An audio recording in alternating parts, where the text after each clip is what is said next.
Okay, hi. So as I said and was not heard, I have a comedy cooking show that I do with my husband.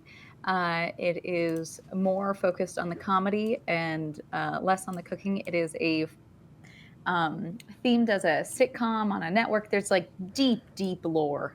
Kind of, I mean, Velvet's got a ton of deep lore too.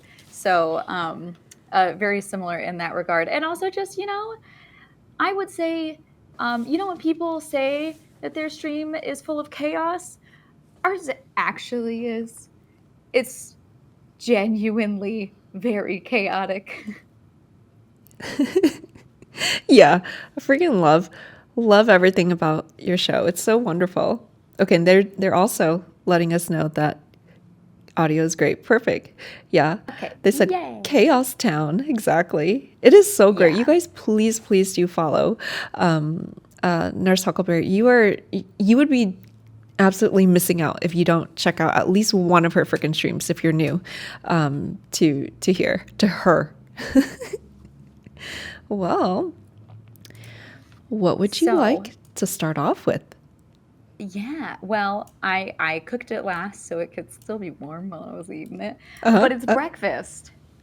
So Heck yeah. I feel like we got to start with the egg in the blanket. And now I do have my Jello in the fridge over there because I wasn't sure how long it was going to take me to set up. Ah! Same All right, same here. keep you down. We always take like a quick, pause to go grab this stuff later. Don't worry.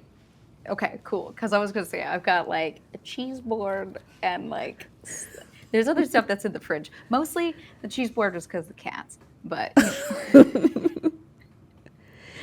Um, Okay. Let's show so them. I have here an egg in a blanket. Mine's made with gluten-free bread because I have celiac disease, but ideally it wouldn't be made with gluten-free bread. Ideally it'd be made with regular bread. And yeah, this is like a super classic Huckleberry household, kind of either breakfast, snack, lunch, whatever. This was a staple in my house growing up. And now it's definitely a dish that goes by many names. Some people call it like egg in a basket, which I think is what you said. You've heard it as. Um, oh,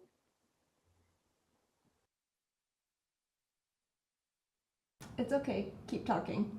okay. Don't mind me, sorry. I was like, oh, what's happening? There's also called like egg in a hole or toad in a hole, all sorts of different names. And basically, it's just you just take a piece of bread, and I mean, like if you have a biscuit cutter, I guess you could use that. We always just use a cup. You just cut a hole in the middle with a cup, and then it's got butter, and then fry it up with an egg in the middle. Yeah. So if you haven't had one, I would kind of be surprised. I feel like this is kind of a lesser talked about, like American classic, you know? I Um, agree. I always thought it was like a French thing, like it's a, super fancy schmancy pants type of thing. I never like realized it was like a more of like a American or like a I mean, classic I thing. would say it's like I don't know if like struggle food is really a word I would put with it, but Ah, I would say it's like it's a very easy quick meal kind of thing, and it's cheap. It's one egg and one piece of bread and maybe some butter, but it's also like still quite filling. But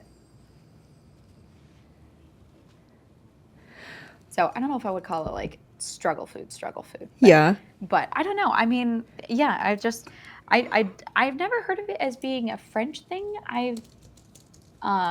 But yeah, I feel like people just have all sorts of different names for it. You know why? Now I just realize why I thought it was, I associate it with as a French thing because the first time I came across this was like a person that I was with and they were French and their mom would introduce me to this. So I just associate it with French this Oh well, whole I don't know. I time. mean, it could be. I mean, we could look it up. Right? I'm big on looking stuff up. And so you had this as as a kid, as your classic. That's wonderful. Sorry, I was like fixing my bidet earlier. What's going on with it? Okay, anywho. Oh, they said you actually look French right now because of your mustache. I know, my mustache. Whenever you're Egg with a ready. hat? What's that? I was briefly looking up, trying to find. Apparently, it Ooh, has very okay. ambiguous origins. It's not just us. It's Ah, a generally ambiguous origins. All right, gotcha. but Ready. so yeah, ideally it has a runny yolk, which Okay, I'm yes. scared. I'm such an idiot. Look at how thick. I was like, I'm gonna make this right. Okay, I have to make it pretty for her. Look how thick mine is.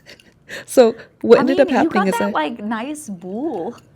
well, You know that the nice. problem is I had to put 2 eggs in there to make it fit. Like it was like halfway. I was like, this is like a half-filled pool. Yeah, you were asking me what kind of bread, and I was just like sandwich bread. Did you use a knife? No, I just cut it with a Oh, fork. I was like, I wasn't planning on being that civilized. Okay, hold on, let me see. That's good though. Oh no. That's the stuff for sure. Mine's not. Mine's no longer. I mean, I assume I was like, oh, I once I had brought this up as being a food item, I was like, this is a stupid food item. Like No. it's it needs to be eaten like right away. Yo, I overcooked this. God damn it. I was telling Nurse Huckleberry, I use real bread for her. Otherwise, I normally would use like stupid whole carb, keto, faux You bread, could have used whatever. the Ezekiel bread. You could have used that. I would have been fine. It's like both the eggs are overcooked inside. Shit.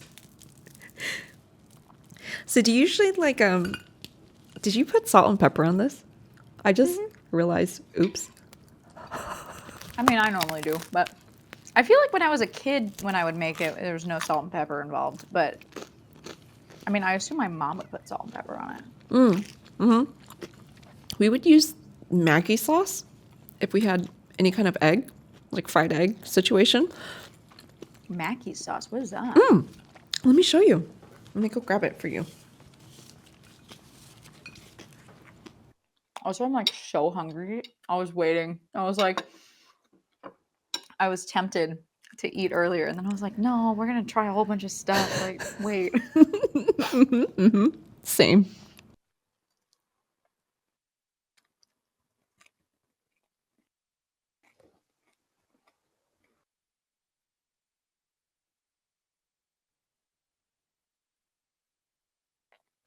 I mean, that's some real bread, though. You got some real bread over there. I will say this is like a multi-grain, gluten-free situation. I don't know. It's fine. It's not the worst. Could be worse. Give our nurse some cooking props. Hope nurse writes some of this down for Otto to make sometime. This would be a good one for Otto. I think so. Part of the reason that we had this a lot um, was because my mom taught us how to cook from a very young age. Like we were very much included in the cooking as kids, and this is something that's really easy to make, like in like as in skill level, not just like time commitment, but the skill level required is very low for this particular dish, because you just use a spatula to flip, and it was something we could easily make for ourselves. And like I was probably 7 or so, like and allowed to use the stove by myself. So You saying it's easy, and I still freaking me. I still freaking overcooked it. It's like a custard. Wait, it's like a freaking custard now. So here's the Maggie sauce. Do you recognize this label? This is what like, mm-mm. okay. This is what most Asian people will do. So it's like a lighter version of soy sauce, but it's not. Wait, there goes my eyeballs again. Well, you don't want to know the ingredients, you know. Just wheat. So actually, I don't think this is gluten free now that I think about it. But we would Yeah, have this. because like soy sauce isn't gluten free. Okay. Yeah. Because it's unless it's a tamari, which Mm-hmm. tamari is not as good. Yeah. It's not as good. I prefer the like Bragg's liquid amino acids over tamari if I'm gonna go for a soy sauce alternative.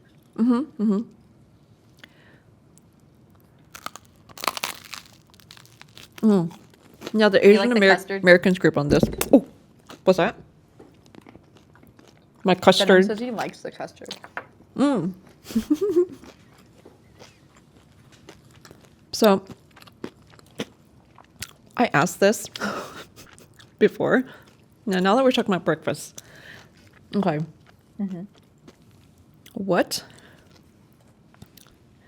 kind of food? What kind of dish would you make for? Wait, I don't even. Never mind. That's not an appropriate question.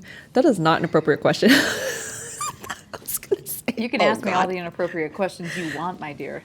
Okay, I was gonna say. What's a morning breakfast that you would cook for a date? You know what I'm saying? For like a Because lover? yeah, your lover for the first Oh. time. Like a first, like you guys are still fresh Trying to and think new. of Like what I made what is the Duder. one? I think I made pancakes from scratch. Oh my God, what a I might have treat! made pancakes. Wow. It might have been, I don't know if it was pancakes from scratch. He's almost home. I could ask him if he remembers. Either that or like I don't know. It just depends on what I have in the house. Like if I'm planning on it, Yeah. then like I'd probably make sure that I have. Oh, hold on. He could do this. I'd probably make sure that I have like potatoes or something on hand, and I make like a hash or I don't know. Because I feel like I don't know. I don't want to just do like I don't really do cereal because they all have wheat in them. Yeah. And but yeah, I don't know. If I had a Cereal date would be over, I so would totally low make them effort. like pancakes Yeah. or waffles. I mean, Wow. or if I was going like I don't know. I like breakfast foods, so I've also I have like a very loose um relationship with what is considered breakfast. Breakfast for me is whatever you eat first, and ideally with eggs on top. Like whatever it is with eggs on top, that's great. That's breakfast. So, And how do you like your eggs? What is your number one way to have it? um, however they are, I like a firm white and a loose yolk. But I'll eat them like over medium. I like them poached. I love freaking hard boiled eggs. I do love hard boiled eggs. Like I Okay. just love eggs in general. I like scrambled eggs. I don't like the scrambled eggs that are like super creamy, like Gordon Ramsay's scrambled eggs. Oh, Those are gross. I don't like them. No, they're yes, bad girl. texture, bad texture. Exactly. I always wondered about that too. So when that video first came out and I tried it and I was like, and I actually did ask my French person and I was like, is this? And he's like, yeah, this is the way to do it. And I just, what is this, like baby food right now? Yeah, Half no, cooked baby no. food? I worked at a French restaurant that had soft scrambled eggs. We had, oh my God, this was the most insane place for brunch. It was the worst. I've worked in a lot of restaurants and I've worked in a couple places that do brunch. And this was one of the worst styles of brunch I've ever seen. They called it like a dim sum Uh-huh. brunch. So it was like dim sum style in that you had like a card at your table and then people would walk by with plates of like little portions of stuff and then you'd be like I would like the scrambled eggs please and then they give you a little bit of scrambled eggs and stamp your card and so Oh, no. you would just order your food based off of what's going around on the server's trays No. and I would bartended there and they made me push around a mimosa and bloody mary cart and I would have to and it was like a rickety cart from Pier 1 or something. This was not meant to be pushed through a restaurant many times Right. a day. And it like would get stuck on things, and it was just pretty, but it like was terrible. And yeah, the dim sum style lunch. Although I think when people ordered the soft scrambled eggs, they could order them like they could order them fresh, so they weren't like necessarily on the pass. But they had all of these different brunch items, and it was like super expensive, and people never knew how much anything cost until at the end. It's like, oh, surprise! Like, I oops. know. Exactly. That's Are hilarious they to closed me. now? They are closed. Yeah, They that was the next closed question. hard. Um, it was not a good business model. Actually, it was the guy that invented the cronut, like No. the donut croissant Yes, yes. combo. The guy that invented the cronut, he was this very well-known French pâtissier, Mm-hmm. and he had a location obviously in France, but then he also had a bakery in New York and one in LA. And the bakery was downstairs, and we were the flagship restaurant that was above the bakery. Whoa, I Yeah. see. That to me is like, you know what? That makes sense. It's no longer there. You shouldn't be, not that fusion is No. great, but that's just hilarious. Like brunch should just be, if you want to get fancy, I've seen like brunch buffet, you know? You want to do that, Yeah. but like Yeah, that would have not been pushing fun. around And the cart. the other hilarious part too was like it was so glaringly obvious that somebody who ran a bakery decided to open a restaurant, because from a person who's worked in restaurants for a very long time perspective, it was not set up like a restaurant. It was like the building itself, like where how they designed the actual restaurant. Like if you needed to get water, like water for your tables, they're like, "Oh, Yeah. it has to come from this special like super filtered water station." And you're like, "Okay." They're like, "Yeah, we put it in the middle of the kitchen." Oh, that's not, So if you are a server and you need to get more water, you yeah. have to like walk to the as far as you can away from all of your guests. Go into the kitchen, into the middle of it, and that was where they had the espresso station and the water station. And I was like, You're co- this is a you're terrible colliding design into the kitchen, a team just to get water. just to get water. It was an Yeah. absolute mess. Oh yeah, and they were asking what is a cronut? So What is a cronut? croissant donut. Yes. Yeah, croissant donut. So it was like I think they were square, actually. Basically, it's fried croissant dough. It's basically just fried croissant dough. I Hmm. mean, really, but they would put like fillings in the middle, like a cream donut kind of thing. And Meadow says, by the way, regarding the egg situation, hot sauce and eggs is such a heavenly combo. Exactly, Zishi. Ooh. Oh, Yeah. this has been. I'm already getting, how do we say, preemptive PTSD about this because my chat is already going to make me do this. Forbidden food combo. Touch or no touch. If you're having a breakfast plate, okay, and you have your sunny, so would you say you like yours easy over? Easy over eggs? What? Is that how you call it? So it's well, I prefer them over What does it say? medium. Oh, over But easy style. over easy is when okay, so over just means that the eggs are flipped over in the pan when Yes. they cook. So sunny side up, you don't flip. That's the only Yes, yes. difference. And then easy means that the whites are a little bit loose and the yolk is loose. Medium means that the whites are firm but the yolk is loose, and then hard is everything's firm. You guys just got a free a cuisine education from Nurse So in case you're Huckleberry wondering right now. what things mean, I if did you not don't even like know. yeah, if you don't like loose whites, order things over medium, and then they'll cook the whites a little longer. And it won't Ah, be quite as runny of a yolk, but it'll be like still mostly runny, ideally. so, the big controversial question here. We are polarized. So if you have a breakfast plate, that classic American breakfast plate with your easy over eggs, or over, sorry, I keep saying opposite, over easy eggs. What if you have like the sausage, the bacon, whatever protein you like, or a steak maybe. I But would then say you and also have, pancakes. that's right.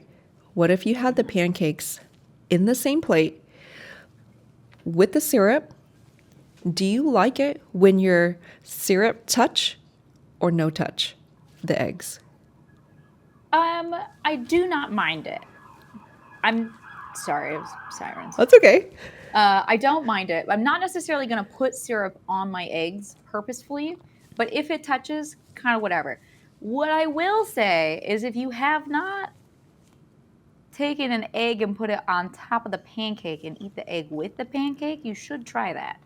Oh, this is a new discovery. What? Okay, everybody's like, all the touch. What? That's what they were Yeah. saying to me too. And I thought they were trolling me. They're like, No, put no, the no, no, no. eggs on top of the pancake and Yeah, then put the egg on drizzle top it of the with pancake. syrup. Well, I don't like that much syrup. So I would put like I would go syrup on the pancake first so it absorbs the syrup and then Okay. egg on top. And then yeah, like that's how I would do it. I wouldn't necessarily put the syrup on top of the egg, but like it's at breakfast everything can be friends. I wouldn't necessarily cuz like ketchup I would also say is a pretty breakfasty um condiment. I wouldn't Yes. necessarily put ketchup on pancakes because I don't like ketchup that much. Ketchup on scrambled eggs Yes, is a ma'am. very childhood thing. Like, I feel like if it has to be like dry scrambled eggs though, to like Yes, to compensate. Like, if you accidentally really overdo your eggs, you can put some ketchup on them and it will like, you that's know, right. fix Get it all wet enough. again. Yeah. Yeah. Not that freaking moist Gordon Ramsay style. Oh my God. Okay, and then someone earlier said, okay, so Duder is saying basically egg on everything. So Yeah. someone earlier in the chat said egg on top of lasagna. Sorry, I just remembered about that. I have 100% eaten lasagna for breakfast with an egg on top. Literally putting an egg on anything makes it breakfast. I think True. that's how it works. I mean, Duder and I like to do leftover meatloaf, and you crisp it up in the like Mm. a slice of meatloaf, crisp it up in the pan, and then put an egg on it. That's a great breakfast. Ooh, Like if hell you yeah. haven't done it with leftover meatloaf, like you're missing out. And you slice it, you crisp it up. Ah, so good. And Meadow says egg on top of frickin' cheese pizza. Hell yes. I've totally had eggs on pizza. And okay, Like, I worked at a place where we put eggs on the pizza and then baked it. look, I tried to do that. It did not work out. Well, again, it became this. I was like, I'm doing something so wrong. It was so overcooked. It was not like runny, beautiful, creamy Okay, egg like the this is pizza why places. you have to you put the okay. If you're baking the pizza, and the pizza needs to bake for let's say 12 minutes at like 450 degrees, because that's pretty standard for like a if we're talking like a frozen pizza situation, like if you're wanting to like bougie up your frozen pizza, it's only going to take like 3 minutes for your eggs to cook in a 450-degree oven. So you cook Ah, the pizza for like 9 minutes, pull it out real quick, crack the eggs on it, throw it back in. okay. Look, we So just got pizza some needs to free be tips. Free tips. almost done. I mean, I'm all free tips. I'm all free tips. But yeah, or you can do as Meta was suggesting, Fry have a it fried first. egg, and then you just put the fried egg on top of the pizza. That also works. Basically, everything that I did not do because I was like, I see them crack it on there. It's in a fire. It's in the. I'm like, Although have you if they're considered it's doing not like a yours? Is wood not a fired fire oven. oven, What's that? because what I've cooked on wood fired ovens. So there Mhm. was one place I worked where I did pizzas in a wood fired oven for a week. And when it comes to a wood fired oven, they cook pizzas insanely fast. They cook the pizzas in 3 minutes. Exactly. And Yeah. that's because like ideally you have a wood fired oven. It's like 1,000 or like 1,200 degrees in there. It's not like a regular oven temperature. it's insanely hot. And Hmm. especially it's the brick that's super hot. So if you have that layer, like the egg's not going to cook as fast as everything else. But you can still throw sorry, I'm like leaning more. No, no, don't You worry. can throw the pizza in there and then pull it out and put the eggs on it, put Ah. it back in Hmm. And then as needed. regarding the pancakes, Hmm. do you like it drowning in syrup or like drizzle? No, actually, I this is not like unheard of, but probably less popular opinion. I like to have like syrup's fine, syrup's great, but syrup's kind of basic. Hmm. Okay, okay.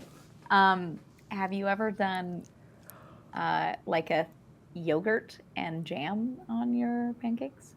Ma'am, what is this new experience are you trying to provide for us? I've only done maybe like jam, Yeah. but that was probably So, like a but my like a favorite kind of IHOP. yogurt Hmm. would be like a thin plain yogurt. There's this type of yogurt. There's like a Bulgarian yogurt you can find sometimes. Well, I Yes, can find sometimes. And it's like really thin, super tangy. yes. And just like a plain yogurt, do a little drizzle of that with the jam because I like that better. See, Or just like fresh fruit. this is all making sense now. This is why whenever you actually are, well, sorry, during your shows, your streams, when you're cooking and I get to like lurk and see, your food is like very legit. No wonder you have so much experience with this. Wow. So the Bulgarian yogurt, it's loose, Hmm. tangy, mix it up with some jam, give that a Hmm. try. Wow. Yeah, it is like so tangy. Like if you find some Bulgarian yogurt, you give it a try, you're gonna be like, "Whoa!" Like it's got some zip. Okay, it is a tangy yogurt. It's like Yeah. almost it's like as tangy as sour cream. Okay. Okay. Wow. I love this. I love all these like little extra tidbits. Like you're helping us elevate our cooking and elevate our experience instead of being basic syrup bees. BSBs. Basic syrup.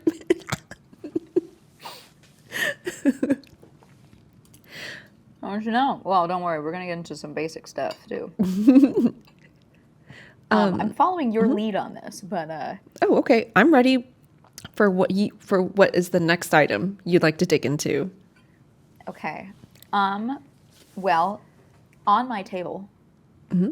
I have both Funyuns and the Charleston Charleston shoes that I picked up. Did you happen to put any of your Charleston shoes in the freezer? I did. I was like, I gotta come correct for freaking Nurse Huckleberry. I just have to go grab it from the freezer. It's like Okay, literally let's just right do the there. Funyuns first, and then we Okay. can. Because I also have to grab mine from the freezer. Which, Okay. although this is what I ended up finding, What did which you I could find? not find Charleston shoes anywhere, and these are like, it's like Charleston shoes, but like a milk dud version. Oh, I didn't So even. So they truly. Wait, show yours to which everybody those I the was looking comparison. for those or the long ones. I could not. I checked Yeah. 4 stores. This is what I found at the fourth store. Wow. This was the Yeah. second store for me. Oh, Which I I didn't see mean, that. yeah, I'm curious. Right? But Bert, what are you doing? You're gonna end up getting up here, aren't you? So, um, Funyuns. Okay, excuse me, Bert. Bert. Can you not? Funyuns were like, I don't know why these were. Hello, Bert. Excuse you. Do you need? Okay. Yeah, you're gonna sit right. Yeah, you're gonna sit right there. And then my camera's frozen. Bart, you're so in the way. Jeez Louise, dude. Bart and the cat. Can you Hey, anywhere probably else? Thank thinks you. like I remember like it's been a long time since I've had like a pet, but any kind of bag sounds, they're like, oh, is it treat Well, time? that's Treat part time? of it, but the other part is we don't use this table. Oh. I normally use it just when I'm doing crafting stuff. I Hmm. literally, I'm sitting in the middle of my living room right now. I moved the coffee table out of the way so I could set this up and actually have like a table. But the cats are always like, new furniture for me to climb on. Yes, like Ah, I see. my domain But now. So tell us about so this. yeah, Funyuns were, I don't know why these had like a chokehold on us in like middle school and early high school. Everyone in my schools was obsessed with Funyuns. And I don't know why. We were obsessed with them. It's been, I don't know how long it's been since I've had them. Probably like 6 years or so. I mean, it's been a really long time since I've had Same. Funyuns. Same. Really long time since I've had them. But I feel like when I think about snacks from high school, Funyuns way up there. I love it. All right. Let's see how it Which I tastes feel to us now. the last time I had them, I was kind of like disappointed. Yeah. So I'm assuming I'm going to be disappointed again.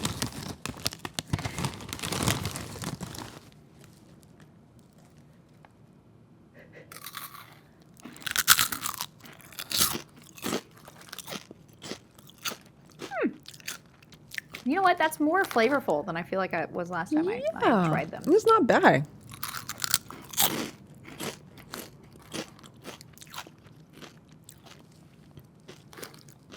I will say I do really miss onion rings, like actual onion rings. Can't have those anymore. It's so rare that I can ever have onion rings. Oh, because it's breaded with the flour. Okay, is it just my false memory? Did these things used to be like wider? The Funyuns? Like, You know what I mean? well, this one's pretty wide. Okay. Like this is pretty. That's pretty thick. That's a thick boy. Mine's all thin. Like as a kid, is that a fake memory or false memory? That they used Well, to you actually might have like just been smaller. thicker? What's that? I mean, like, you also have to remember, like, you were smaller. Like, your mouth was smaller. That's true. That's true. I did think about Like, that. it depends on how much of a kid. If you're talking like high school, like, but if you're talking about like kid, then you might have been just smaller in comparison. I didn't think about that. That's a good point.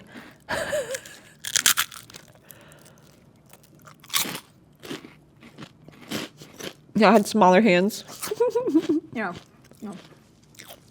So, what's your first memory when you eat this? So, you said high school. Does a particular standout moment in time? Actually, it's actually before high school. Probably 7th or 6th grade, 6th or 7th grade. I grew up in a really, really, really tiny town. Like, really tiny. It was like 800 people. Wow. And my school was really small. There was only like 16 kids in my grade. And so there wasn't like a whole lot of options for friends, you know? And I was friends with these. Looking back now, I am like, holy crap, they were super white trash, like super white trash. And my mom just kind of, I talked with her about it a while ago. Not that long ago. We were talking about it, and I was like, I realized later that like the friends that I had, right? I'm like, they're very low income and pretty, not just low. It's like these people were like indeed trashy because I mean, we would like scrounge up pocket change and stuff and walk to the one gas station / convenience store to go and like buy stuff, and we get like Funyuns and whatever. But like when I say trashy, like their mom at one point would like gave us water balloons to throw at cars on the highway to keep us entertained. Like I mean like white trash. Like this isn't like I'm like we I would go see. out and like it would be playing hide and seek in the yard, and I would be hiding in a broken, rusty dryer that had been left out and just was junk in the yard. I mean it. And they lived in a trailer, and it was the whole kit and caboodle. Okay, there was one time they had a goat for a while. Like they grew weed out in their backyard, and like the goat got into the weed, and then we had like a high goat situation. You know, we were allowed to like we would like randomly build blanket forts outside and like spend the night outside in the yard and stuff, and like I yeah, and they were on and they got like the weird snacks. They would, you know, I was like drinking Kool-Aid with them, like like they were using their EBT. They didn't have a phone. They didn't have a phone. Okay? Right, This was right. like 2006 and they didn't even have a home phone, let alone cell phones, okay? They just didn't. And and I was like, "Mom, how did you?" And like we would just walk everywhere. We would just walk all over the place with a friggin' bag of Funyuns, and we were just unsupervised, meandering the town, going to like the river and stuff by ourselves. Wow. Yeah, chat says, Dragon Llama says, parental funded crimes. The water Mm-hmm. balloon situation. Mm-hmm. Like No, encouraged to and throw like it at there was cars. one somebody who got upset, obviously, because the boys threw a water balloon at their car, and like they were driving like a big truck. And now, mind you, we were we were walking on a highway with no like when we would walk between our houses, it was like not quite a mile-ish, maybe three-quarters of a mile between from my house and their house, and you would walk along the highway, which was a single lane high or you know one lane both directions, but it was 55 miles per hour and there was no sidewalk. And I would be walking like third grade was when or you know third fourth grade I'm like walking miles along this highway unsupervised, and we're like walking on the yellow line, you know, like being like my childhood, now that I look back at it I'm like Jesus Christ, like it's you know there, Wow. and especially because there was a ton of logging trucks that would drive by, like it was a heavy logging area. Yeah, so that's what Funyuns reminds me of summers spent I love walking it. along the highway. Literally most of the time we were just looking for big sticks to hit each other with, like I Oh like my God. And by the way, High Goat Situation is the name of Meadows rock band. mhm. Oh my God. I basically just lived through you right now. You just painted us like a glorious, feral, feral Yeah. children, Neanderthal, just like growing up, having a fun ass life. What do they call it? Latchkey type of kids? Is Yeah. that Oh, very right? latchkey. Same here. Very latchkey. Wow. Very latchkey. And like, I mean, you know, a lot of times we'd like there was like not there was nothing to do. There was nothing to do. So it was either you're watching TV or you're out running around town. And now this town, again, so tiny. Literally the only public buildings there was the post office, the church, the one gas station, and then the school, and there's a fire station, and that's it. There's no other public buildings. There wasn't a restaurant, there wasn't anything. And like the next town over, which was like a 20-minute drive away, was like a town of like 10,000 or so, and so it actually had like a grocery store and stuff there. But and that actually was when we had quote moved to town. We moved there. Before that we lived in a more rural area out in the mountains, Wow. and that was essentially a cabin in the woods that we lived in, and it had no running water or electricity, and I lived there till I was 5. I don't know how my parents lived out there for 12 years and Oh had my 3 kids. goodness. Yeah, Wow.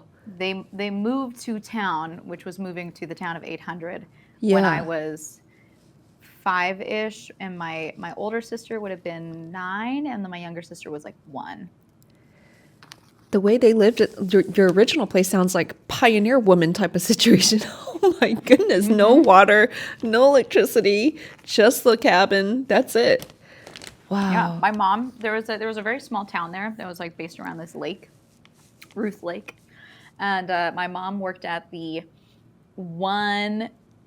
There was a gas station, and it had like a small convenience store, but it had like milk, you know, like it was like a convenience store that sold milk, but it was also the laundromat and the post office and the bar. All in one. Hell yeah. All in one. Yeah. Wow. I we'd have Um, never guessed you had that kind of childhood experience. Thank you for sharing yeah. that with us. Yeah. So, would you say that you have this is maybe like a far too obvious question, but you mentioned like hiding out in the rusty. This is beautiful, like truly just beautiful imagery that you've given to us. But like in the rusty, random, like washing machine that's out in the grass, in the tall Mm-hmm. grass, overgrown grass, probably, Mm-hmm. and making forts out in the wild, playing with the other kids. It seems like you really had to just what maybe many don't have that opportunity these days because of like the exposure of like computer games, but you really had to use your imagination. I mean, because y'all Oh had yeah. nothing else going on as far as No, like and I we know what would you be mean. like, I had no we'd cell make. phone, things like that. Yeah, I didn't get a cell phone until I was in high school. Until I was a freshman in high school was when I got my first cell phone, and that was because the high school was in the next town over, and so like if I was doing sports and stuff and I needed to be picked up, it was like much easier for me to be able to call home. And like, man, my parents, they were like, well, you know, you have to wait until high school, which Mm-hmm. most of the kids in my area did not have phones before then. There was like, it's interesting because it was very dichotomous at growing up. There was like wealthy families that owned like ranches and stuff, and they had like money and Mm-hmm. like enough money, like where I'm like, you have horses, okay, you can't like own horses and not have like money. um Mm-hmm. which now as an adult realizing that, I was like, there was some serious wealth disparity between me and a lot of my classmates, and it was pretty split. Like it was really obvious that there was like poor kids and then like rich kids, and it was almost equal of both, and like a little bit of middle class in there, but like I grew up quite poor. um and so yeah, I was like friends with the other poor kids. Oh, we didn't have fun. We didn't have as much, we had to make our own fun, although I'd say we probably had more fun, I love what you just said. genuinely. That's exactly what I was about to tell you. To me, what you just explained, you actually having that kind of small town life sounds like a rich experience. Like being able Hmm. to truly experience the outdoors and then use your creativity, use what you had to fuck around as kids, mess stuff up. I mean, you know, And we got into trouble. I mean, yeah, I was going I to talk was about the like trouble part. I was like a pretty good kid. I didn't typically get into Wow. trouble, but like the especially the boys that I was around, they would absolutely get into trouble. And I would normally be like, I I'm just a I told bystander. not I don't. to. I I said it was a bad idea. I And a couple of people are relating to you because they said like it sounds like a small town life. One store for things you hope has toilet paper, and then number two, everybody knows everything that you're up to. Is that true Mhm. for you? Do you remember that? I feel like I kept a pretty low profile in general, but it was pretty, I mean, like my school was so small that it was almost impossible to have like people not know what's going on with you. Oh, my camera froze again. And Dead Games asking if I had a 45-minute bus ride to school. Oddly enough, no, my bus ride to school was quite short because I was at the very end of the bus run. Um, for going to school, and they actually had like two different. They would do Ah. like the school was kind of in the middle of the town, and they would go like to the north half first, and then they would drop those kids off, and then they would come down and do the south half, and then get Ah. us. But on the way home, so I only had like a typically like maybe a 10 or 15-minute ride to school, but it took an hour for me to go home because they would Mm-hmm. put all the kids on the bus at the same time, and then they would do the north side first, and then they would do the south side. And so it took for like if there was a lot of kids on the bus, an hour bus ride home, and I lived like 2 miles from the school. Yeah, So, yeah. but there was in my for my high school, there were some students that their bus was like an hour and a half to get to the high Oh school, my gosh. almost. Yeah. Wow. Funny thing, when you literally said 2 miles takes you an hour, that just reminds me of like LA traffic, you know? I'm like, well, Yeah, I mean, that's normal. well, if they had gone, because it was like the school's here, and they go all the way here, go all the way to the end, and then they're coming back, and then they go like all the way over this way, and then they come Mm-hmm. back, and then eventually they come here. But then because my house was on the other side of the street, they would go and they would do all the way down and then eventually come back up and hit my house. And we were almost the last stop. There was maybe one or two kids after us, typically one or two bus stops after us. So Oh my goodness. I just really, really like love that picture that you painted yeah. for us. Like, I So really we do see high feral bounced kids walls. running outside in We overgrown could walk grass. home. So I could walk home, but again, this was a 55-mile-per-hour highway without a sidewalk, so Mm-hmm. they would not let us walk home until we were like old enough. But I also played a lot of sports and did like after school sports and stuff. And like a lot of times we just go to a friend's house after school, like walk to their house because it was closer.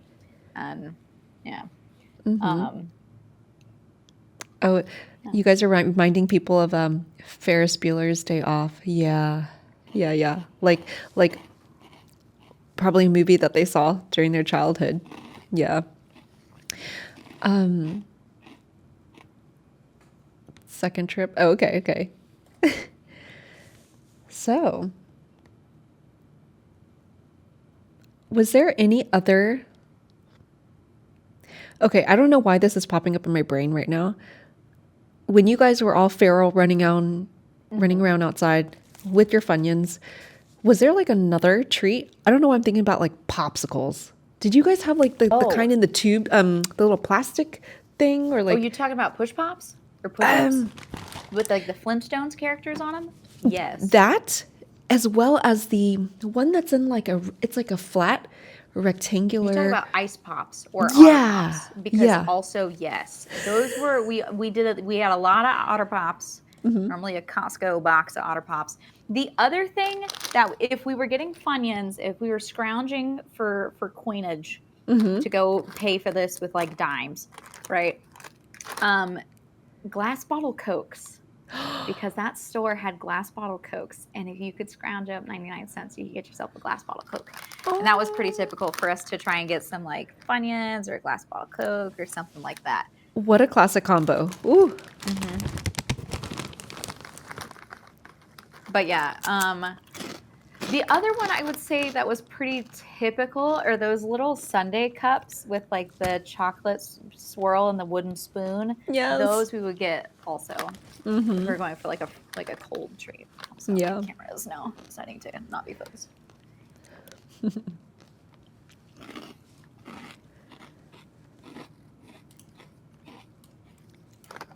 Growing up, did you so when you guys got home, what would Hmm. be like a typical or did you have like dinner ready usually on the table or was it more like a family sit down type of situation or was your mom always working so she would just have like food for you and hey, heat it up. So I had a bizarre, like it was all weird. It was all weird living situations the whole time. Typically, we had my mom would cook a family meal, and so my parents had lived out in the middle of the country, right? And then they wanted to move um, to town, and specifically so that we as kids would have more opportunities to socialize, to be in sports, to be in clubs, because the school that was out in the country was or pre-K through 12th grade, and would have like 50 total students. Like there was graduating classes of like 2 or 3. I think the largest graduating class I ever had was like 12, for Mm-hmm. high school. Mm-hmm. Um, so my mom was like, okay, well they're not they need to like have opportunities to do stuff. So they wanted to move to town. And also it was just like annoying. And she didn't want to live out there anymore because it snowed and everything was done on the wood stove. They did have a generator eventually, but they didn't have the generator for the first like 6 years or so. Um, they Wow. did eventually get a generator, but yeah, she was just less enamored with it and was like, okay, I would like to not anymore. Mm-hmm. And when we moved into town, we moved into, and I call him basically like my stand-in grandfather because all of my grandparents lived really far away. My nearer grandparents were like 6-hour drive away, and my further grandparent was like 14-hour drive away. And so it was my dad's high school PE coach that he and his my dad's family and his family were quite close, but he was the age of his kids. And so as they were aging, my dad's PE coach, Milo, Mm-hmm. his wife started coming down with a really progressive form of dementia. And so my family ended up moving in to their house because they had a 3-bedroom house and it was just the two of them. And we ended up moving in with them. Me and my two sisters shared one bedroom, and then my parents were in the other bedroom. And we kind of like were living with him, and then sometimes we would not be living with him, and sometimes we were living with him. But yeah, my mom was a full time caregiver for his wife, but also just like she, full time. She cleaned the house and she made the meals, and basically she was like a housewife, stay at home mom situation and just caring for everyone Wow. included. So it was a very interesting living situation. And sometimes we were living with him, and then there was like at one point we lived like 2 doors down, but it was in this like tiny, like ramshackle house. And then we lived with like other family friends as like roommates essentially, where it was like one guy but he owned like a 4-bedroom house, and so he like rented half the house to us, and then we he stayed in the other part of the house. And there was one time after eventually the wife died, right? And Milo had been cared for pretty much his entire life. They had a very 50s style relationship. And so he was not about to start caring for himself. So my mom continued to be a full time caregiver for him, essentially, where she would come and she would cook him meals and like all that kind of stuff and clean the house and all of that. But sometimes she did have jobs outside of that, also, depending on how much help was needed, because there was a little while between the wife passing and him needing more help, Mm-hmm. where she had time to like have a job. And so she would have a job when she could. So, yeah, I feel very lucky in that I was able to have like home cooked meals really consistently and also get to be a part of the process because we normally ate our meals around like 7 o'clock or Mm-hmm. so. And so we would actively be included in the cooking. And that was how I learned from a young age. Wow, that's wonderful. What's one of Yeah. the first things that your mom taught you how to cook? Do you remember? That I can remember, like that I can specifically remember cooking, probably Mm-hmm. cakes. Like, but it was like Ooh. box cake, but we would like make cakes and stuff fairly often. Oh. But also like when it comes to like teaching, like that I remember distinctly learning how to cook was actually eggs. Um, and because my mom, like we would cook eggs for ourselves all the time, and oatmeal actually Hmm. oatmeal too. But yeah, I was cooking around 7 or 8, and then by the time I was in like 6th grade, I would be able to fully make dinner for the family if needed. And so like I would, bake chicken and like a salad, and normally it would be like if I was making a Oh, side, it was gonna be like mac and cheese or something from the box. But like, I could put together a meal for 5 people that's because incredible. 6th grade, did you yeah, say, right? yeah. Wow. I know. I know some of us. 6th grade. What the hell were we? we like I cooking was into it though, and ramen, like, instant noodles. and like learned how to make pies, That's and it's funny too because incredible. like at this point I have definitely surpassed my mom in like cooking ability, Ooh. but Mm-hmm. which she is like, you're so much like, well, she describes herself as being a cook, but she says that she would describe me as being a chef because she can follow a Oh, recipe and she can do all the things and she can follow a recipe, but she wasn't necessarily creating or inventing her own things, and that is something that I do. So she considers me a chef and she would consider herself a cook. that's so beautiful. That's so beautiful. Thank you for sharing that part with us. Oh my God. Yeah, and Monty was saying yeah, that's exactly what I was thinking. Your mom, hard worker. Holy crap. Taking care of I everybody, not just like your family unit, but like others and making sure everybody's fed, everybody's taken care of. Oh my God. no, Wow. I my mom was an absolute powerhouse for sure. Um, and I don't know, and we had weird living situations too, because like, so, I talked about the cabin in the woods, except it on taxes, uh, Wait a second. it What is wasn't that? Do like a you want to house. say this publicly? Publicly. Oh, I've talked about it before. No, Okay. it's so You know, when so it comes to taxes. my mom likes to joke. My mom likes to Hmm. joke about this because on taxes, technically where we lived was not considered a house. It was Okay. considered a barn, because it did not have running water or electricity, or really any modern conveniences. And Hmm. so my mom likes to joke that I wasn't raised in a barn, but I was conceived in one. And I'm like, thank you, mom, for reminding me about that. Oh, I Um, see. yeah. But then we also, and this was in high school actually, so this is like way later. Um, because again, we had just like weird living situations all the time.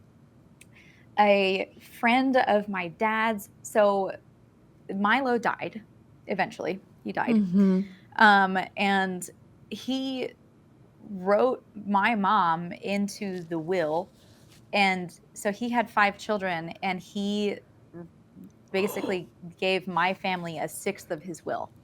He wrote Right. us in as my mom as an extra kid, basically. Hmm. Um, and so while that was like an okay amount of cushion, the other 5 kids were like, we would like to sell the house. So we had to move. Oh no. And Hmm. with figuring out where to live, we ended up, at this point, my older sister was out of the house. So it was just 2 of us kids. And my dad's friend was like, oh, yeah, you can be in this property, which was like weird. And it was like a mother-in-law unit, but like the 4 of us were living there. Yeah. But it was a mother-in-law unit and I don't know why they would do it this way, but it was built as an extension on a chicken coop. Like they like took a chicken coop and they like made it into like they added a bunch and made it into a mother-in-law unit. But there was a laundry room that still had like the square where the chickens would go out. Yeah. It was boarded up. There weren't chickens there anymore. Oh, But okay. like, so I've lived in a barn and I've lived in a chicken coop, and now I Oh live in a 1-bedroom apartment my in Los God. Angeles. The journey. Yeah, it's such a journey. And the other important thing to know about Milo is that he was an incredibly avid gardener and an amazing gardener. This man could get produce out of the earth. Yeah. He would grow corn and tomatoes and potatoes, but it was like excessive amounts. And he also had like so many fruit trees, way more fruit trees than we could possibly handle. I'm talking like 7 full grown, fully producing apple trees and multiple pear trees and plum trees and loquats and a prune tree and cherry trees, multiple cherry trees. And so Whoa. my summers and like leading up, I was just weeding the garden like the whole time and picking fruit and processing fruit. That was a lot of time was spent Absolutely. picking up apples off the ground. There was a lot of picking up of apples. This is so incredible because it all makes sense now. Your connection with food and just you like sharing with me, like in private, like giving me a suggestion on what to do with like a protein. Like if you like this carb, add, make sure if you want to make sure you hit your protein, then add this. And your suggestions are like, it just comes so easily. And then it makes sense to me. It's like, why didn't I think about that? Because I can imagine that flavor profile. Like you've had exposure to cooking and gardening early on. Oh my God, this is beautiful. Oh, well, thanks. Wow. Holy crap. Thank you so much for sharing that. Like your story to me, like like I keep saying, I just see like a little mini movie scene of your childhood right now. Well, actually, okay, well then let's move on to the next Yeah. item. And let's do the Jello salad because this was a specific recipe from Milo's family, his wife's recipe that became one of our recipes. Because, as I said, he had 5 kids and they had their own families. And so while I have one blood cousin, I only have one cousin by blood. I have lots of cousins that are not by blood because the grandchildren of that family were essentially our cousins. Are treated as our cousins, like they very much so. And so this Jello salad was a standard Thanksgiving and Christmas dish in their family. And it became a standard Christmas and Thanksgiving dish in our family. And this was a recipe taught to my mom. So, Oh my God. I'm and that's I'm why I nervous said, to like, show I don't, you mine. well, I'll grab mine. Okay. And that's why I was like, I didn't have like an actual recipe because like it's never been written down as far as That's I the know. best. I just kind of like, I was like, I don't know, you just do it until it feels right. Exactly. Do you um, want to grab the other thing from the freezer too? yeah, let's do Shall that I too. do that too? Okay. Okay, okay. Yeah. We'll be right back. I don't know. Are you, is your cheese board situation, is that like Yes, still in ma'am. the Actually, fridge it's all also? together. I should grab all of it together first. I mean, together, right? I was gonna say, if we can save trips, like I can do that too. Yeah. Yeah. Okay. Okay, Let's do cool. that. All right, you guys, we'll be I'll back be right back. in a jiffy. We're going to the refrigerator.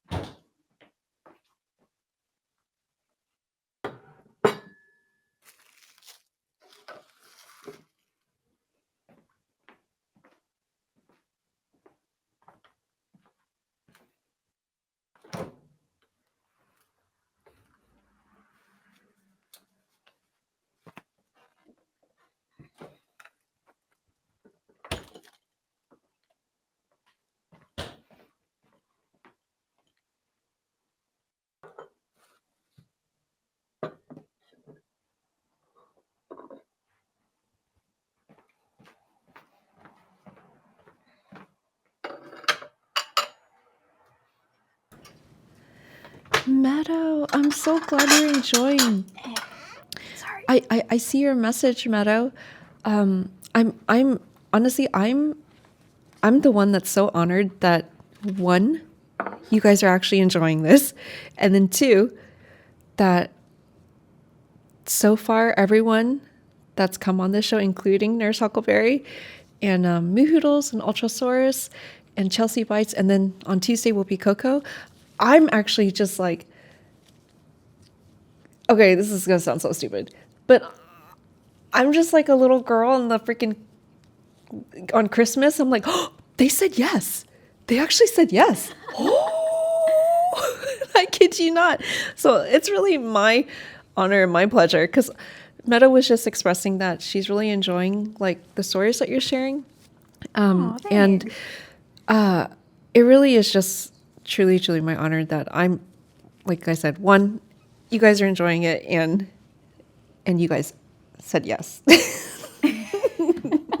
That's so kind. No, I love doing stuff. I hardly ever get invited to collabs, so I get I get very excited when I get invited to collab stuff because being a non-gamer, a lot of times, Same. you know, you don't get invited to that many collabs, and so I often end up being the inviter and not the invitee, Right? I get which motion surprised my sick so nephew by. easily, and I like others like have. I always see big title, no backseat gaming, and for me, I'm always like, backseat gaming, 1,000% welcome. Please tell me what to do. I don't want to sit here for like an hour looking dumb.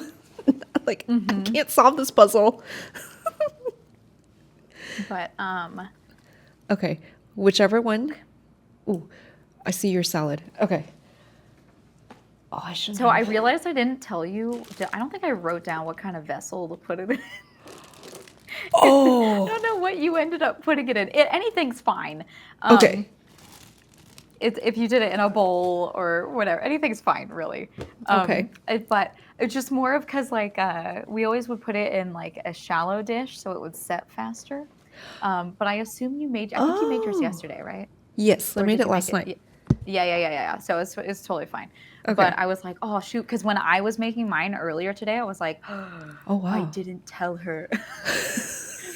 Yo, um, I I although I put together that's how that's so interesting that you said cheese board because I was like, it's just gonna be easier if I lay everything out, and then I thought it was gonna be all efficient, and that's when I thought about the vessel for the Jello salad. I was like, I should have made this prettier. I should have put it in like a little yeah, I thing, ended up and I just put on the making a board. cheese board. Also, I was like, oh, I Same. guess it's a cheese board. Like, okay, Oh my everything I've god. described is now a cheese board, and that's what Larapin's supposed to go with. But why don't we try because these do thaw really quickly. Let's try the Charleston Oh, chews real quick.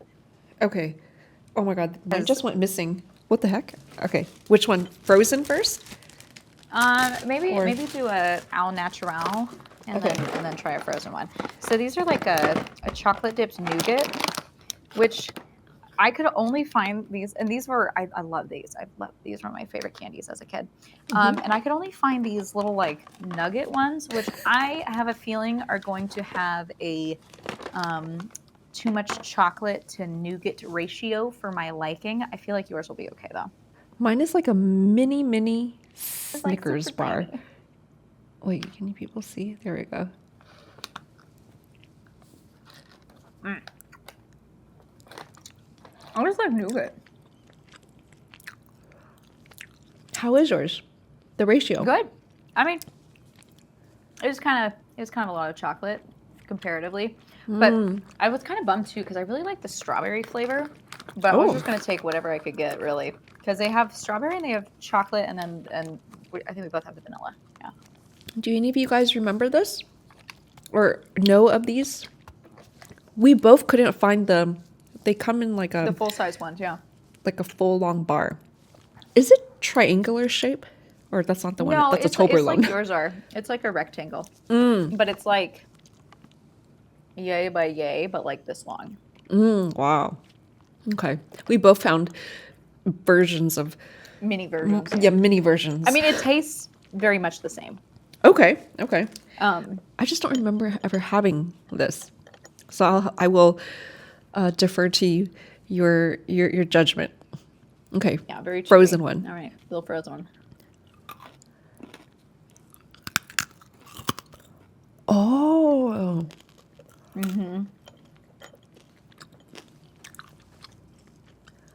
Totally different, right? I like a frozen. I like a frozen. Oh, it's so good. Everybody's saying frozen and having PTSD about their teeth. from Crunchy, probably on the big bar. That makes Yeah, sense. the No big wonder one. Yeah. the small ones is no You know problem. what? The other one that I used to get a lot that I probably could have said was Abba Zabbas, and those will rip your teeth out. If you've ever had an Abba Zabba bar, No, I'm gonna look it's that up. it's two layers. Well, it's taffy. It's vanilla taffy, and then in the middle it's got peanut butter. So Oh, it's like a tube, a very flat tube of taffy with a strip of peanut butter up the middle. And I'll say they're not particularly popular. I was kind of weird for really liking Amazamas. Same with actually Good and Plenty's. Good and Plenty's are very nostalgic for me, but I can't eat licorice anymore. that sounds familiar. The Good and Plenty's. Good and Plenty's are like little white and pink licorice, black licorice. There we go. As soon as you said white and pink, there we go. I remember now. They look like little capsules. They look like pills. Yeah. Yeah. Okay. I'm just taking a little picture for everybody so that they can also see what a. Yeah, because Abba got like a zebra stripe situation going on with it. Okay, let's see. Let me put that on the screen. Abba's Abba.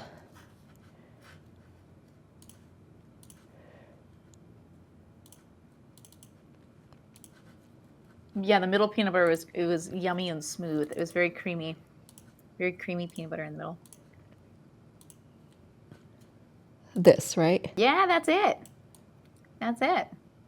But yeah, so it was like taffy on the outside, and then peanut butter on the inside, and I don't know. There was it definitely had some like funk to it, in that it was not like it was like an older candy. Like it was like I was definitely unusual for liking it. And they will yank your teeth out for sure. Oh, whatchamacallits. Yeah, whatchamacallits are also. These frozen ones I are need to really go back to the much more pleasant to eat. They were asking about flaming Funyuns. I saw that at the store. I was like, is that a new thing? Everything's flaming. Yeah, I'm not. I haven't tried. I saw the flaming ones at the store too, but I did not try them. I specifically went to a gas station to get a small bag. Same. I had to go to like this little tiny ass convenience store just to get the small one, make sure I don't end up with like gigantic one. So there's my Jello salad. She got Mine some doesn't wobble. shake. Okay. God damn it. I cut out some, ignore, for the little cheese board. I was like, I don't know if I should cut out first. Mine doesn't jiggle anymore. I mean, yours is probably more set than mine is, for Oh, sure. okay. Because I made mine at like 6 o'clock today. Well, actually, I guess it was. Actually, it was like 7 when I started it. I was kind of running behind, but I figured we wouldn't try it first. So this is probably. Did I set enough. overmix the cottage cheese? It looks Because you fine. specifically said save that for last, which I tasted Yeah. cottage cheese. I normally do not. And I don't even know. I'm not even sure if I've ever tasted cottage cheese like on its own. I was like, oh, this is salty. I had no idea. Oh, you might have bought a salty cottage cheese. Oh, really? There's such a thing? There are some. Yeah, Oh, no. some cottage cheese has like a fair bit of salt added to it. Did you get like the Nancy's cottage cheese? I don't know. It was just like full fat cottage cheese. And I was like, I guess this will be good for protein. I want to make sure I just get a plain one. It didn't say salt. You know what? You can use the rest of it though. Mix it in with your scrambled eggs, and it will make for delicious scrambled eggs. See? You see what I mean? Yeah. You see how it comes with ease? With Nurse Huckleberry, 'cause of like what I've providing done. suggestions. You tell her like I- what your goal is. And then You she know, just look. This is the thing. I didn't even have to buy cottage cheese for this. I already had it in the fridge. I eat so much cottage cheese. It's I'm an old person, okay? I just like cottage cheese. All right. Because like, yeah, we have it. Like sometimes I'll put furikake on it, or if I'll do it with like peaches, Hmm. canned peaches. That's old school, or pears, canned fruit or whatever is very old school. Um, And before you guys get naughty, they're probably because like okay, maybe it's just me. Look, maybe it's just me. Let me show you. Before you guys are like, what did she just say? Because, okay, maybe I'm like exposing myself right now. Hold on. Let me save this image.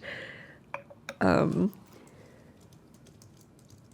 yeah, okay. mine didn't. My salad didn't set that well because I did like the quick set method where you use ice in it because I Yes, was yes, yes, worried yes. about time. So I think mine just didn't set that well. I Oh, feel like it okay, should be more okay. set than this. So So it should taste fine. this is what you're suggesting for everyone, Yeah, right? yeah, yeah. To Yeah, sprinkle not furikake uh-huh. on That cottage exactly. cheese. It's delicious. It's delicious. Not the other kake, okay? Furikake. Yeah, exactly. Meadow was saying that you are a trove of wisdom. Exactly. Okay, we tasting. This is my first time having. So, what do you call this? Okay, what was We in just it? called Can it you Jello salad. Jello salad? Yeah, that's what we called it. This was just Jello salad. That was the only name it got was Jello salad or Joy's Jello salad if you wanted to So, attribute it to the lime so. Jello. Hmm. And then it's got pineapple chunks, um, green apple, green grapes, celery, which is probably what's going to be weird for you guys, and then it's got walnuts and cottage cheese. My salty ass cottage cheese. It'll be Okay, fine. ready. Cheers. Cheers. Yeah, mine didn't set correctly. Tastes good though. Let me get a celery.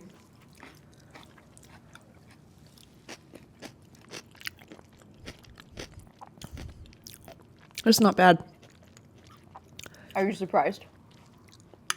I didn't know how this was gonna taste like. I had no idea what to imagine.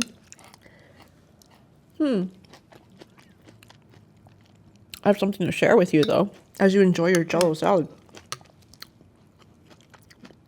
You know, when I was making the lime Jello first, I was like, wow, this is like, I feel like this lime Jello is gonna be so overpowering because I could just smell the sugars and the strong synthetic lime.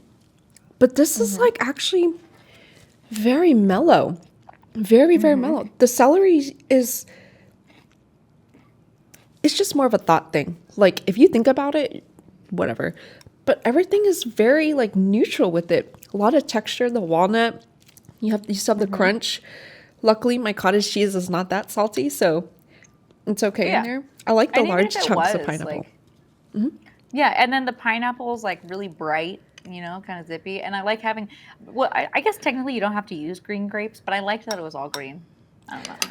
I was about to say, I always, would you all have this for St. Patty's Day? Because this is perfect. no, this was like Christmas and Thanksgiving, like hardcore Christmas and Special Thanksgiving. And occasion. I normally bring, because once I ended up being the furthest away from everyone, and I would want to like bring stuff still to like Thanksgiving, but I didn't always have access to an oven or whatever. I would be like, oh, it's fine. I'll make the Jello salad because I don't have to like really cook anything. I just need hot water and I can make it.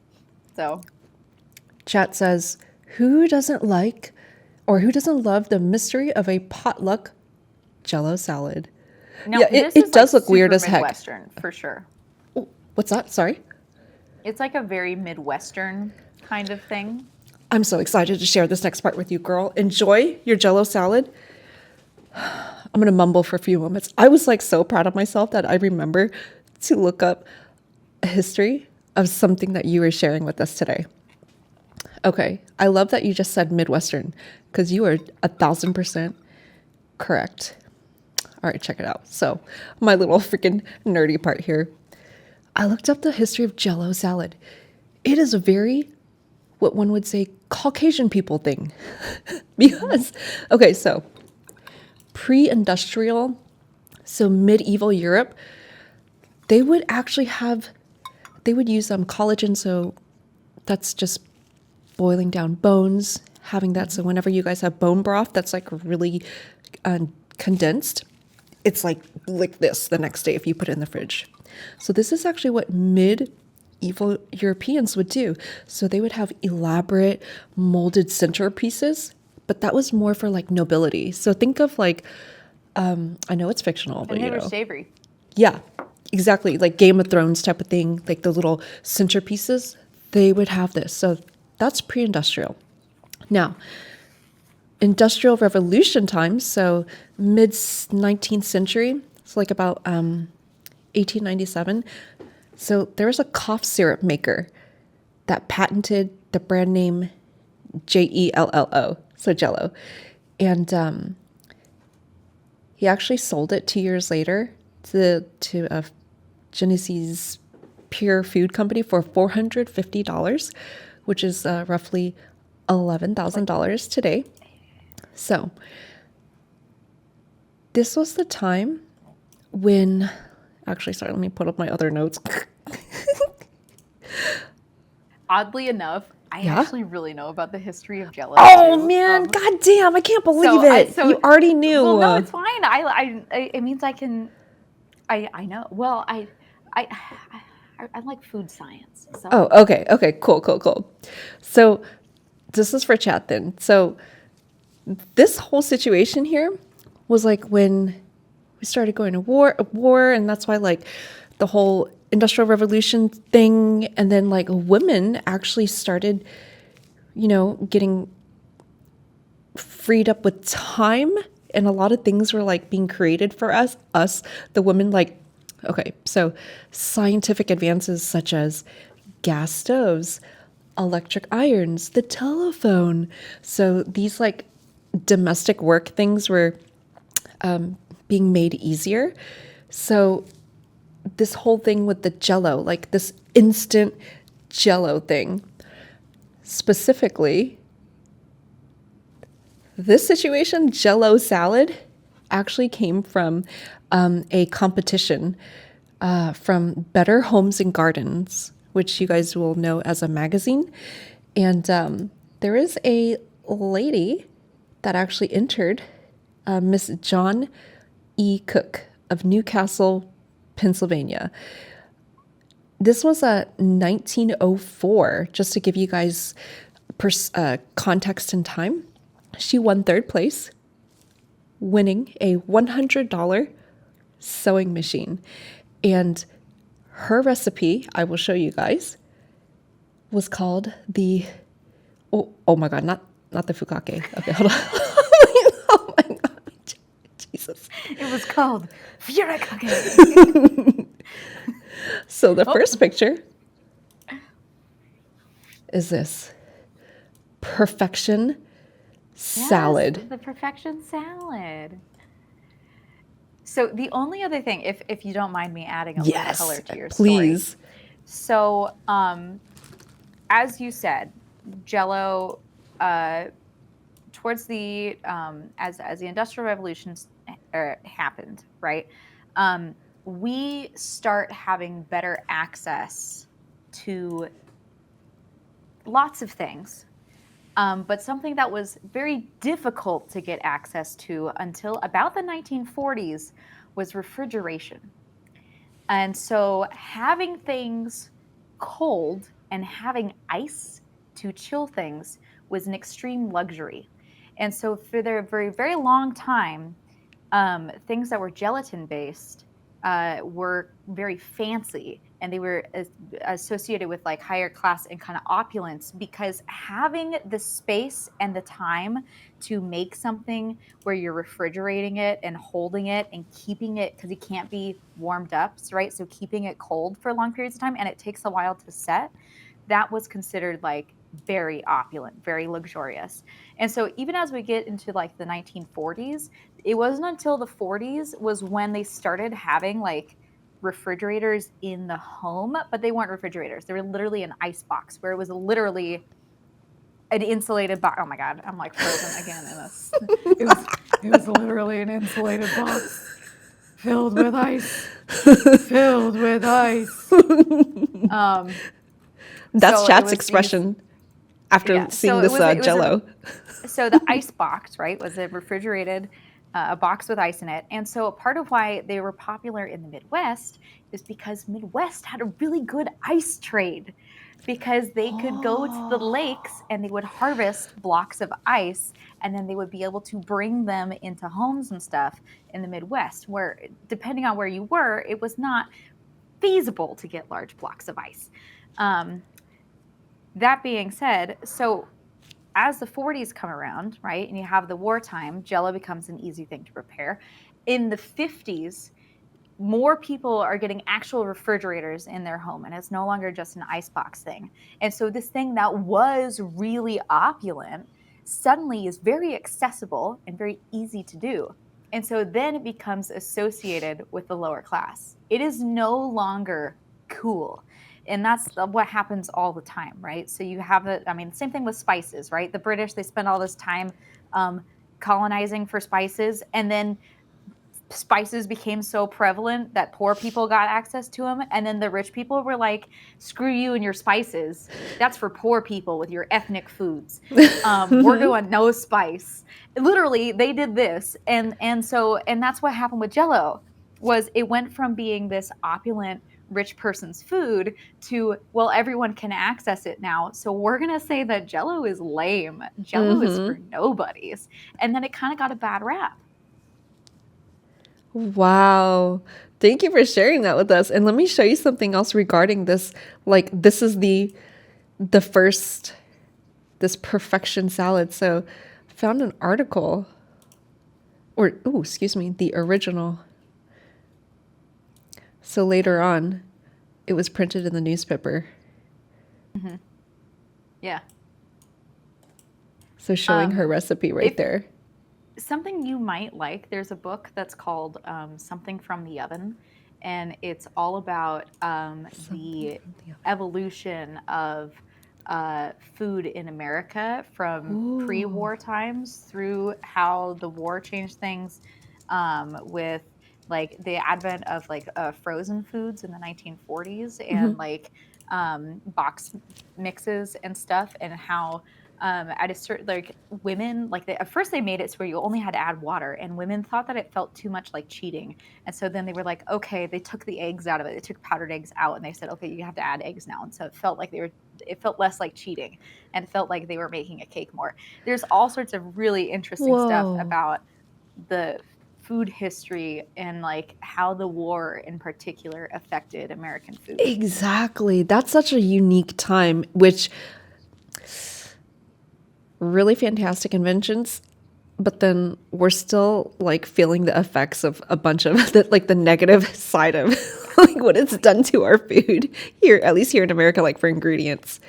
And that perfection salad, just so that you guys, you can tell from what was in that picture. Hold on, let me bring that guy back up again.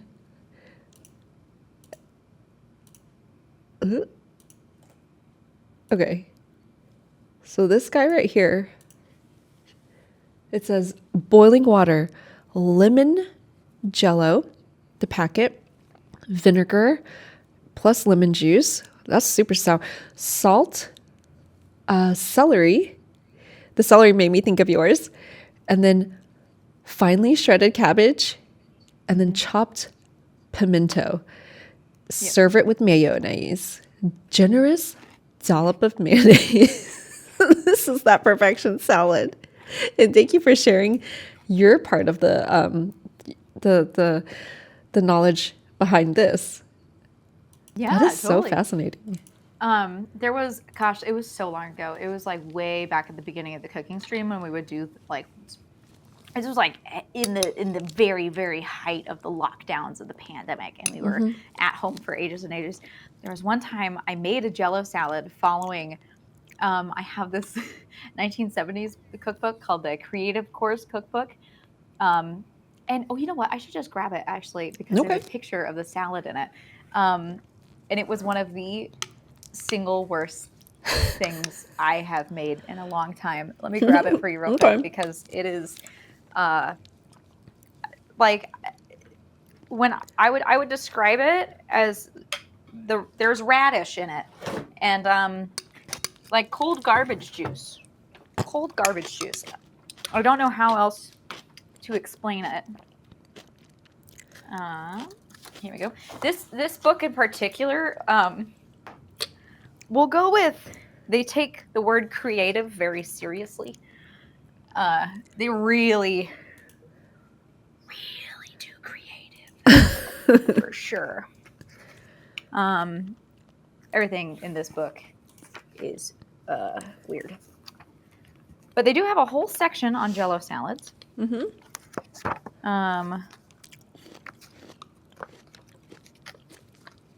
Monzi just shared that when her sister went to culinary school, like everything was made with Jello. What the heck? And they just got drunk off the free wine. Is it in the aspic section or is it? I think there's a specific section for the Jello. Okay. And as you're looking for that, someone said the series, The Food That Built America, is awesome on History Channel.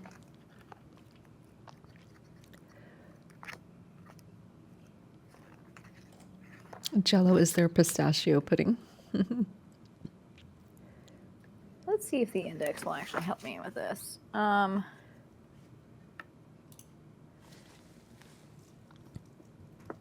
think.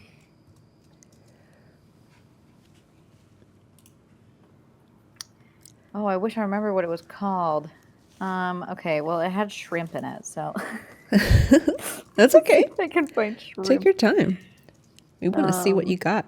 50 page. And by the way, as you're doing that, hello, sweetie. Thank you for bringing in your friends. This is the Nurse Huckleberry. I'm sure you guys already know of her, and if you don't, please give her a follow. You came just in time.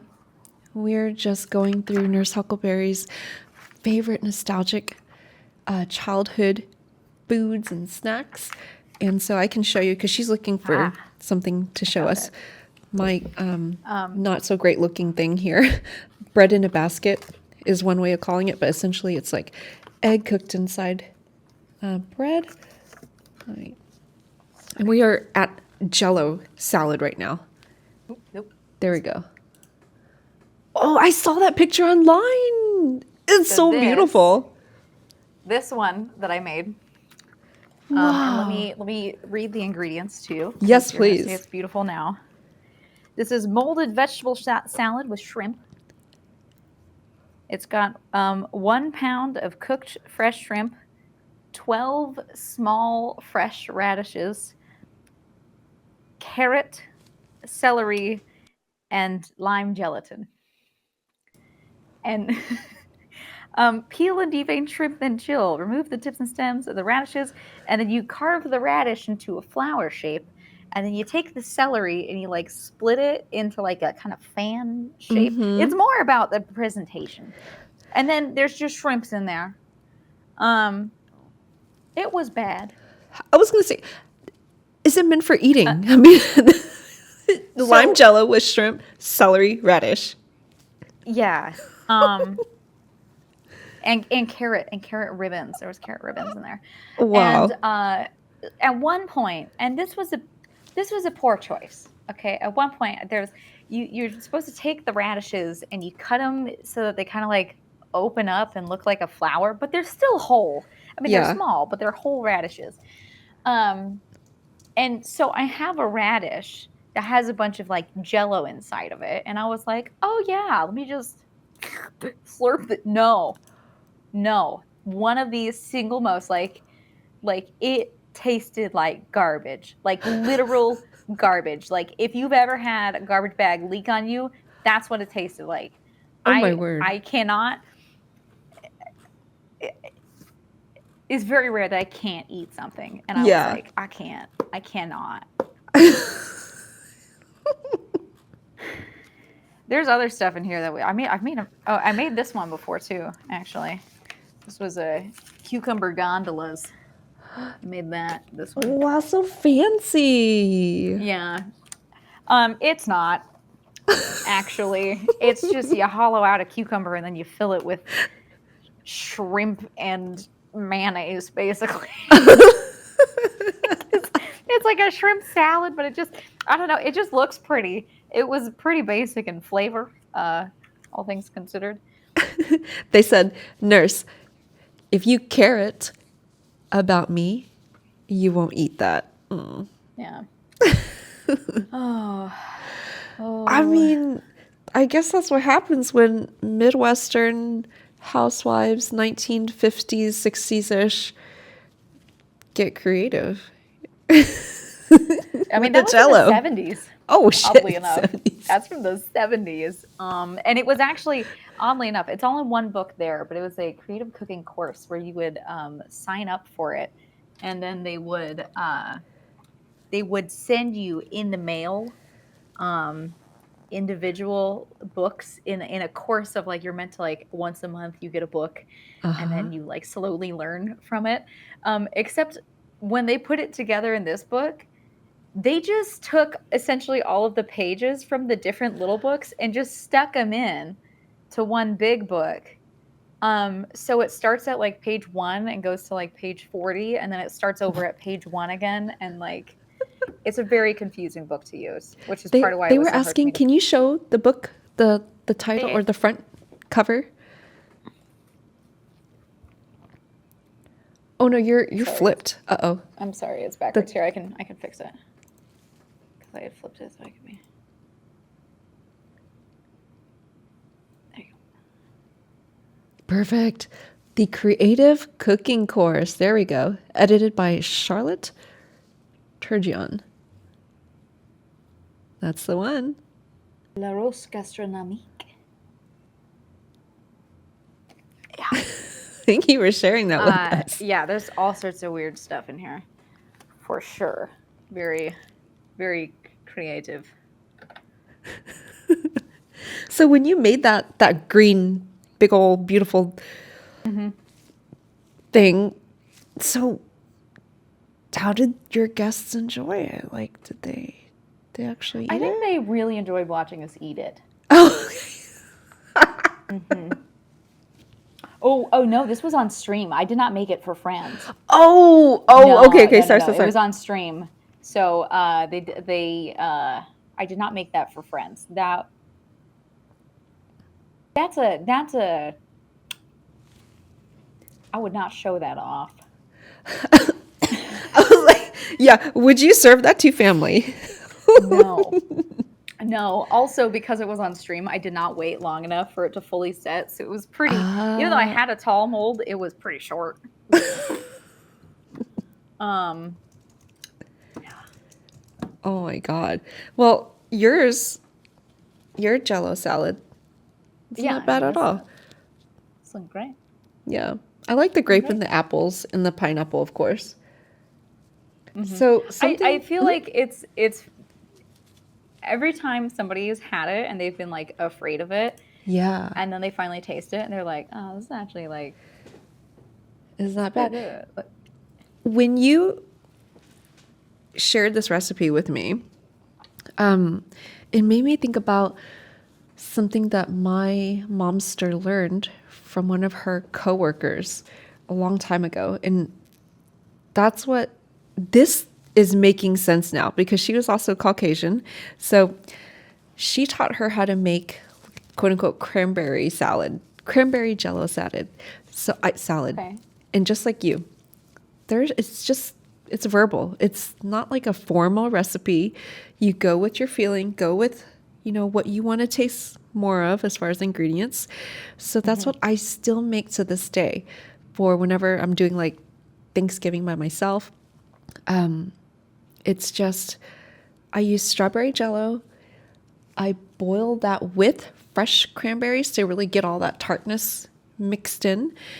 And then the part that I never thought about that was part of your recipe, I was like, oh, I'm such an idiot. Why didn't I? You literally said put it in the refrigerator, just the Jello itself, like the liquid itself, let it set halfway, then mix in the goodies. For me, I would always like straight up take it from the strawberry Jello, fresh cranberry. It's all still hot, with even your cold water. Now it's like warm hot. You put in crushed pineapples, the chopped walnuts, just like yours. Wait a minute. Is that pretty much it? Did it get like I think Cool that Whip is. in it? What? Because Cool Whip? sometimes those kind of things will have like Cool Whip or whipped cream added, but maybe or on top at the No. end. Maybe at the end. We never did that. Oh, that's a good idea though. But yeah, just the fresh. Yeah, that's right. The fresh cranberries, walnuts, and the crushed pineapples. Kind of stir it up and let it set. And I Did always your prefer pineapple that. always end up on the bottom? Well, it was like crushed. Oh, that's a good point. But I would put so much in there. It's just like swimming all up in there. Oh, okay. Maybe But it was like that's floating. the main reason, the only reason why I say to let it set halfway and then mix stuff in, because otherwise it all ends up, so it's like kind of spread throughout the salad. Oh, Otherwise it I'm ends up gonna all do at the that bottom.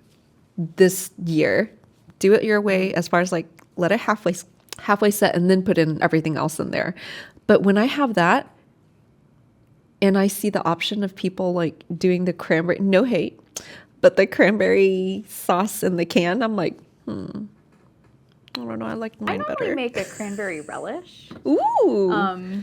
which I'll do like chop up the fresh cranberries. It's very tart. I chop up the fresh cranberries and then I'll do like add some sugar, add some salt, lemon juice, and then normally like an herb like parsley or something in there. I've done tarragon before, uh, Nice. but you let it sit and like I'll do like lemon zest, and you let it sit and macerate. And so you make it a few hours in advance, and as it sits, the cranberries soften. And sometimes I'll do like dried cranberries in there, or not dried cranberries, sorry, dried cherries, to add extra sweetness into it. And really, it just ends up being, but it's more of it's like a relish. It's not like a sauce in that same way. That And sounds it's really really tasty bright and though. like crunchy. Yeah. And you can put pineapple in that too. I put pineapple in that too. Man, that sounds so. See, you're just like amazing me right now. Like, well, here's this other way to make it elevated. Cranberry relish. Wow. I would just say it's different. Yeah, different. It's not Look, necessarily elevated. It's just different. It's just a sounds different way. elevated to me. Well, I feel like I'm more likely to put that on turkey. I feel like I'd want to eat yours just by itself Yeah. Yeah. versus like actually applying it to my meats. Like I'd want to just eat that. That would be like a side dish. It'd be good, but like Well, would you like to move on to the next thing that we have? yes, which is an assortment of things. Oh shoot, I forgot to grab my cookies. They're over there. So I made a little cheese board. Oh my God. Okay. Showing off the cheese board time. You're so professional looking. Like what you would buy at the store. I used to make them for catering. Look at that. She's so freaking experienced. Okay. Oh God, mine's gonna fucking spill. Like a boy with a fish. Yes. See, I try to make it like everything on there Salad on there. with her Jello. Oh wait, hold on a second. There we go. Jello. Okay, but first I'll show the jar.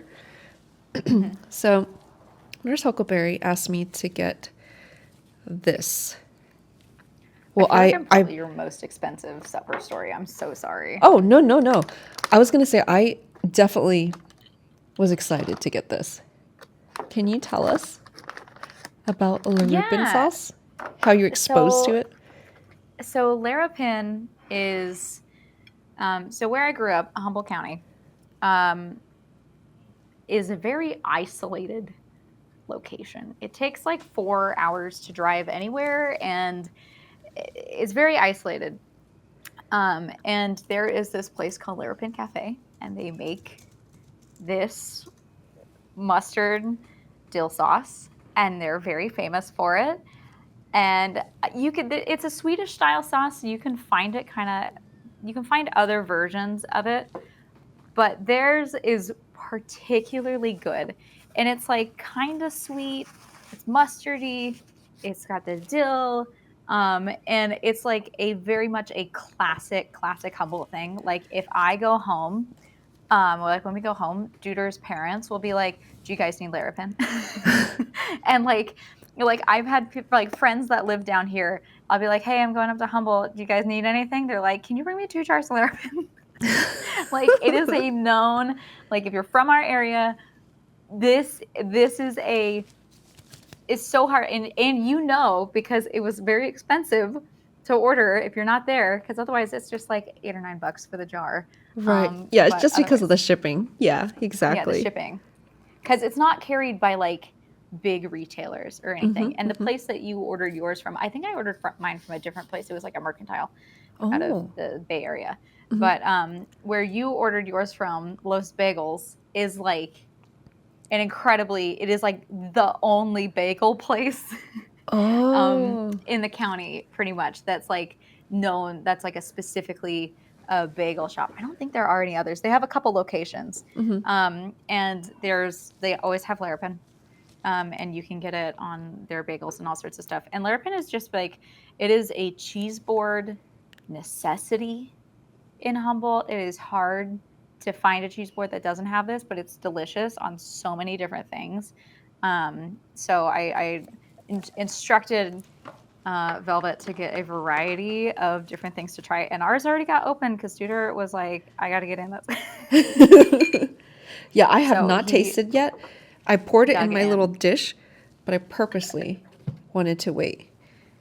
I would try it on its own first, Oh, okay, okay, okay. and because like it's not like particularly overpowering or anything, but you can try it on its own, and then I would and then dip various whatevers into it, Okay, which which one I are you going to go suddenly lost first? my. Dip with, I mean, oh, let's see. Um,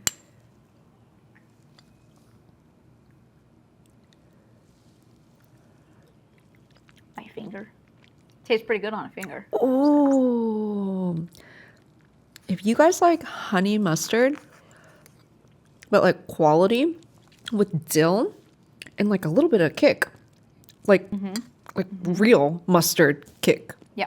is what I'm saying. Holy shit, oh, good as hell. Oh my god.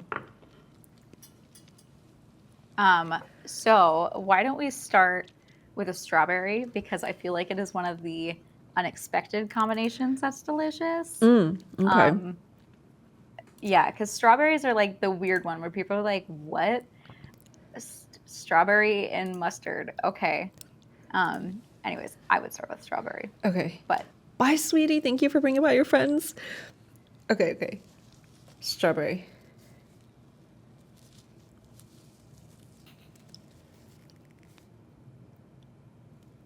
Cheers.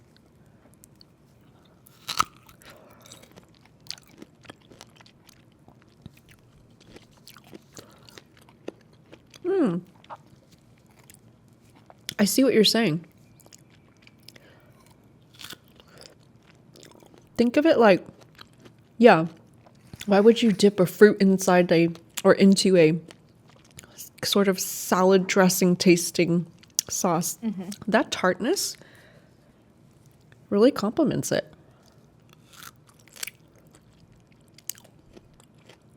And the sweetness of like honey, like to me, it's like, oh, it's elevated honey mustard with dill.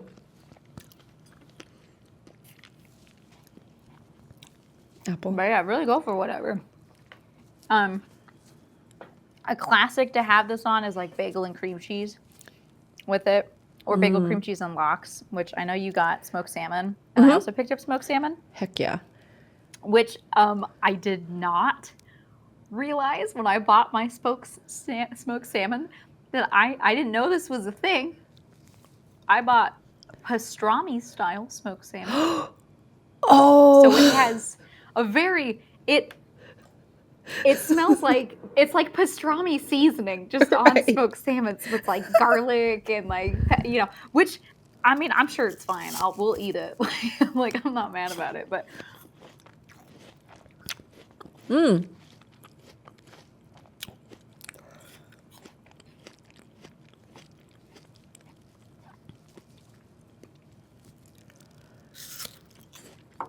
yeah. I like it Typically with I the would green say apple. It's it's just good, so right? bright. And like if this was a cheese board and you had crackers with it, um, which I wasn't thinking about it, but I so rarely eat crackers anymore. I just didn't even tell you like that buy crackers or to make a cheese board. I just gave you a list of things to try with the Larapin, and then realized I gave you a cheese board later. Just a piecemeal. Here's a cheese board, essentially. I was like, try it on cheese, try it on ham, Well, you know apple what? slices, and strawberries. Our carb could be the Funyun, Yeah, yeah. the crunchy part. Um, but yeah, normally you do like cracker, cheese, and you could do like a slice of apple in the cheese, and then like a little drizzle of Larapin on top. You know, um, that would be pretty typical. And then cheese wise today, I've got a creamy Havarti, Oh, and I yeah. have a medium cheddar, and then I also have the Humboldt Fog, which we'll talk about. Oh, yes, please. Look, guys, I was literally about to say it, and she went right into the cheese because when Nurse Huckleberry was suggesting cheeses, she just literally called out like a whole roll call, essentially like a roll call of freaking cheeses. And I was like, how do you know all these names and styles of cheeses? Oh my God. So we are not kidding when she is a treasure trove of like food and cooking knowledge. I forgot the name of this one, but it's like a 3 cheese variety because I tried to find the one that Nurse Huckleberry said is like a pretty prized one. Cypress Grove, but Bermuda The Triangle Bermuda one. Triangle, yeah, They had everything except for but that that one. one. And the I mean, guy they that do was have a looking, lot of cheeses that come out of there. Like that particular creamery has like a ton of different cheeses. So yeah, he said that he was just looking at the picture. He's like, oh, it looks like there's like maybe, hopefully he's right, but he said it. I'm assuming the different textures of that Bermuda Triangle is like 3 different types of milk cheeses. Is that correct? no, Oh, God dang it. Well, no. we just kind of I think based it on that. it So I got, is I believe sheep and goat milk's cheese. Like okay. it is two different types of milk, but it's just it's a soft ripened cheese. So um basically, okay, you ready for some cheese knowledge? Yes, we're ready to get cheesed. Okay. Okay. So when you have a actually including the Humboldt Fog, which we're about to try, or which we will try eventually, which is breaking on my plate. Yeah, mine was breaking. Um, so or brie, which most people know what brie is like. So when you cut open brie, especially if it's like a nice brie where it's like a triple creme and it's real goopy in the middle, Yes. um, the difference between those kind of cheeses and like cheddar or fontina or gouda that are kind of harder cheeses is when before they ripen the cheese, they wash it in a brine. Like they take the whole thing and then they put it in the water and they wash it in the brine, and that brine has the starting cultures for the mold that makes the outside. And then they put it on the shelf and they have to like flip it over and stuff. And so the white part on the outside is mold. And basically, it ripens from the outside in and it penetrates into the cheese. And as it gets further into the cheese, it gets gooier and gooier and gooier as the mold starts to break down the milk. Um, and so Bermuda Triangle is a soft ripened cheese. It's just in a triangle shape. But it's like it's kind of like a brie texture on the middle, where it's like a creamy texture in the middle, and then kind of similar to the Humboldt fog, where it's got like kind of creamier in the middle and like kind of firmer on the outside edge. It's like that.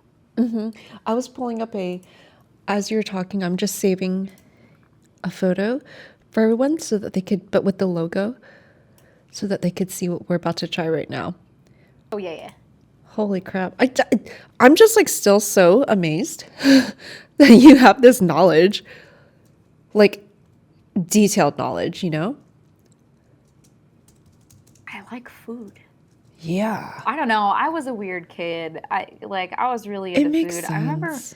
I remember actually it was one of my I was in high school, and one of my math teachers, actually I think he was my physics teacher, loaned me a book called uh oh, it was like what Einstein cooked, or in Oh my God. Einstein's kitchen or something. Um uh Yeah, please share me with that book because book. did Let me I see if I just can like lose find my it. words? Please share It's that called book What with me. Einstein Told His Cook. That's what it is. Oh, okay. Um, what Einstein told his cook, and it's all about like food science, and a lot of history, and Hmm. like the origins of certain things, like the origins of the microwave and the origins of like science and stuff. And so it got me really into the idea of food science, kind of early, and like wanting to learn more about like the processes and also the history of food a lot, which is why I know the history of Jello, but just because I find it very interesting. I don't know. Like it's something that I like a lot. And I'm also I've got a good memory. I'm good at remembering things. Much to Duder's dismay.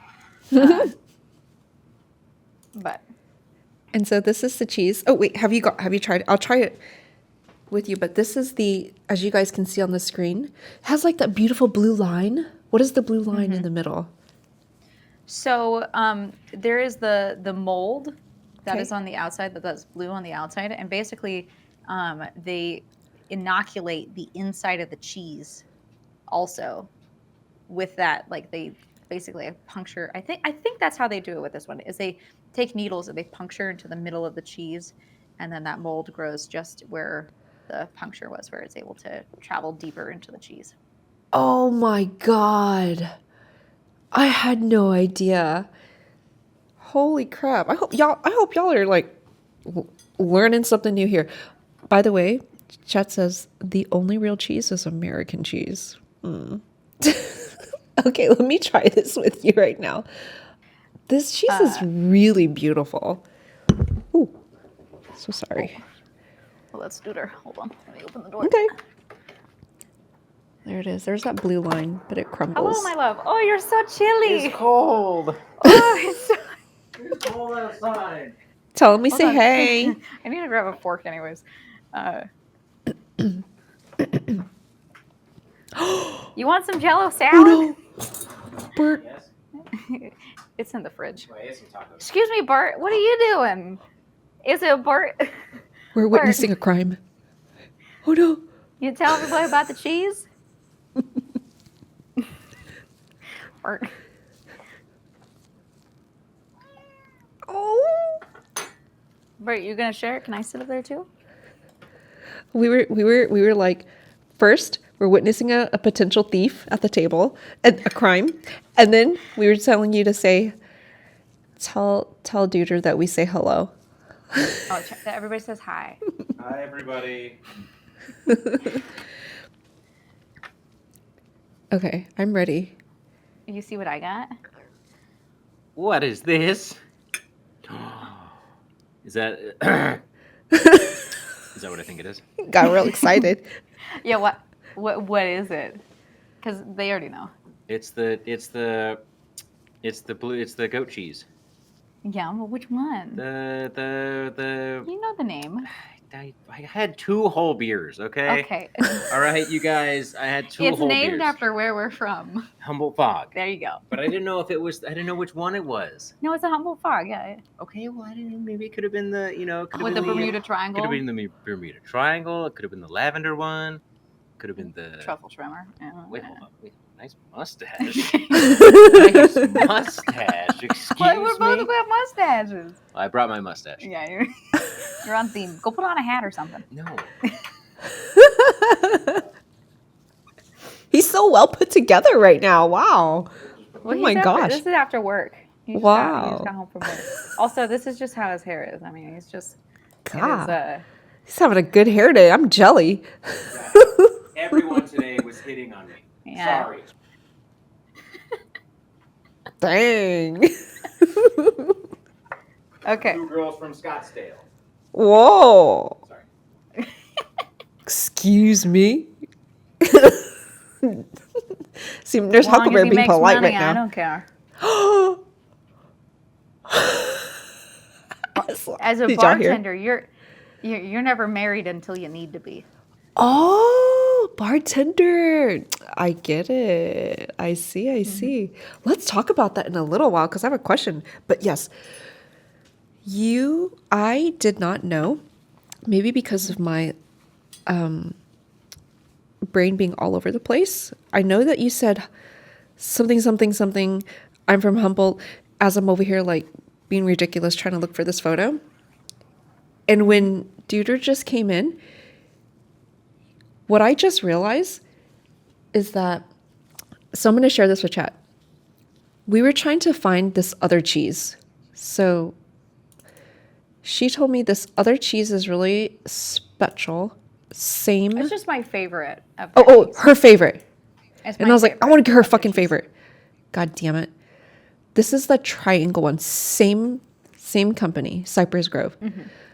But the freaking place I went to that has thousands of cheeses doesn't have this, of this brand. Anyway, so sorry, really quick. What is outside, inside? Do you know? Well, it's all the same. It's not different. So if you look at the Humboldt Fog, Yeah. you can see on the outside it looks very similar to the. It looks really Yes. similar. It's just a different blend of cheeses. I'm pretty sure that the Bermuda Triangle is it's a different blend of milks, I should say. But all the milk is all of it's mixed together. I'll go with.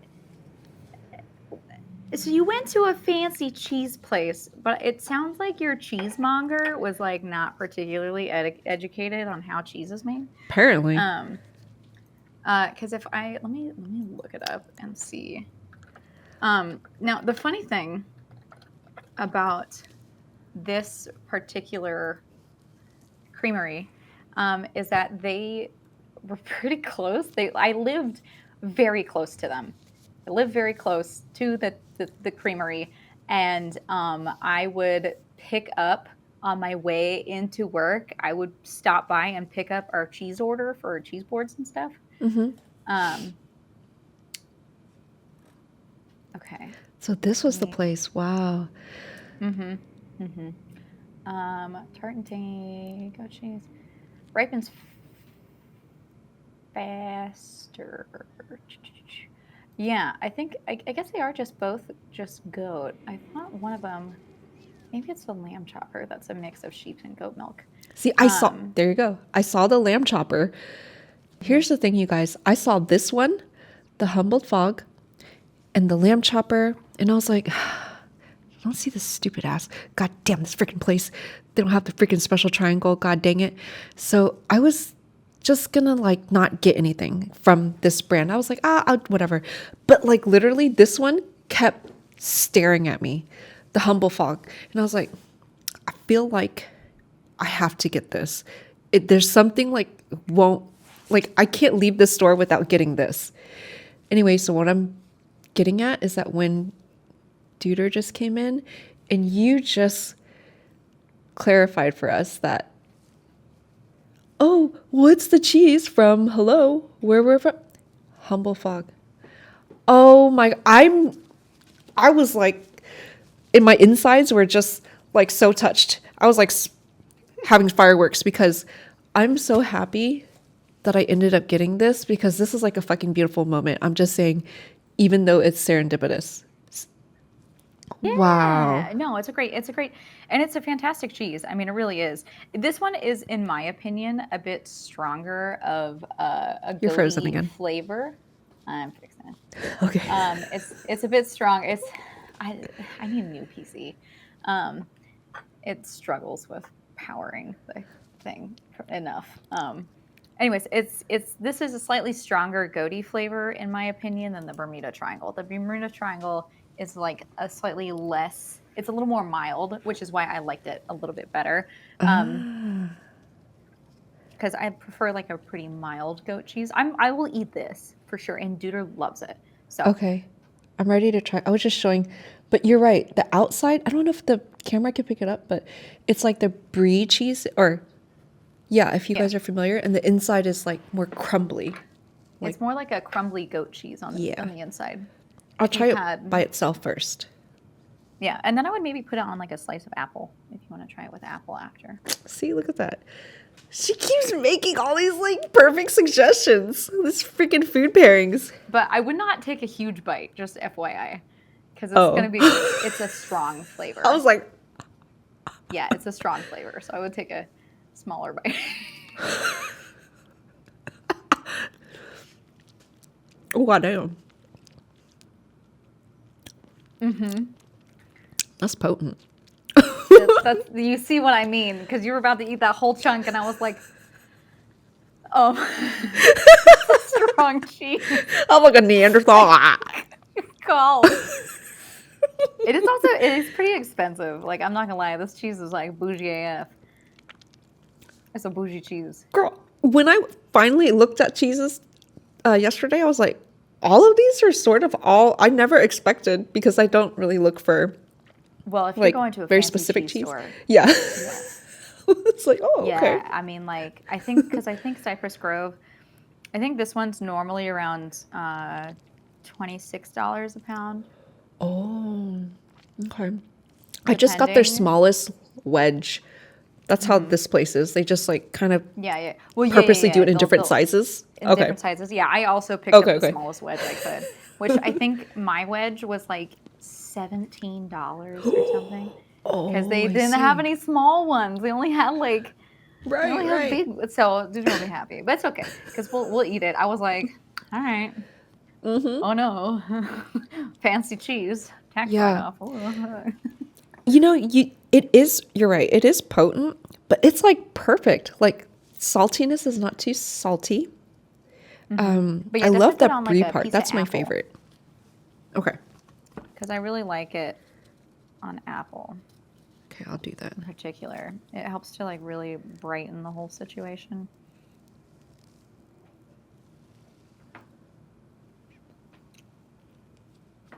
I was like, I think I put too much.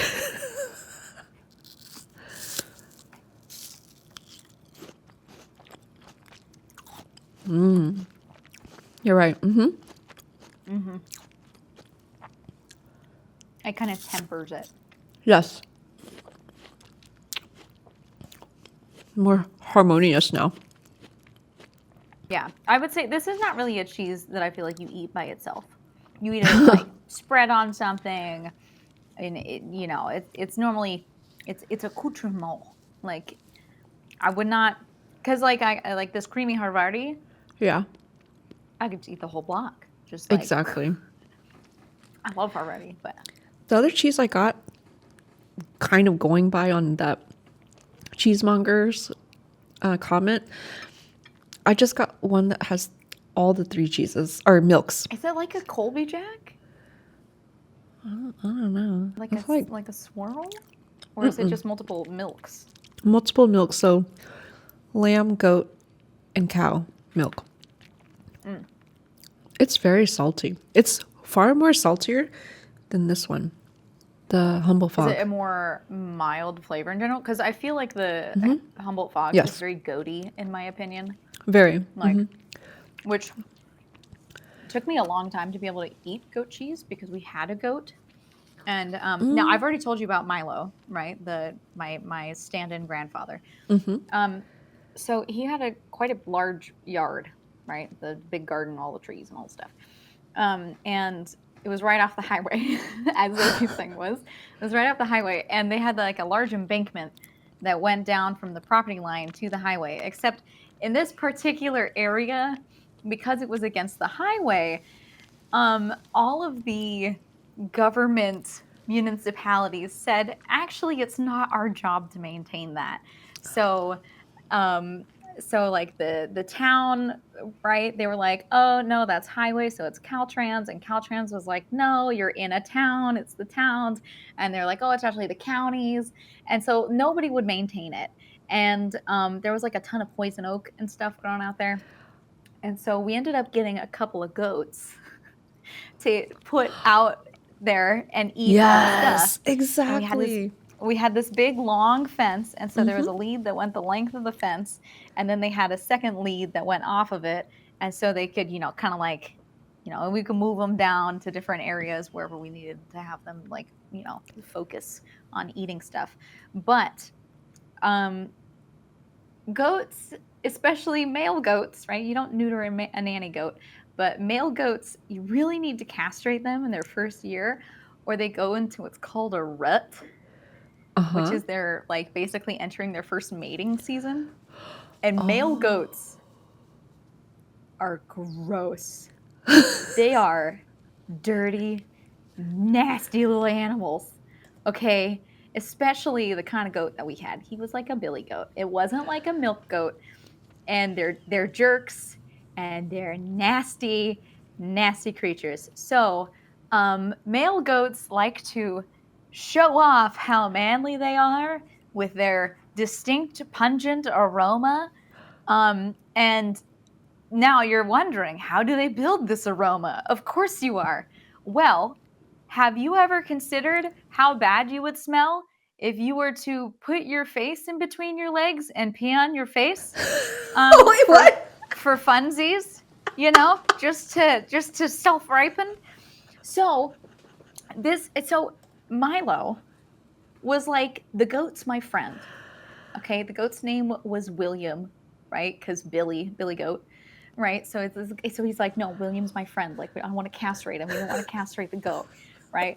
So so there was years where we had this goat out there, and if you don't castrate them, they're also incredibly horny, and like the Mm-hmm. goat would get tangled around something, and so you'd have to go out there, and it's this piss covered goat that is trying desperately to hump you, really trying, and it's like, and you're just trying to untangle it from the telephone pole that it somehow has wrapped itself around 4 or 5 times, and it's just covered in, it's stained yellow from its own urine, its face. God. And this, when I see this goat stank, like, it's very common. So the cheese is called Humboldt Fog for it's a very hot, foggy area. Okay, Mm-hmm. in the morning you could taste the goat in the air on the fog, and so that's why I could not eat goat cheese for years. For years, it took me forever to be able to eat goat cheese because I could just taste William. He just says William. That's so funny. Was so bad. Like, when I say, when we finally were able to get rid of that freaking goat, we were so happy because, like, then my dad, I don't know, my dad was like, he's my friend. I don't want to get rid of the goat. And we were like, Yeah. you have to get rid of the goat. We hate the goat. Like, we're not dealing with the goat. You and the goat can go be stinky buddy. You can live in the goat house for all we care, and you can stink it up in there with him. But like, you aren't coming, because you would reek if you had to touch him. Like, and it would be instant shower. You got to leave your clothes outside. Like, Oh my God. I had no idea that they would literally stick their head in between their legs and pee on their head just to spread their pheromones all over the place. Or, I mean, not even in this case, not even pheromones, literally spread their scent. now I don't know if that's every breed of goat, but Oh, it was the breed we had.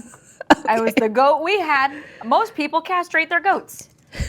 for the obvious reason. And they might have like one stud goat walking around, like, Right. you know? I'm just realizing I didn't pin you to the very top of the chat, so that's what I'm doing right now. Oh, no Don't worries. mind me. That's amazing. I How had no else are idea. you supposed to do it? Did the billy goats did he like to jump on top of things like on trees or He didn't have a whole lot of stuff to jump on top okay. of. But yes, yeah, they totally will. They'll totally Okay. climb on top of anything. He really did a good job of eating stuff though. Yeah. He ate all the poison oak. He ate lots of things. He was out there munching. Mm-hmm. Was that a That- stud goat impression? Pretty much. Okay. I got you pinned. I'm about to do that. Okay, perfect. Thank you, Meadow. Okay. I love that you guys purposely or specifically as a benefit put the goats back there with the overgrown grass because, you know, bureaucracy couldn't decide whose funding should pay for someone to actually cut the dang grass. But I love that, how like nature takes care of itself, you know? You need your, if you have overgrown grass, large fields, the goats will take care of it. Would have preferred the county just coming by and just mowing the thing. Like, you know, they could have done it like once every 5 months and it probably would have been fine. Instead, I had to deal with goat stink for like 5 years. Right? Like,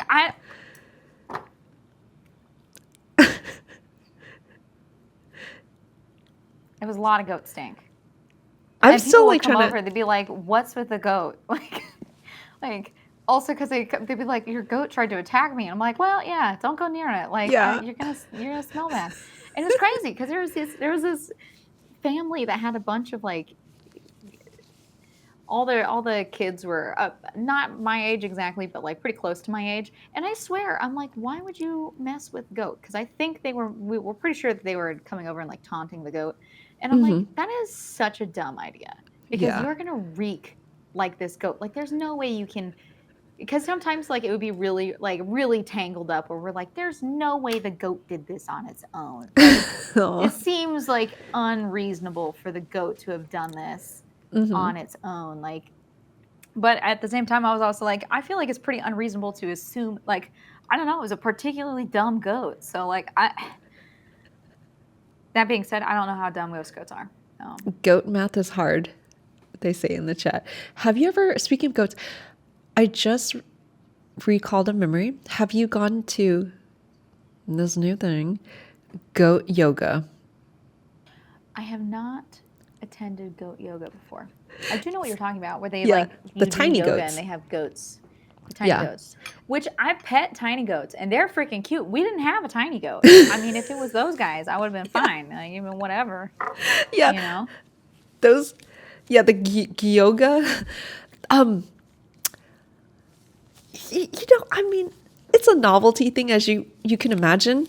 You go once, whatever. I don't have a strong desire to go a second time. It was out on somebody's farmland, and so we were all set up in front of the main house, and the instructor, whatever's there, bring your mat. But then I started like realizing in the moment, like, okay, these goats are everywhere right now. And on top of that, like, as you're in a certain position, like tabletop, meaning like on all fours, they put the little baby goat or mini goat on top of your back, you know, and then So your wait, friend can take a picture. They didn't just let the goats climb up there themselves. They like picked them up. Both styles. Both, And then I realized this is not real yoga right now. You're not going to have do not expect a real yoga experience. No, it's more of like, let's play with baby goats. Yeah, and I'd rather just do that instead of like, here's where I'm Pretending getting at. to do yoga. Yeah, pretending to be yoga and doing yoga. And here's the thing. You quickly realize that goat's all around you. And what does that mean? There's baby balls, pellets of poo all over the place. And that's all up on your mat. And you're like, how am I going to sit now? How am I yogaing right now? It's like cute little mop balls. Mop ball pellets. So they're just literally pooping in your face. So imagine like down dog, so you're upside down V shape. And then the goat comes on your mat and you're like, oh, that's so cute. Hello. For the first 2 seconds. And then boop, drops a little gift for you. Yeah, no, Yeah, Yoga I feel like Studio they is leave the that goat out of the bathroom. brochure. Yeah. Like they, and I hate to say, if you've ever been, around animals, that it's not. The goats aren't potty trained. Okay. Yeah, us city They folks. don't litter We didn't think train about that. goats. Which, I mean, is you can litter train a rabbit. Ooh, really? Yeah, you can litter train rabbits. Oh my god, so funny. Forbidden jelly beans, exactly. It's forbidden jelly beans. Licorice ones. Oh my god. So I was gonna ask you, do you remember with your billy goats? They were like little pellets, little cute little Yeah. things, or okay. I mean, it was goat poop. To be fair, it was never something that I was like, oh, little mofos. Oh, look at that. Like, no, it was goat poop. Like, I mean, we didn't clean it up or anything. It was just there, because it just got, oh my God, really? Again, it just got mulched in with everything else, Oh, question for you. Fun side question. So now I know that whenever you're frozen, right? Earlier I was just like, okay, just by the way, you're frozen, just in case you didn't know. So that made me remember a question that I like to ask. Okay, let's say if it's so maybe it's like, this one's the more difficult one. If you're on a first date, or imagine your first date with Duder, and it's fresh, so it's still like, sparkly and butterfly. Okay. What if y'all are at dinner and he has a little something in his teeth? Are you gonna say something? Yeah. Okay, how would you go about this? Oh, I'd be like, oh, you've got something in your teeth. Oh my god damn it, it was so simple. I'd be like, oh, you have something in your teeth, just so you know. Whatever. Like, I'm a girl's girl. Like, I'm gonna fucking tell you. I'm sorry if you don't. No. Curse. I'm All the time. Okay. I've been restraining myself. Like, no, I'm gonna tell you if you got something in your teeth. Like, look, this is part of like restaurant culture, because the way restaurants work, right? Typically, you have very little time for any amount of food that you actually get to eat. And normally it is a mistake or something that you've begged the chef for, that you have less than like 3 minutes to shove in your face in between serving tables, because depending on the size of the restaurant, there's not always a server that's able to mind your section while you are on break. We typically waived our breaks. We did not take breaks because we were going to lose money. So we just waived the breaks, and you would just shovel food in your mouth, and you'd go, am I good? Oh. And then somebody would tell you yes or no. And if somebody didn't ask, right?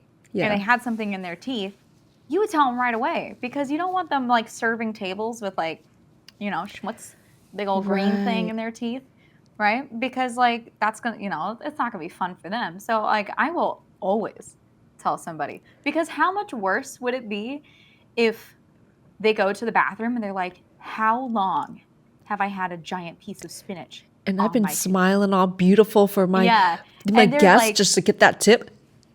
Well, no, or like even your date. If you were if you're on a date Like, I would much rather just be told that I had spinach in my tooth than be having sitting there for like, I don't know how long with the Yeah. spinach there, like trying to make small talk, like, with like, I'm over here overthinking things like, okay, how do I put this in a beautiful way so that they, it doesn't hurt their feelings or like make them feel like silly. You straight up, you got a little something in your teeth, just so you know. yeah, you just say it nicely. Mm-hmm. Just be like, oh, just so you know, you got a little something in your teeth. And then if it's me, I'd be like, I've got a mirror. Do you want to use my pocket mirror or whatever? And be like, here you go, babe. Ooh, Take a nice. look in there. I've gone on stream where like I would have wet toilet paper on my face because of the chat. And like it would just be literally dangling from my side of my head. And like I don't notice. And like hours later, somebody will say something. Or there's like a one random piece stuck on my neck. So I think they do that on purpose. So anyway. But yeah, I would say I don't know. I just tell people. I'm also an incredibly blunt person. So I don't know. I'll tell people yeah. all sorts of stuff. Like I don't fear telling people things. These Your days, chat trolling you on purpose? or excuse me, going through life, I realized that I prefer that. Like just straightforward. With, if it's something that just needs a little bit of just being delicate about it, but again, just being straightforward, I much rather that. Yeah. Yeah, and do it to bar patrons all the time. Well, and that too. Like if I see somebody, like when I was serving, if I see somebody who was on a date, particularly if I had a chance to have them, if they were like alone at the table, I would totally let them know. Oh, by the way, you've got something in your teeth, and they're like, Beautiful. thank you. Yeah. Like for them, it's like freaking life saving. Yeah. I would keep, and like this is as I said, I'm a girl's girl, right? So I'm gonna help a girlfriend out if she needs help. Like I'm not gonna sit there and watch somebody suffering. So I would typically have like safety pins. I'd have extra hair ties. I'd have Golly. like bobby pins or something on me, just not only for like myself personally, but like my female coworkers. And the number of times that I saved somebody's night from a serious wardrobe malfunction because I had a couple safety pins and was able to pin their skirt back together when it ripped. Like, Damn. it was like I would call it like what did I had like Shelby's like emergency bag or whatever. Like I had a little bag that had like all sorts of stuff in there, Q-tips and like whatever, just in case people needed something. Wow, that's And so thoughtful. well, and the other part is like for me too. Like if I have like a wardrobe malfunction, like having safety Heck yeah. pins in the car, put a pack of safety pins in your car. You will be amazed at how frequently you end up using them. That's an excellent tip. Excellent tip. But you just made me remember something that was sort of a rare occurrence today. Today I had another flat tire, but it's from my 10-year-old tire that I still had. So it was already time. So anyway, side note, get yourself, if you don't have it already, the portable inflator. It's just this little box, $60-$70, whatever, on Amazon. And you just like can inflate your tire right there. You're not going to have to change out to the spare depending on the circumstances. Anyway, I went to the tire changing place today. And I like to wait outside versus like inside. It's cold, AC, whatever. So just sitting on the bench, and for a long while, my back is facing the glass of the building. So there's other guests waiting for their car too. This lady actually walked outside and said, "Sweetie, you have a spider on your back." And I was like, Mom, excuse me. I was trying not to freak out, of course, remain calm. And so I was like, okay, let me shake out my hoodie. Like, is it gone? And she's like, it's still there. So she like reached and she's like swatting my hoodie too. She's like, I don't see it. No, and we're like, she says she doesn't see. My immediate thought is like, oh my fucking God, it's down my back right now.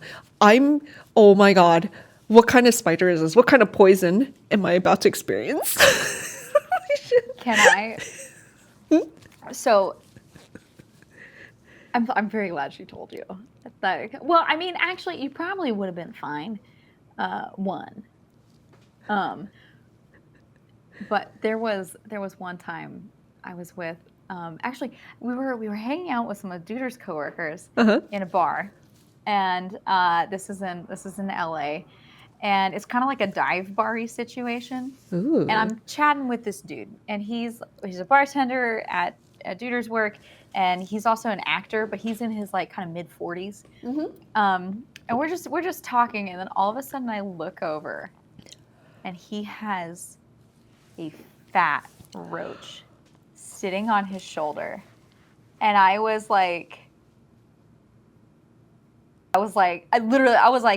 sorry, John. Like, and he was like, and he looked because he saw me looking at it. I was like, John, you got a freaking. He was like, and I just smacked it. Yeah. And it went. I don't know where it went. It was in a bar. It was a dark bar. Do you remember that? You remember when I rescued John from that roach? Oh yeah, you slapped it on his back. Oh my God. He was like so afraid of it too. He was like, oh, he was freaking out, which was really funny for me. But then we were like trying to figure out where it came from. Yeah. Because like, he's not a short guy. Like, did it crawl all the way up him? Like, did it fly? You know. The big ones have wings. Yeah. They do have wings. So I was like, did it fly onto him? I one time had to, like in the summer in LA, the outdoor roaches. So like if they're so gross because they're big. They're big. And there was one time I had one fly and land in my hair. It was. Oh my God. I'm getting like it was chills so on the back of my neck. It was terrible. It was. Yeah. I couldn't. It was bad. I was like, do I really want to live here? Like, is it worth it to live here? Right. So more of the story, you guys. Always tell other people, especially give them a good smack. Even if it's a stranger, you're helping them out. Give them a good smack if you see a creature on them, especially if you see one on them. And the spider ended up being like, it was on the bench. We finally found it, and we were like, oh. I thanked her like at that time, and before I left, I specifically opened the door. I was like, thank you, because she was on the phone. So yeah, always tell, or just smack and then tell. Smack first, then tell them. Oh, really? Disneyland at night? When they turn the lights on outside, any attraction, so many roaches go running. Oh my God. Well, the outside ones are everywhere, and you can tell the difference between an outside one and an inside one because outside roaches are large. The inside ones are like small. The small ones. But yeah, if you see a big one, oh, I should try oh yeah, feel free to try which one have you already done? The lox, the salmon? I haven't actually done the salmon yet. Okay. Which I'm curious just to try the salmon because it's the pastrami one. Which is it? By the way, so you mentioned that you were bartending before. Oh God. Mm-hmm. I was curious, just being a lady myself. I heard of like some places the bartenders make sure they help out the ladies that are by themselves. So is there like have you ever come across one of those situations where you can clearly tell a lady needs an excuse to leave, or like is there a secret word to help escort them to their car? a lot of places, and some places have it in the bathroom, in the women's bathroom. There'll be a sign that says to ask for something specific, and that's normally in a club, but Okay. sometimes just in Wow. bars too. But a lot of times, if you ask the bartender for an angel shot, specifically an angel shot, or sometimes in the bathroom it will say, if you need help, ask to speak to Angela. Right? Normally, it's something that's kind of angel related. Either Angela, please order an angel shot, something like that. And a lot of times, what they'll do is they will. Figure out whoever the date is, whoever the person that's the problem is, and they'll kick them out, typically out the front, and then they'll either hide the person who's like in the unsafe situation, either in an office or call them an Uber or something and take them out a different exit so that way there's like a separation. Beautiful. But yeah, so an angel shot or asking for Angela, I would say an angel shot is probably more people know about it Okay. than to ask for Angela, because like if there is an Angela that works there, It's like, like you don't oops. know. Um, So but also when, if you just make eyes at a bartender and you're like, or right. like we'll help you, That's hands beautiful. down. Or if it's very much a see something say something situation. If you see somebody like being weird around someone's drink or like trying to like touch their drink or something while they're not looking, Mm-hmm. straight like say something. And a lot of times, like I've known of places where if somebody sees something go into a drink, they turn all the lights on and they tell everyone, come get new drinks. And they'll get Holy rid of shit. whoever it is because they don't know if that's Been the only contaminated. person, Exactly. Mm-hmm.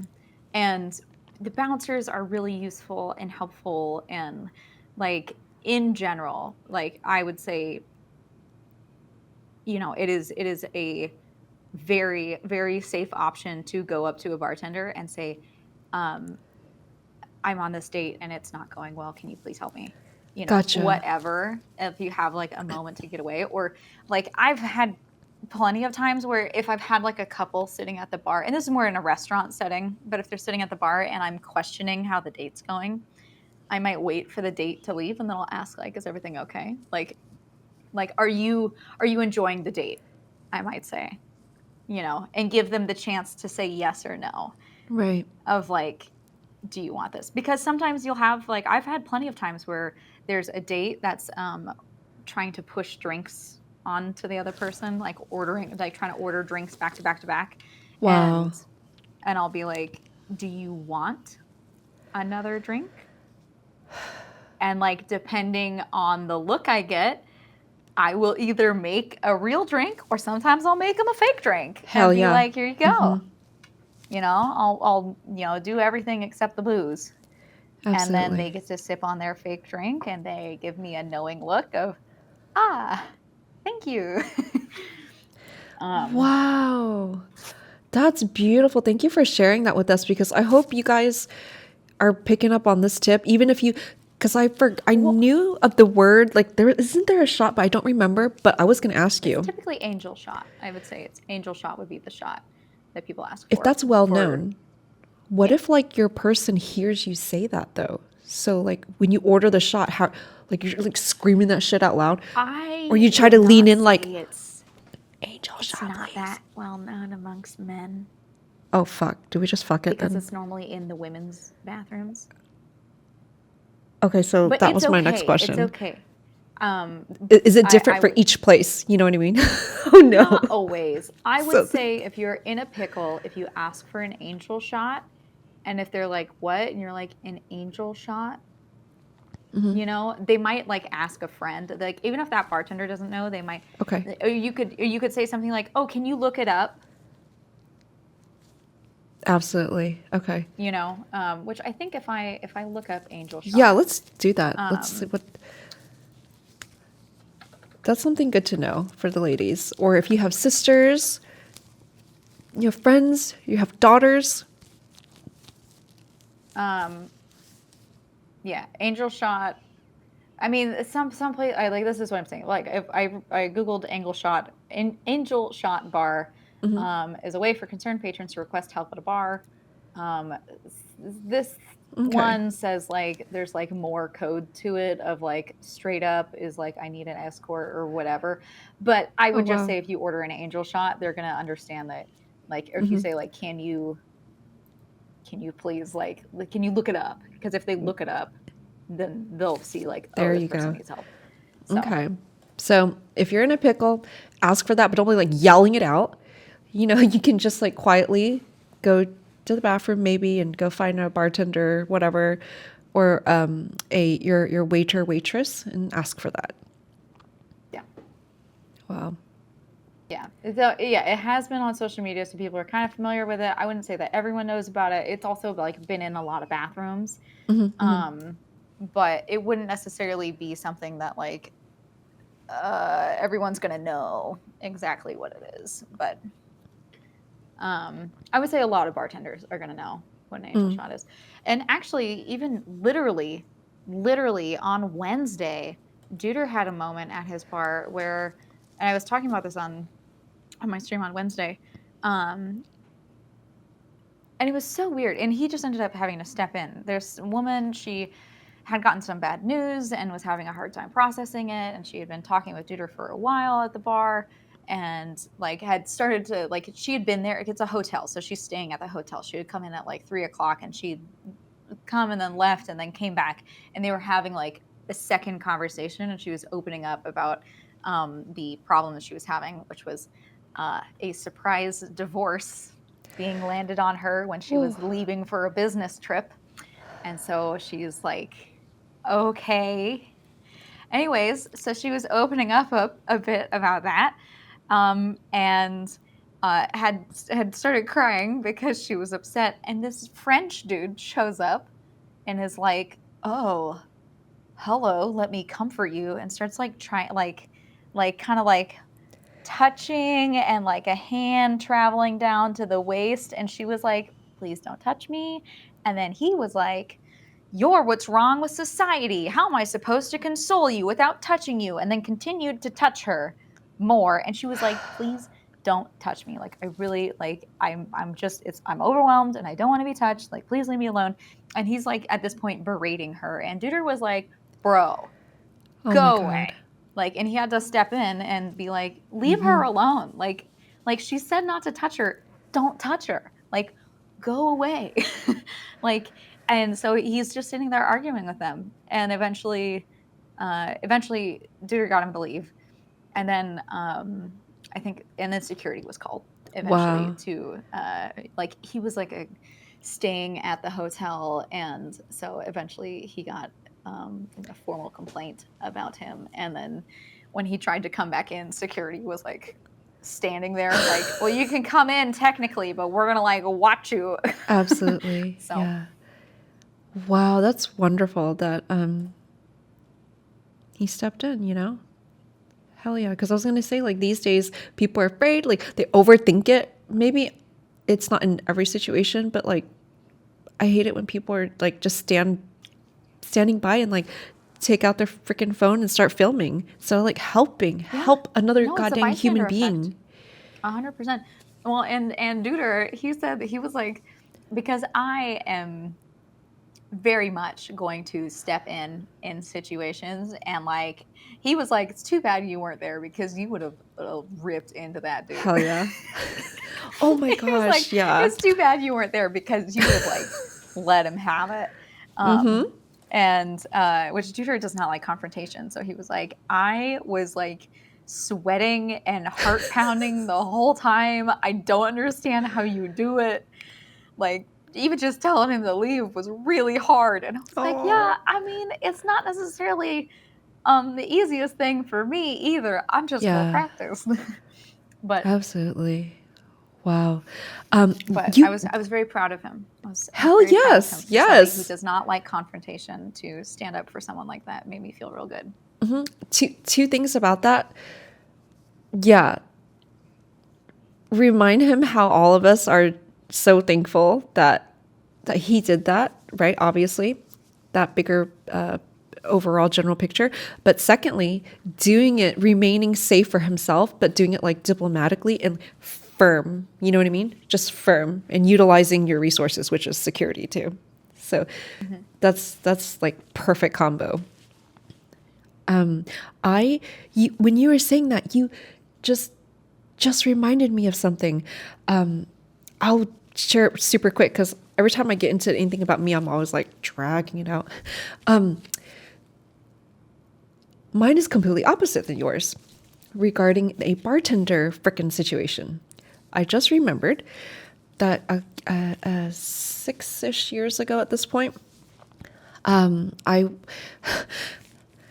was making secret trips because at that point I had like living at my lady friend's place, and I was making I didn't tell anybody because I wanted to go specifically fly at night, random cities. I know that already does not sound like a good idea, but the point is that I specifically wanted to get these very specific shots overhead at a specific altitude, so like 15,000 or more. So can't do it in helicopter, it has to be an airplane. So I wanted to get at night just to see like the city lights because they look like veins and some of them look like crabs. It's beautiful. So I wanted to get those specific shots. So anyway, one time I went to freaking Vegas. Hold on. I was so confused for a moment. You're talking about photographs. Yes. Okay, when you said bartender and I wanted to get these specific shots and in an airplane, I was like, this is extravagant. And I don't know what plane you are on when you're like, okay, could you mix me up? I'm sorry. Yeah. It's called a crab shot. And I know you can only have it on airplanes. I know, it's crazy. Like that's how my stories go. I eventually I did realize that you're talking about photographs. Okay. My bad. So one time I was like, I might as well make this like interesting for me, not go to like Chicago because that was dangerous. So I just stayed literally at the Chicago airport, the red eye and whatever. Anyway, it's like, let's go to Vegas. So I like Vegas. So I'm going to purposely red eye and then be there for a couple hours and the next flight will be like 7 a.m. So I took my ass down because I'm very familiar with Vegas and I know what area, like part of the strip and what side of the strip, what segments of the strip too would be safe for me to walk at night by myself. And that's what I did. And I looked this restaurant up and I normally don't go to Paris, but I'm like, this is the one that will be open during these specific times, like 2, 3, 4, 5 a.m. for me to stay there and I could get like a croissant or something. Right. Anyway, so I was there by myself, as you can imagine, and I was sitting at the bar, but at the little high table things, not like literally at the bar. Right. This freaking man like came in, I guess, from the gambling floor and just started chatting it up with me, whatever. And he said, you want to go play blackjack with me? I'll pay you to play. And he just kept like hounding me. And I'm obviously like by myself, I'm like reading stuff on my phone and I don't want to be bothered. And the bartender's just like there this entire freaking time. Anyway, point is that he just kept talking to me in a way where I started questioning, oh, does he think I'm a lady of the night? Is this why he came over to me thinking that?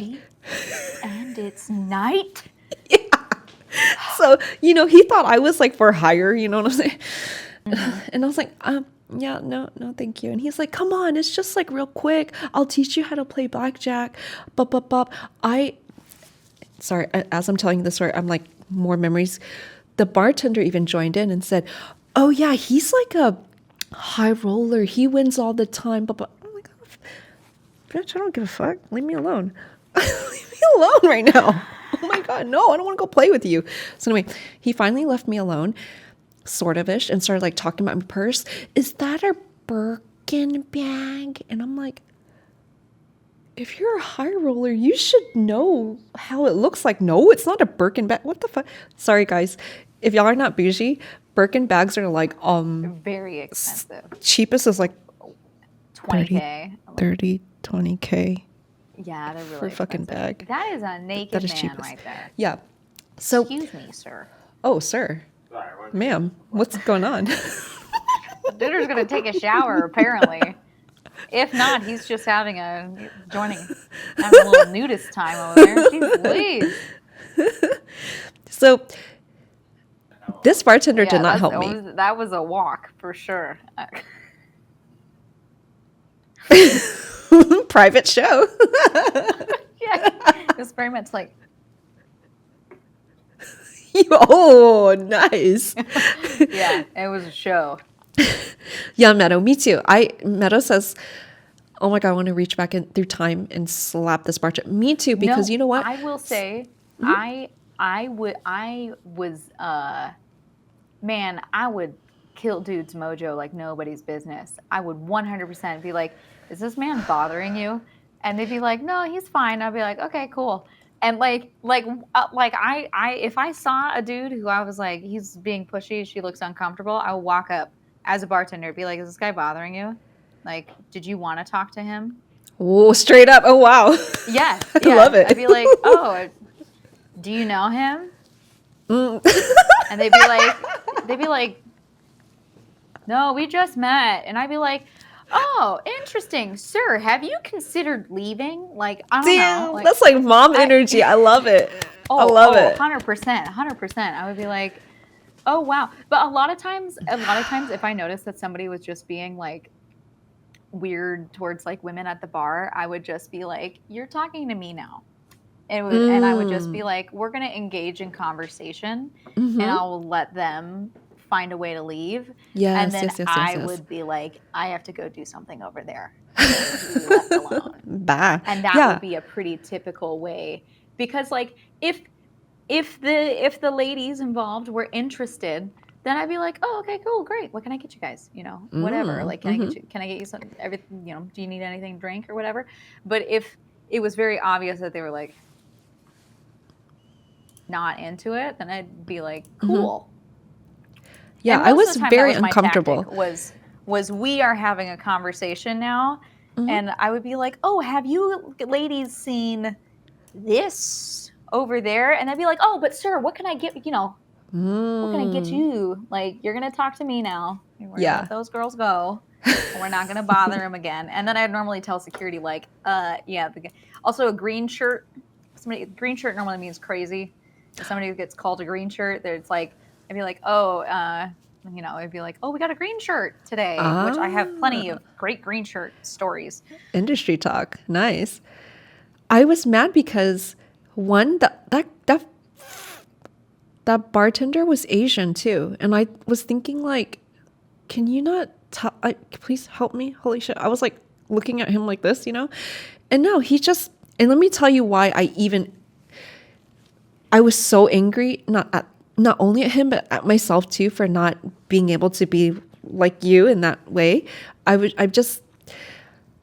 So after he didn't even leave yet. He still continued conversation, like really trying to sell himself.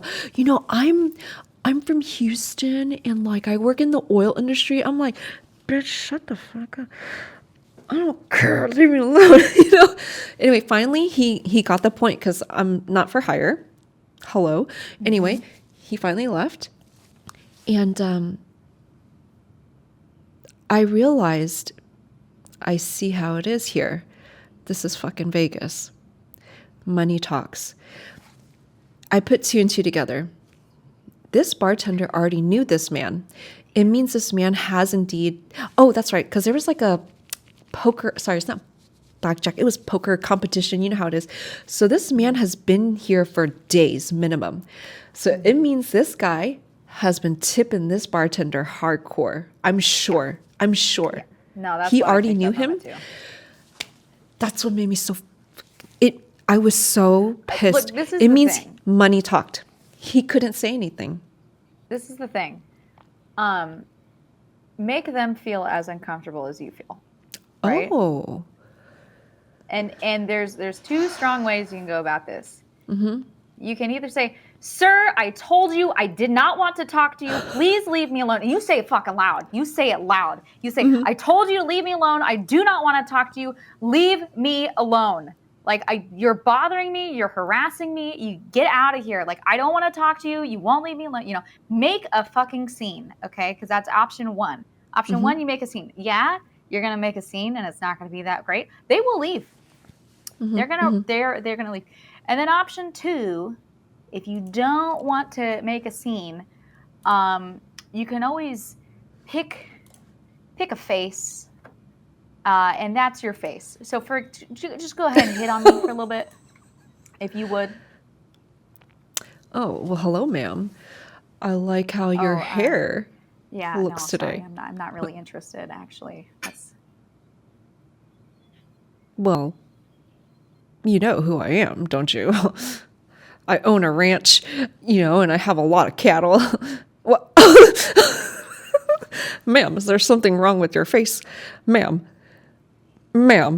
are you having a stroke, ma'am? I believe this lady needs assistance. Oh my word, bye-bye, ma'am. You're on your own. Yeah, there you go. There you go. Yeah. Oh my God. Like, it is incredibly uncomfortable, right? You don't. Yeah. I love it. Just. Okay. Mouth slightly agape.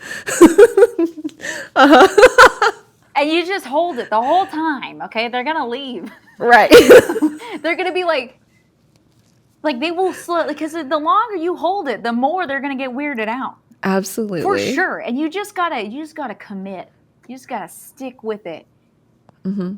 And like it is. But yeah, so you can either make a scene or you can make them really uncomfortable. Both options. Well, both options do make them very uncomfortable. Absolutely. One of them just makes them I feel like that second one. Yeah, it's good, right? Has more weight. You know what I'm saying? It does. You just have to have the nerve to do it and to stand up for yourself in a very clever way. Non-confrontational. Non-confrontational. Oh, yeah, for sure. So if you're not in a confrontation and you're like, "This dude won't leave me alone," I will remember this forever. You just hold it, because the longer you hold it, the more they're going to be like, "This chick is crazy." Like, they don't actually want that. Wow. So thank you for giving us these amazing tips for that. And it's actually really great, because you're coming in from working at a really great restaurant experiencing this, and especially the bartender, bar scene. Oh, I've also worked at club situation, like much more divey, kind of clubby situation, and I've had my own fair share of being accosted and groped and all sorts of stuff. I don't want to get into it because I don't Same want to here. be triggering folks, but I feel like all us females unfortunately have had that situation. I just hate that, and then we get looked at as oh, she's making a scene, because they don't see until we get so upset that we actually have to make a scene, But anyway, yeah, you're right. I was going to ask you, so regarding your restaurant experiences, what is the most, well, there's 1,000 ways to go about this. So what was your most memorable restaurant, maybe experience working there, as far as the food that they were making? What was surprising for you? What was the best dish? We can go different ways, so I'll leave that open to you. Or what were you guys eating in the back? Maybe it's a simple thing where like what you said, when you're working, front of the house, like waiter, waitress, you only have such a short window of time to like freaking give yourself sustenance. And maybe like, did the chef happen to make you something really simple that was like freaking delicious, or, you know, Okay, or, this is something that is very simple, but is incredibly delicious. Can't eat it anymore. But piece of sourdough bread, grilled with like the olive oil grilled on both sides, poached egg, and then northern white Italian anchovies, which are a very, very mild anchovy. You put a couple of those and then olive oil and salt and pepper on top of just a poached egg with sourdough bread. It is incredibly delicious. Is even if you're not a big anchovy person, like they're so it's so good. But you have to get the good Italian anchovies. You can't just use like the regular flat pack anchovies. Um, Delicious, surprisingly simple and delicious. I'll say, interestingly enough, I don't feel like at the time I knew how incredible the food was because I had lived in a small town. I lived in a very smaller area, and I ended up having a privilege of working with a really fantastic chef. He was actually doing really innovative stuff, really great food, and which I knew it was great food. Absolutely, it was delicious. It was incredible, and nobody else really was doing it in that area. But it wasn't until I moved to LA that I and was exposed to some like really fantastic restaurants down here that I realized how good that restaurant I worked at was, because it was on par or way better than the restaurants in LA, a lot of them. And for a much like way less, they weren't charging nearly as much because they can't charge that much there. And the biggest thing is simplicity in cooking is massive, and in choosing quality ingredients and letting those ingredients shine. And I think I always was so impressed with how dishes can be put together so simply and yet turn out just incredible. We had this at one point, we had a melon salad on the menu where it was a couple different melons. We had honeydew, cantaloupe, and then watermelon. And we would normally have like the regular red watermelon, but also like a yellow watermelon. And those are just like cubed. And then it had olive oil and a light vinaigrette, microgreens, salt, pepper, and chilled lobster. And it was Ooh.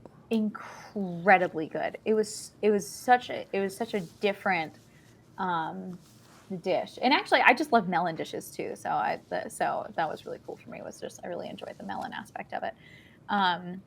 But I remember when we would do that in the summer, and just having access to these really amazing seasonal, fresh local produce and seasonal dishes and stuff. Having access to really delicious oysters, having access to like local, like basically just got pulled out of the bay and handed to us kind of oysters. Like Holy cow. we would get fresh crab that was like the freshest crab that you can have, not just live, but like it had been pulled out of the bay, pulled out of the ocean, at 9 that morning, because we had this incredible seafood around us at the time. Is And it then still around, also, that restaurant? oh yeah. It's called 511 Oh, in okay. Eureka. Note that down, you guys. Um, Try it out. it's and it's still the same chef there. I will say he lost some of his passion, so he hasn't really updated the menu that much. Um, I worked there for 6 years. And there was 3 different chefs in the course of my time working there. And the last chef who I worked with for 3.5-ish years, he's still there. So, and that was 5 years ago. So, Wow. What you mentioned melon. Yes. So if you like melon, have you been to Japan yet, or not yet? no, I would Do you know love what I'm to getting though. at? You know, the Japanese, they really prize like the They growing really the very best, you know, like crisp. one is Well, $100. yes, yes, yes. The very well, and it's not just melon; it's all sorts of different fruits. I Yes, mean, they have strawberries. strawberries and the Mm-hmm. muscat or grapes Mm-hmm. and very special oranges and stuff. And then, of course, they also have like the square watermelons. You Yes. know, Uh-huh. So I um, imagine that would be something you will definitely try if you were to go to Japan. I totally Yes. would. I would Yeah, totally get the fancy fruits. I'm absolutely. here for it. I'm here to try it because I mean, from what I've seen, is they're like so good. Yeah. It's like you have to at And least it's do it like once in your the life. grapiest grape you've ever eaten in your life. Yes, Like, exactly. I heard like specifically like what you were mentioning. Yes, the like a salad that features a fruit. You would think like is so simple. What is this? But I heard like at the Japanese sorry, excuse me, at a very this like well-known sushi restaurant, I forget. It was like you experiencing the true essence of a freaking strawberry. Like, oh my goodness. I really need to try that at least once in my life. So yeah. The melon no, I the would melon too. story reminded me of that. I love fruit. God, I love fruit a lot. Like I'm definitely. I've always been like a big fruit eater for sure. Do And you think it was from the garden? Milo's garland? Garland garden? Do you think that like inspired you to I or that was mean, always yes there for and you? no. I mean, I've always loved fruit. I mean, I've just always loved fruit. And like I'd say, I would say my love for tomatoes more so comes from the garden because he would grow tons of varieties of tomatoes and have we would in the summertime actually, and this is another one that would maybe be like a nostalgia food for me. Mhm. He would grow these huge heirloom beefsteak tomatoes, and pretty much every summer we would have it, and he would have like 50 tomato plants. Like it was like an unreasonable amount of tomatoes. So with dinner, as our side for dinner, there would be thick sliced tomatoes, and and this is like another very Midwestern thing, but you would put a couple slices of tomatoes as a side, and you put mayonnaise on it, like a spoonful of mayonnaise and salt and pepper, and like they're delicious. Just tomatoes with some mayo on them and salt and pepper, and like the homegrown tomatoes though, because these Yeah. tomatoes were The whole lacking of so flavor, right? yeah, they were so flavorful and delicious.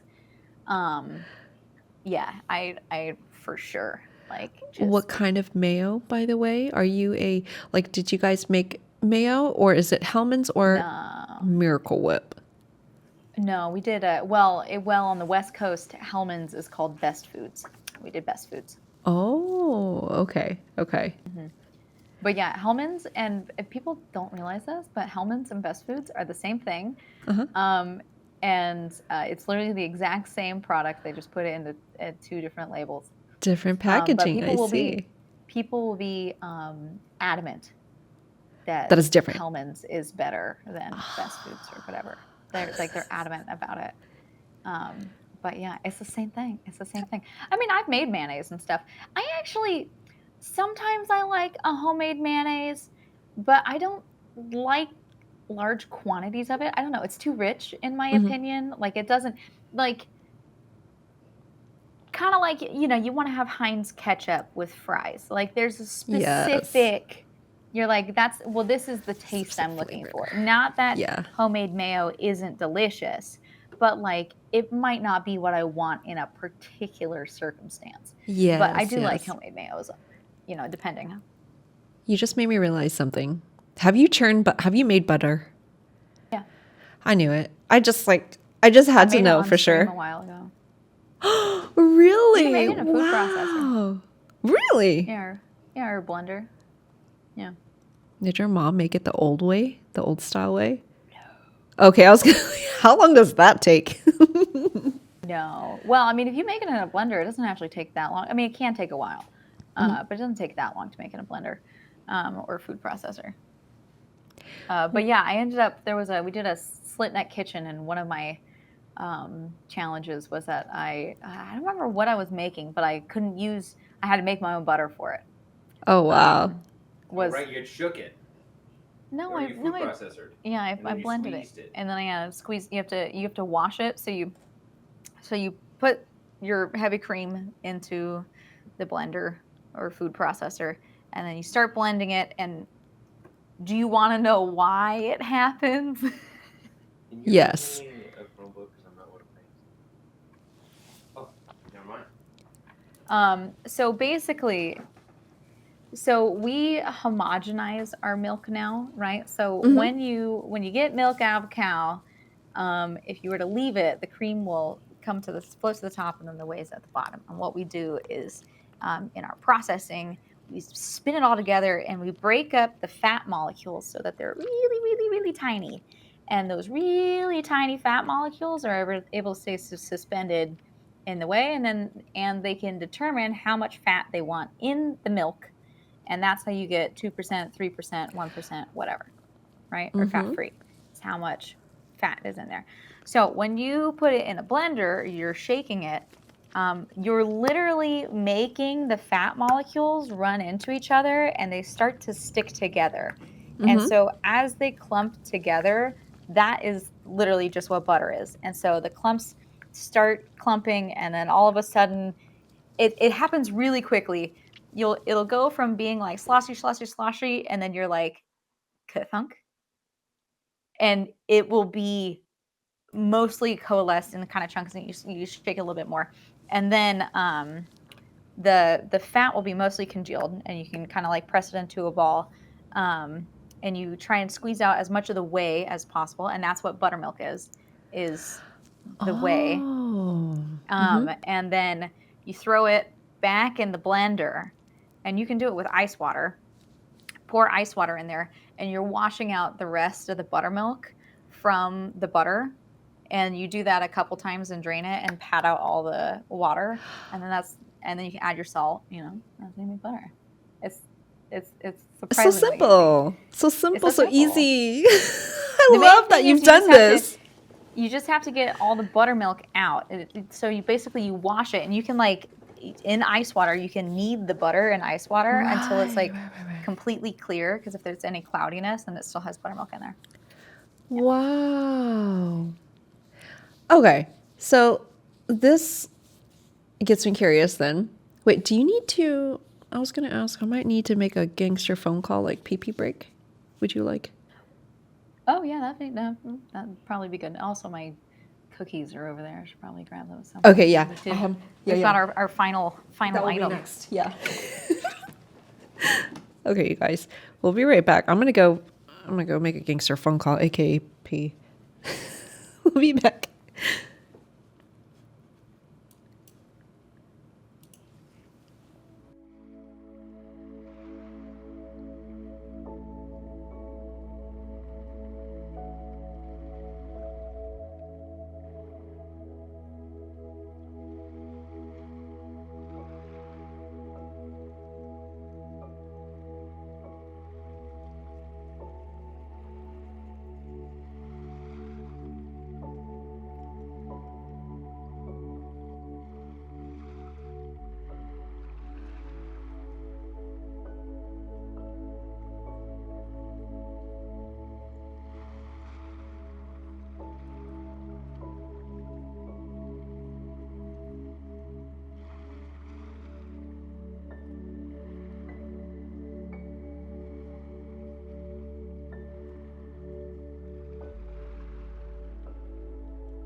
Good. I'm so glad to. Hey, Sneakers Hotel, you're still here.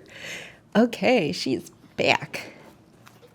So, I didn't want to forget to ask this, but with your mom, with let's say like, do you remember what was a staple or like a classic family supper? What would she make for you guys? Oh,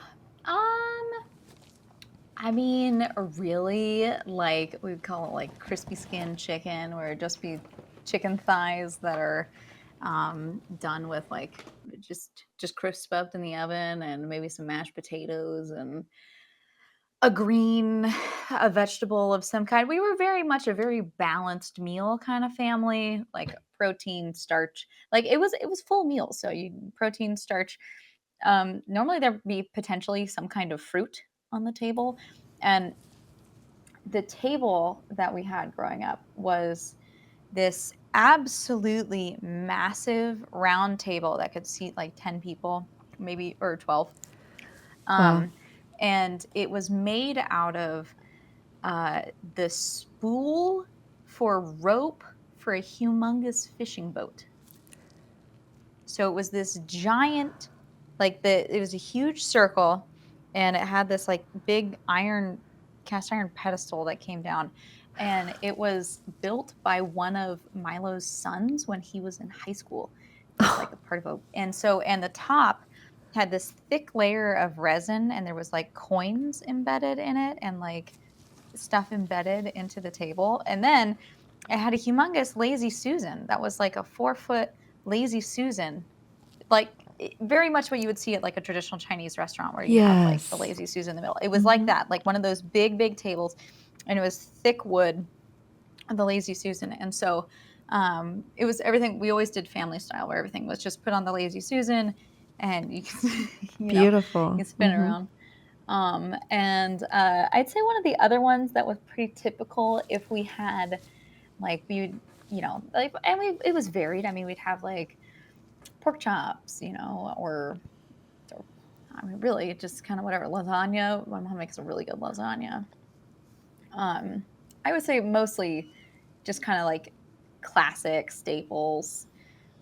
Shepherd's pie, if we had leftovers of like turkey or something, my mom would make shepherd's pie.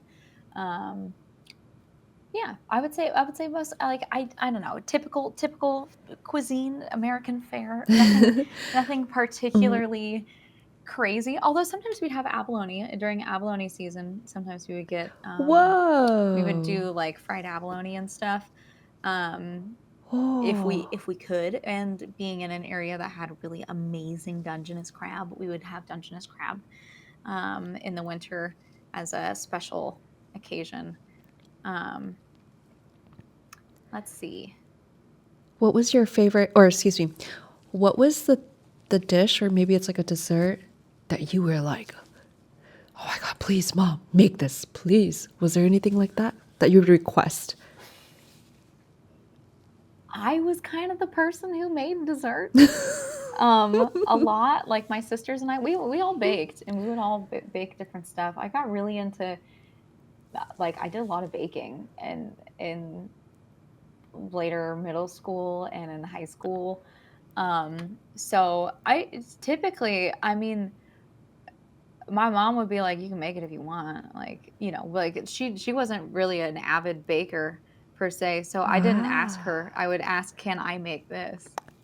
You know, Wow, I that was love very it. typical for, like, my older sister and I would bake together a lot, and so we would be like, "Oh, we're gonna make these things. We're gonna make truffles, or we're gonna make whatever." Um, Excuse me, so truffles? Oh my gosh, you guys are truffles are way so easier to make than you advanced. It think they are. sounds advanced. It sounds like it is not. Truffles are easy to make. Um, What's like something that is really fond that you remember making with your sisters? oh, gnocchi. Gnocchi. I Gnocchi. see. Can you explain to the So chat, by the way? yes. So gnocchi are it's a type of pasta where it's basically little tiny potato dumplings. And I remember this very fondly because we were following a recipe that said to use like 3 to 4 uh, large potatoes, I think. And now we we had homegrown potatoes. Um, and the large homegrown potatoes were probably 2 to 3 times the size of a store-bought potato. Like Uh-huh. Oh my they gosh. were big. They were humongous potatoes because it depends on what type of potato you get, right? And so she was following the recipe. We unintentionally made like 12 pounds of gnocchi because we had these humongous potatoes and did not scale down. Like we probably could have just used 2 potatoes. And instead, it was like, we had more people than the recipe had originally called, like said. I think the recipe said it could, was for like 4. And we were like, oh, well, technically we need like 7 people's worth of food. So we Yeah. were like, oh, we'll just double it. We like quadrupled the recipe. Like, and so with gnocchi, basically you boil and mash the potatoes, and then you start incorporating flour into them, and like you season whatever. You start incorporating flour into it until it makes a pliable dough. And so we just had to keep adding flour. And it's just like the volume of the potatoes just kept increasing, and we were like, hmm. And so we had so much gnocchi, just an insane amount. Um, Yeah, so I definitely remember doing that with my older sister. That was really funny. Then we had to figure out what to do with all the gnocchi. Right. Did You you know guys what? I freeze did it or remember. like I don't remember what we did with it. I was like probably 12. wow. Yeah, I was probably because then she would have been 16. That's about that. That seems about right. But something that I absolutely loved that also relative to having a huge garden, um, we would have zucchinis. So many zucchinis. And my mom made a really good zucchini bread and also zucchini fritters. I don't know if you've had either of those. Zucchini bread? Yes, not the fritters. So it's also like a zucchini pancake Hmm. would be what you could call it, but a zucchini fritter where it's like a much more savory, but basically it's like kind of a savory pancake batter with shredded zucchini mixed in, and then you fry it in like a cast iron with like a thin layer of oil, but like a layer of oil in there. Um, and you give it a little flip and it gets like golden and crispy on both sides, and like still like a little kind of gooey in the middle, not quite gooey but Oh, like soft. And you just do those with butter on top. Oh, so good. what a beautiful like you really, really have a unique like exposure in this like childhood, especially like the whole thing with the house, that living situation. Like you guys got stumbled upon that, and then this garden, and you what the hell, 12, 16 year olds, the sisters making gnocchi with a rated G potato, G for gargantuan, and then Meadow, everyone is like, please, may we have a insane amount of gnocchi now. This is like so beautiful that you were And truly like, it makes sense why you're doing what you're doing now. Holy crap. I mean, it's really funny to me because for me it feels very normal. I Uh don't huh. necessarily think about that as being a weird thing Wow. because Oh, it's it weird was in a just. beautiful way. It's like so unique. Well, I What an mean, experience. I guess I really didn't think of it as being a unique experience. I just kind of assumed, which this is an unfortunate habit to assume that people have a similar experience to yours. But I really, I just kind of thought like, yeah, everybody cooks with their parents, right? Like, why Wow. wouldn't you? You have Like what? But extensive and when cooking I experience. Yes, yes. And both my parents were good cooks. And my dad was a chef for a while. Wow. And my mom like worked on line cooks and stuff. And I remember probably one of the first things I really wanted to learn how to do. And I was probably about in kind of the 6 or 7 year old range. Um was and I'm sure you've seen it. I'm sure you've done it yourself. But this was something that when I finally was able to do it, was so proud of myself. And that was if you have eggs in a bowl and you whip them like this Hell yes. and it like wraps around the fork. I wanted to figure it out so badly.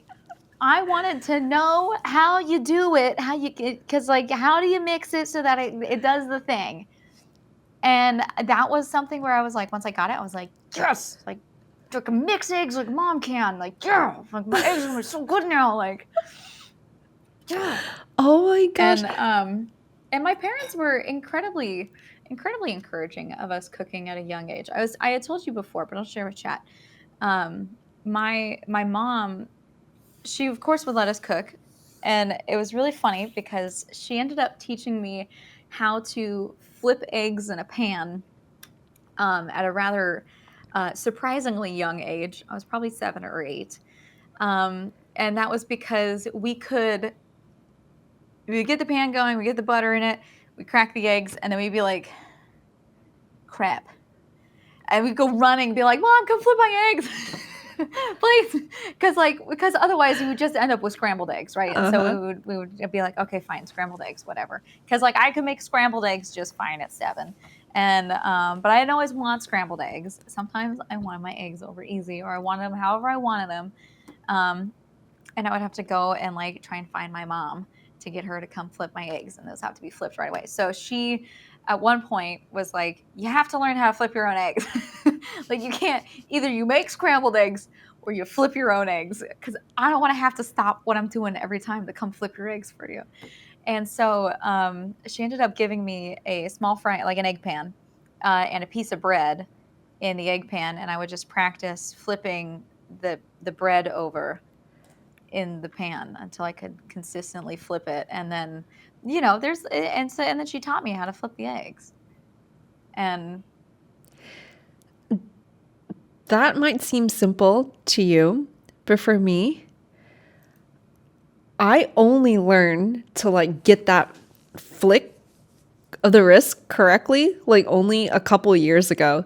And when Nurse Huckleberry was telling me about like, oh, the bread, I'm like, that's like the best practicing tool. Put a freaking, if you don't know how to do this, put the slice it's of good bread. for anything. If you're sauteing anything, you need Exactly. to flip it. Yeah. Oh my God. I was telling her that, oops, I just trialed like, by fire live. Like, I was like, my only practice was when it really counted, like with the real egg in there. It would like splat onto the freaking stove. Yeah, bread genius. I never thought about that. My mom had worked at she worked on a line at a place that did like a lot of breakfast at one point, and she had to learn how to flip eggs. And this was at a restaurant, so they gotta be good, right? They can't be broken. And one of the way that they taught, and you had to be able to crack 2 eggs at once. That was the other thing, is they had to crack 2 eggs at once. And that was also something that I was very excited to learn how to do as a kid, was cracking 2 eggs at once, because I watched my mom do it, or cracking an egg one-handed. I was like, I got to figure out cracking a one-handed egg crack, which I did. Yes, But like I was like, I gotta know, like I gotta figure these things out, because like mom does it so easy. So like, I'm like 10 out here one hand egg cracking, because like I was like, this is a priority skill. Like for me, I was like, I gotta be able to crack eggs good. Like but yeah, at my mom's place, they would make you make eggs, and you had to eat every egg that broke. You don't want to eat that many eggs. So you learn real quick how to not break eggs. Because if you, like 8 or 10 eggs in, you're like, I can't mess this up again. Like, yeah. Would you? like to show the chat the cookies, by the way, as we can Um, eat and talk if you'd like?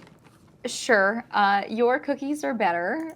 Oh, I uh-oh. can tell you because I have the gluten-free version, which is Oh, that's off-brand. right.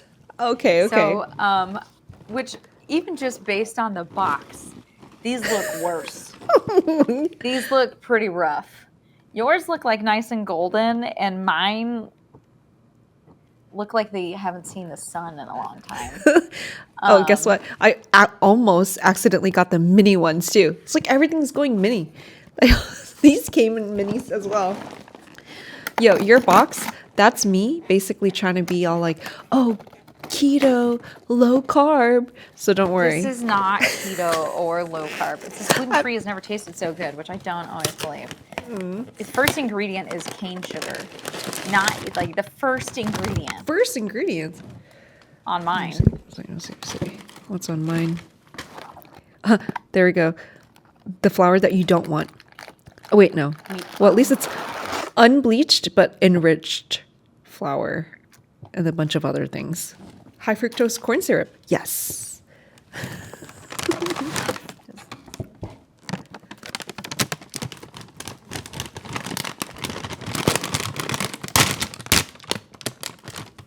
So what's the story with this? The Nilla wafers. I'm sure many of chat is familiar with this. So Choking hazard. So this was, and this goes back to Milo. Well, his wife Joy, before she passed, she loved Nilla wafers. They were just always in the house. We ate them a lot.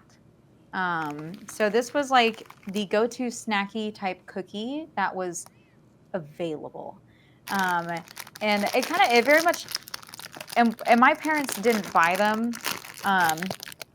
So after Milo passed, we really didn't have them anymore. So for me, it's like incredibly nostalgic because it is like specifically from like pre-high school youth. Oh. Because he passed when I was in seventh grade, sixth or seventh grade. So yeah, very nostalgic of that. Which it does make me really sad that I can't have the OG ones anymore.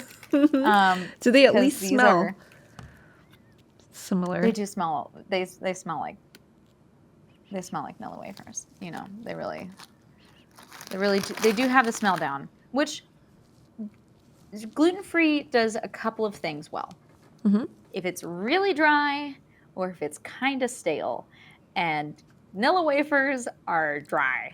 Yeah. So, and like Oreos work pretty good gluten-free because they're a dry cookie. And then Fig Newtons have like a weird texture to them already.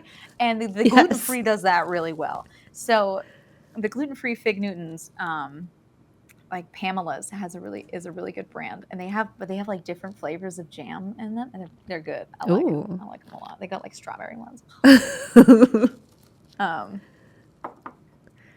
And I've got a little cup of almond milk. I maybe should have did that. Them in milk. I only have soy milk, but I'll eat them like this. But either way, I mean, kind of both. I kind of realized that I was like, oh wait, I should have milk. Wait, you know what? I should do it like you. Oh, dang it. Hold on. I can't. Okay. Well, hold on. First bite. First bite.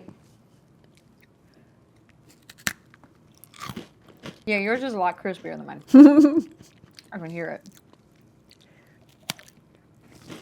Now, the smell does remind me of like the banana custard. Of course, the classic. Yeah, these definitely are a little stale tasting. That just goes with them being gluten free.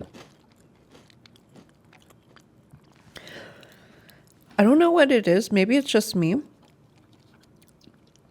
But a lot of these nostalgic cookies, they taste very, I would explain, thank you, Meadow, lifeless. Maybe you're able to help us out with this. A little lifeless. It's very different from what I remember as a child. Flavorful. Okay. Or do you mean lifeless as in like compared to when you were a kid? Or do you Yeah. mean It's just like not much dimension. It's just like what I'm tasting right now is like really sweet shortbread cookie. That's what I'm tasting. But it's like so one dimensional. And I'm remembering like it used to be kind of like so much more. So much more. This is happening with like the Oreos. And also, what was the other cookie that I had with noodles? It happened with that cookie too. So these days, because I know for sure that it's not just like our minds are like as we age, our taste buds are evolving, changing, but the ingredients are heavily tweaked with I would as say well. that it is both. So Okay. your taste buds do in fact change as you age. Mm-hmm. Like, do you remember being a kid and being super into sour tasting stuff? Yeah, at one point. Yeah, those. Do you like super sour stuff anymore? Oh, heck no. It like It's rips up because the your inside taste of your mouth.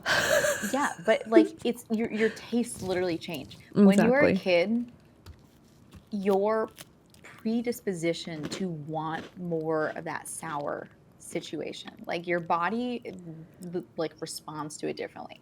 I Mm-hmm. was watching a okay, I'm a big like I like watching history shows, clearly, right? If you couldn't tell, and you know, when Duder and I imbibe a little bit, maybe we eat the adult candy here and there. One of our favorite shows to watch Mm-hmm. is Modern Marvels. What? Oh, what is that? Let me It's see. Modern Marvels is like from the History Channel, and it's like a deep dive into some random topic. And like there was one I watched that was on sour candy. This wasn't that long ago. So, but yeah, your flavors, yeah, history Mm. does change. Mm-hmm. And the main thing being with Modern Marvels is that it has like unintentionally hilarious editing, but I also like the facts. And so what ends up happening is, I've I've had, I've imbibed a little, and I'll be watching something and I'll be like, curious, I didn't know about that. And then I am down a deep rabbit hole of like learning about what California was doing during the Civil War, Mm-hmm. because I was like, I never really knew what was going on in California during the Civil War. Like, whose side were they on? They weren't like a part of the Union yet, really. They weren't really a state yet, kind of. People were just still working their way out west. Um, and yeah, and so that's where a lot of my um unnecessarily deep knowledge about specific topics comes from. And I've always been like this, though. I've always been like really into like educational television, I guess you would say. I love it. You know what? I'm such an So idiot. I thought you said modern marbles, like the glass balls, but I oh, like I'm sure they have an episode on that. yeah, exactly. And I'm like, oh, modern marbles makes sense more. Marbles, yeah. Whoa, I see. Yeah, I love going into like rabbit holes on like certain topics. That's freaking like so let's just say time consuming, but then you just learn something so amazing though. Yeah. I find it so interesting. So, um, but so going back to the vanilla wafers, your your taste buds do change. Mm-hmm. The other thing that I personally think is a big difference is the quality of the ingredients is changing, but it's a Mm-hmm. lot of like when it comes to the natural flavors, they're like the where we're getting those natural flavors has changed. So, like for Mm-hmm. example, with these vanilla wafers, now I assume yours are hopefully better than mine. Mine aren't super sweet. Um, but where they're getting the natural flavor of that vanilla, you can extract vanilla from, so the compound that tastes of vanilla is called vanillin, right? That is the actual chemical name for vanilla, is vanillin. And vanillin can be found in a variety of things, including wood. There we So go. wood can be processed to remove, so that's where artificial vanilla extract comes from, is from, I believe it's either maple or oak. I think it's oak that they typically use to extract vanilla from, and it has a distinctly different taste from like vanilla bean extract extracted from a pod. Yes, Gundam beaver glands, but that is typically used in perfume. It's not going to be used in food. Yeah. Oh, Matto has a fun fact. Real vanilla grows well in a plant guild with a cacao. Oh, like vanilla and chocolate naturally help produce the conditions in the soil environment around them to support each other. Vanilla is a legume, so it's nitrogen fixing. I'm just enjoying this moment so much. Like, we're just getting these beautiful gems from you. Oh my God. Yeah, and then I know the thing about the sugar. It's just really changed a lot for me with these like big name nostalgic snacks. They just don't taste the same for me. And then I always I feel like I just feel a little bit more terrible the next day. But again, that could just be like age, can't really handle this as much. If it's like something, a dessert, like a cake that I know that's made from real ingredients, I tolerate it much better the next day. I realize like I don't feel as bloated or like just general, just shitty, really. Yeah, I mean, it's interesting. And I don't know. For me in particular, having been gluten free for so long, and it really took, especially at the beginning, especially when I first got diagnosed with celiac disease when I was 21. And this was, we're going on 9 years now. We're almost a decade of being gluten free. When I was 21, it was really difficult because at that time, it was right when like kind of the height of the gluten free trend was just starting.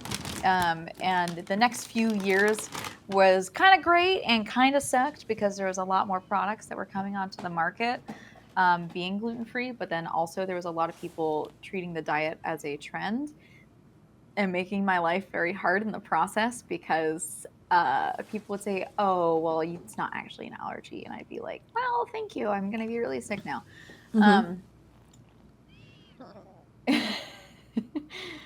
Peter Poopy Pantaloo is putting a rant about my comedy teacher. Maybe. Oh. It depends if we have time for it. I don't know.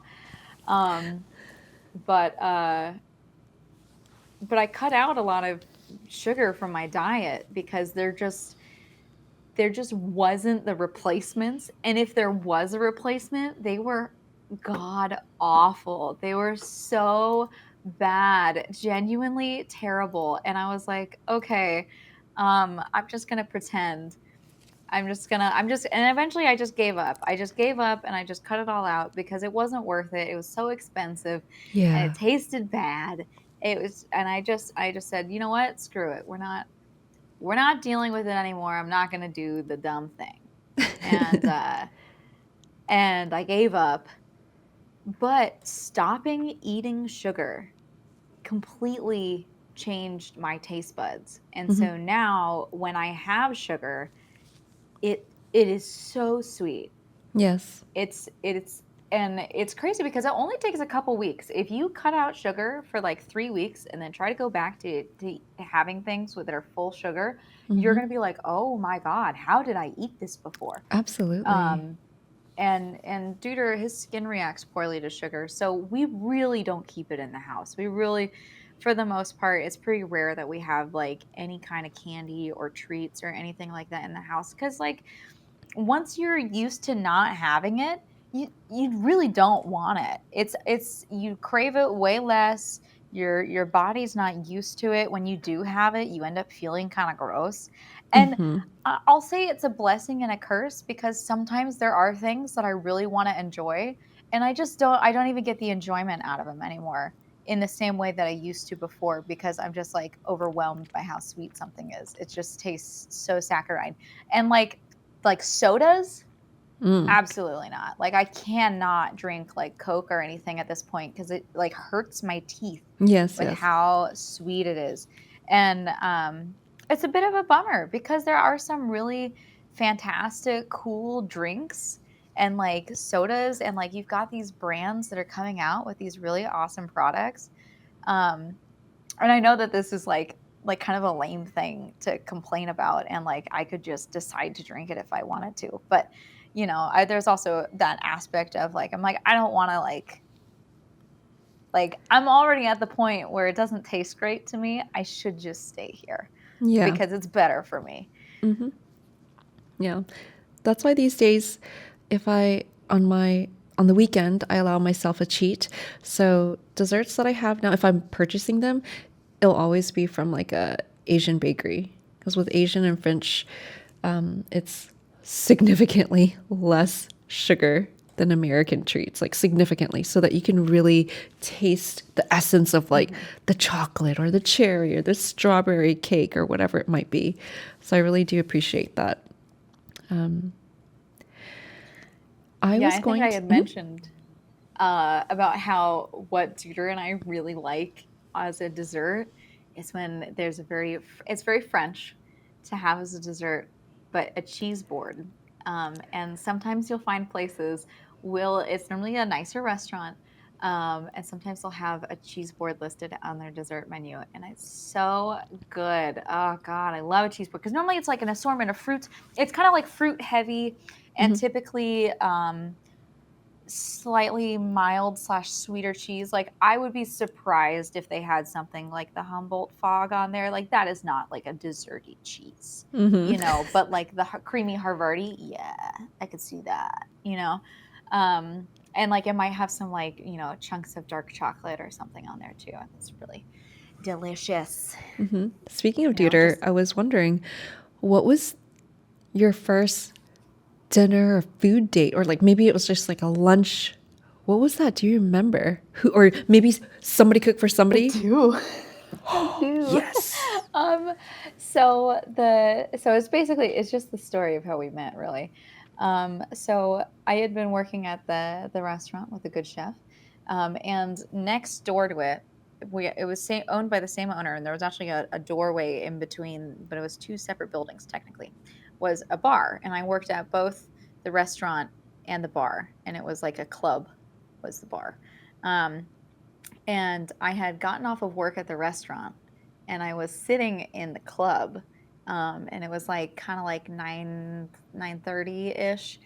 And I was done for the evening, but I was just like, there had been some guy who I had gone on a couple dates with, and he was like, just, I don't know, I wasn't into him, and he had been weird, and he had like come, it's a whole story. He had come into the bar at some point and walked out on his tab, and they were like, Shelby, your loser guy you dated that you went on a couple dates with just walked out on his tab. Like, can you text him?" And I was like, like, are you serious? So I end up texting this guy and I'm like, "Hey bro, you want to pay your tab or what?" And he's like, "I didn't walk." And I was like, "Yeah, you did. You did, man. You went outside to have a cigarette and you just didn't come back. Like, I know where you live. Like, come pay your tab. Like, I literally know where your mom's house is because I went there." Um, so he came back and he paid his tab, and he was, but then he like didn't tip, and I was like, "Are you serious?" Like, and anyways, I just basically told him like, "Don't come back here. Like, you've ruined this for yourself. It Mm-hmm. wouldn't have been ruined if we didn't see each other again, but now you've ruined it for yourself. Nobody wants to serve you." So, anyways, I had dealt with that, and then I walked down to the other end of the bar, and I sat down next to Diego, and we ended up chatting, having a wonderful conversation. Many hours pass. We are having a great time. It gets to like 2 a.m. It is bar closing time, and I was told the bouncers, I was like, "No, he's okay. He could stay. Yeah, we're chatting." So then it's like 3 a.m. at this point, and fully done cleaning up the bar. The bar, everybody's ready to go, and so he was like, "You mentioned you were hungry, so we went to Oh, Denny's."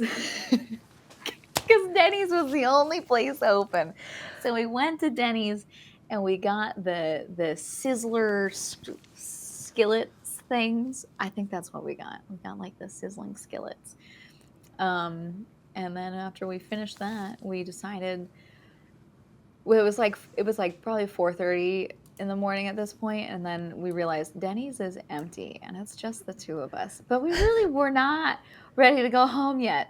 And I was mm-hmm. like, "Well, have you been to the floating docks on the bay?" And he was like, "No, I haven't." So we went to go down to the floating docks by the bay, which is very close by. And we kind of like caravanned over there. So we go over there, and unfortunately the tide was out, so the floating docks were mud docks. They were not floating, and I was like, okay, um, well, and we ended up, I had a blanket in my car, and so I grabbed my blanket and we sat on the dock and we snuggled up and we just chit chatted until the sun came up and the tide came in, and then we like walked around on the dock, and then we smooched, Oh, um, and exchanged numbers, and then we had an incredible 2 weeks together, and then he moved 700 miles away, oh, and we were long distance for a year. oh my Yeah. goodness. And then we're all like on the edge of it. And And then, now I'm here, and then I moved down to LA, and then now we are. So we met in 2017, and but yeah, now we're married. oh You my know. God. Oh, hell no. Okay. So, yeah, we all want to know. Okay. Well, if you would What like to was know another food-related date, exactly? okay, so I found out that Duder had lived in Argentina for a year, and because we were talking about it, and he was talking about this particular type of cookie from Argentina called alfajores, which is a cookie made out of cornstarch, basically. And it's a very soft, crumbly cookie, and in the middle, it has it's a very neutral kind of cookie, but very soft, crumbly. But it has dulce de leche, which is like a very rich caramel in the middle, and you roll them on the outsides with coconut, so it's like a sandwich cookie with coconut and caramel. And I made him. I was like, I found out, and then I was like, oh, okay, I'm gonna make some alfajores. Mm. And so I made him alfajores, and he was like, and I don't know. See, other things early on that I've made him, like just roasted chicken. Or the chicken and grapes. I have this chicken and grape dish I make Chicken and sometimes. grapes. What's that about? It's chicken and grapes. Oh, It's like really? chicken, I've never and heard then of that it's like combo before, it's but like I'm so intrigued. roasted chicken, and grapes, and it's got like yeah, I could send you the recipe. I got it from a book. It's that I had tried, and it was actually really delicious. Yeah, you like pan sear the chicken first, and then so it's got like a really nice crust on it, Yeah. and then you bake it in the oven with shallots and grapes, and a bit of chicken stock, and then you take the chicken out and you add more chicken stock and wine, and reduce and make this sauce with the rest of the grapes, and then it gets poured over top of the chicken. It's really delicious. I'll send you the recipe. Yes, please. Oh my God. Wow, that sounds incredibly delicious. Holy crap.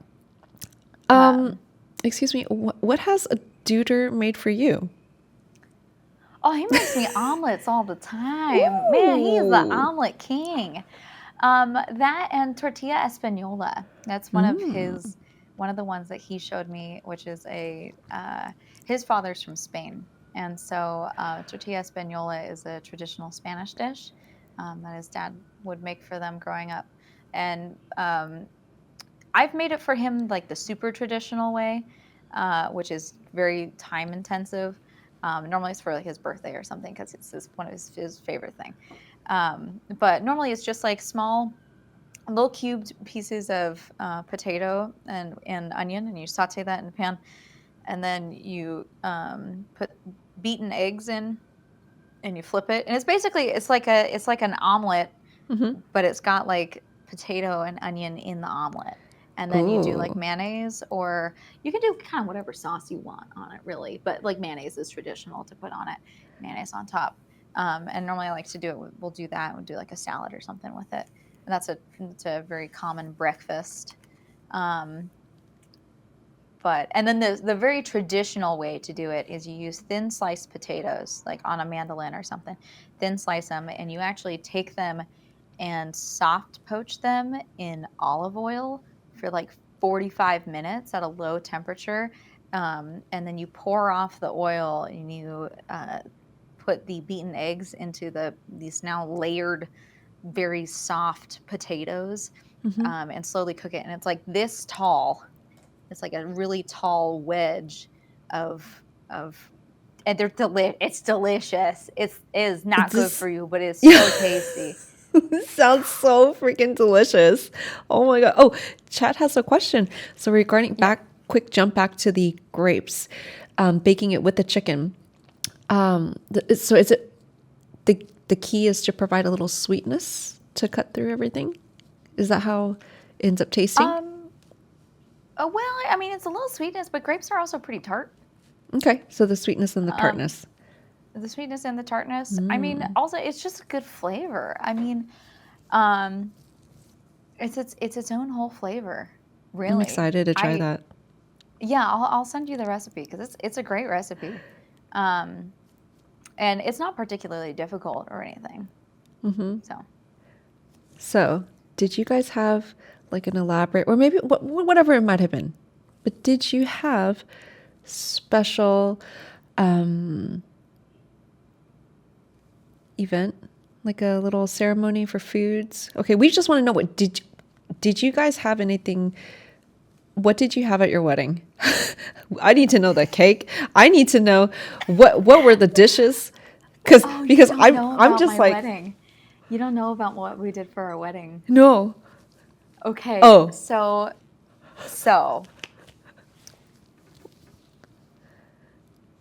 last year, October, um, about 2 weeks before TwitchCon, we decided, let's just do it. We're gonna be in Vegas. So we told our community that we were going to have a meetup in Vegas and did not tell them the location until the day of. And I had reached out to some specific streamer friends that we really wanted to be there and told them, hey, we're having a wedding. You should come. And Wow. within 2 weeks, I managed to get the location, my dress, Juder's tux, I got everything all sorted out, right? And we got the best man figured out. We got the maid of honor figured out.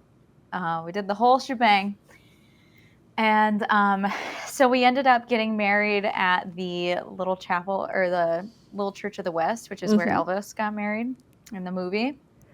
And really hadn't thought about food, in all honesty. And one of our community members, Mr. Troyer, showed up with this gluten-free, Oh. like double chocolate banana bread, and it was like a 3-pound loaf of banana bread. It was a brick, and we were like, okay, yeah. So we have the whole little ceremony, and it was super cute and like just a ton of fun, absolutely wonderful. And we do the ceremony, and then I was like, oh, let's go over to the Venetian because Mm-hmm. it'd be really fun to take pictures there, and it'd be really pretty. And we also, it's kind of in the middle of the strip, so it would like be like a Yes. good spot for people to like make their way back to wherever. So we all rally and go over to the Venetian, and we ended up finding their food court, and I was like, let's just pull together a table. So we pulled together a banquet table, and there's like 20 of us. And so we pulled together this big long table with all these two tops. And I was like, I don't know who ordered what, but there's tacos over here, there's like Italian over there. So everybody splits up, and we go and we get our different food from the different food vendors, and we come back and we're just eating. Like, I ended up with, like, there was nothing gluten-free. I had like a Cobb salad for my wedding dinner. And I don't remember what Duder had. Duder, what'd you have at the wedding?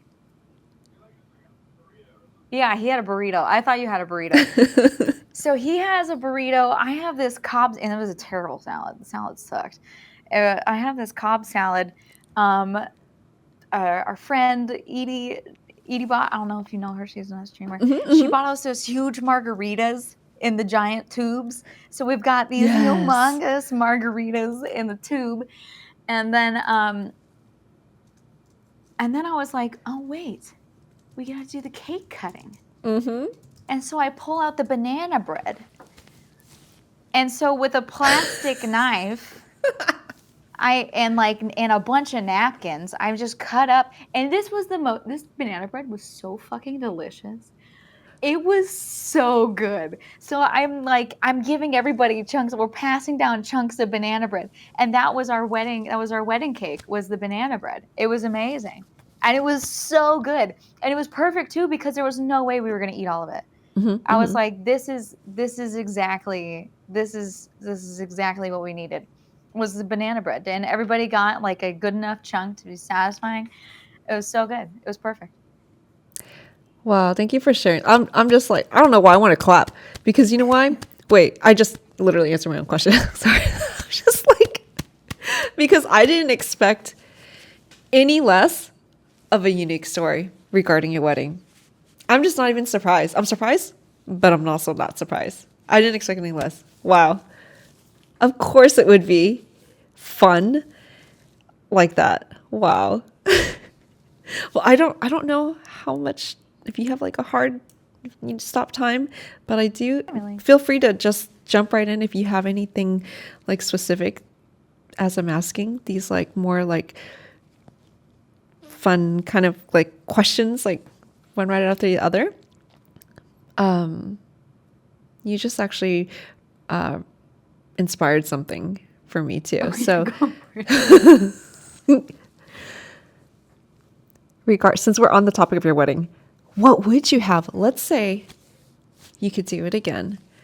What's a guest list of 1,000 for all of us? What would it be?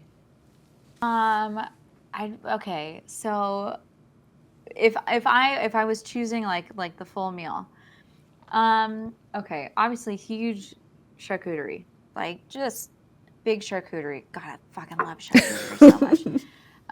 So yeah, big charcuterie, and then I would probably do something like, look, I think people underestimate simple fare. Probably like a salmon and a chicken kind of option between the two. And then maybe a vegetarian kind of situation, maybe a vegetarian lasagna option or something like that. I was never particularly picky about the wedding, obviously.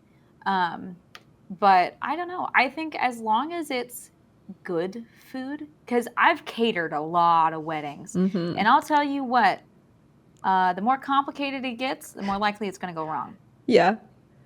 So if you want your food to turn out well, pick something that is going to taste good, kept for a long time, kept hot for a long time. Like, really, and keeping things relatively simple, you're going to please most people.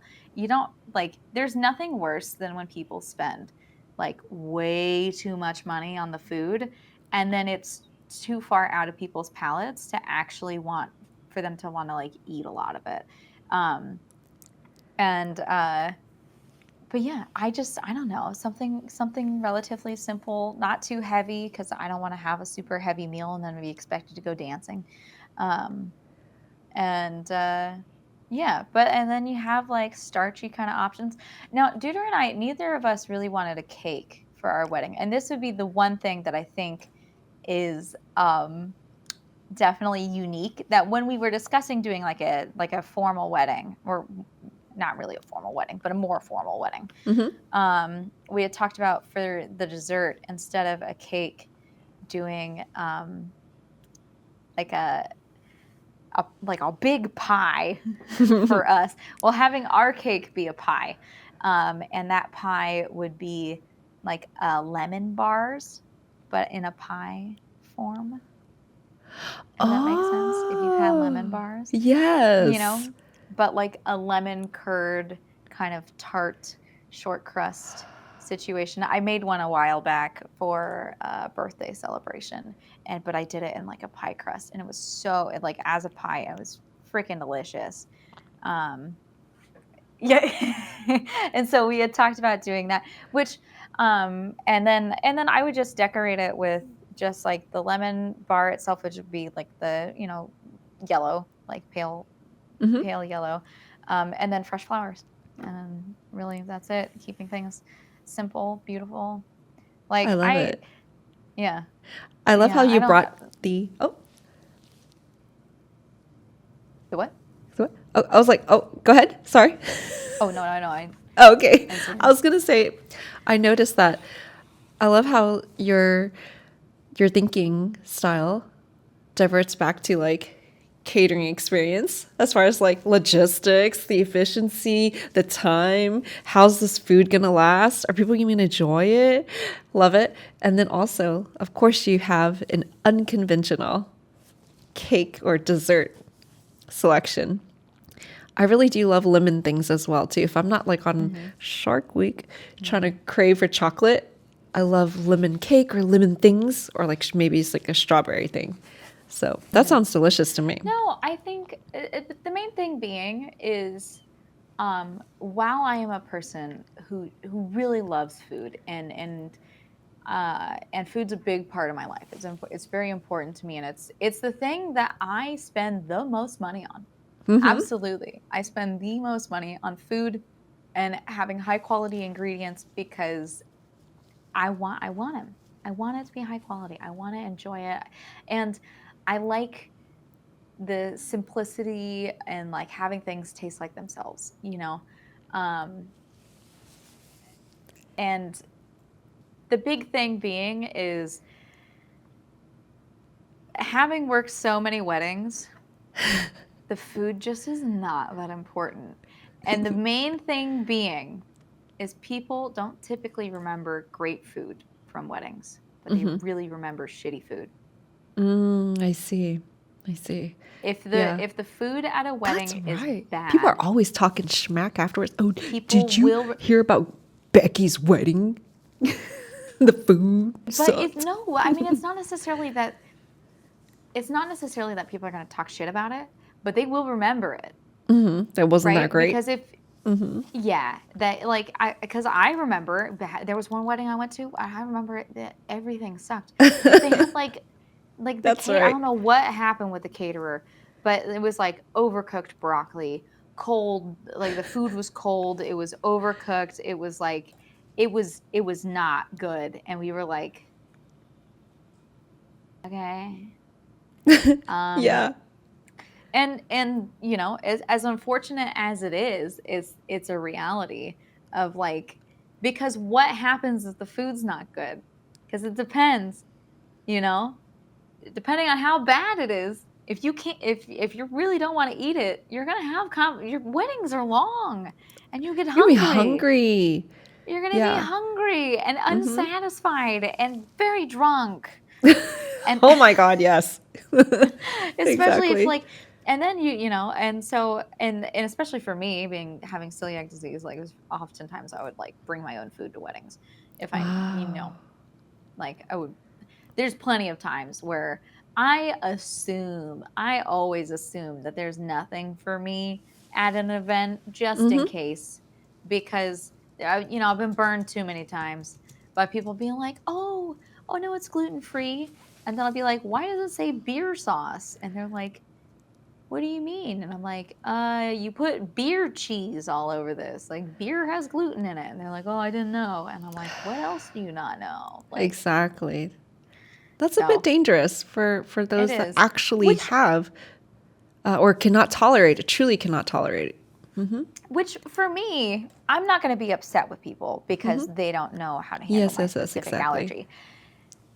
I would be upset if they were offended that I wasn't going to eat their food. I would be like, look, man, I don't care how good your cheese sauce is. I don't feel like throwing up. So Exactly. Yeah. I'm not going to eat it. Like, Yeah. But you're so right about like, because when you were talking about like, that's the thing that you remember is like the bad food. And plus, because it's so much, it's part of that experience, meaning you'll remember that you're freaking hungry. You're going to become hangry and then drunker and drunker because you have no food to soak it up. I know with like Asian weddings, like the aunties, that's the number one thing that they will be talking about, quote unquote, talking about the next day. Is like, oh, the food wasn't that great. It's just always that. So we know that pretty much our cats are indeed our overlords, right? But you are allowed to have, oh gosh, dang it. Freaking don't mind them. My chat's being rude. Okay, anyway, forgot about that. So Bert and and Kiki. Kiki, I was like Kitty. No, the Kitty is obviously, it's Kiki, is has graciously allowed you and Duder to have a show. Now, however, if Bert was running the show, what treat would he entice you to dance and entertain for his online friends? Oh, there he is. Bart.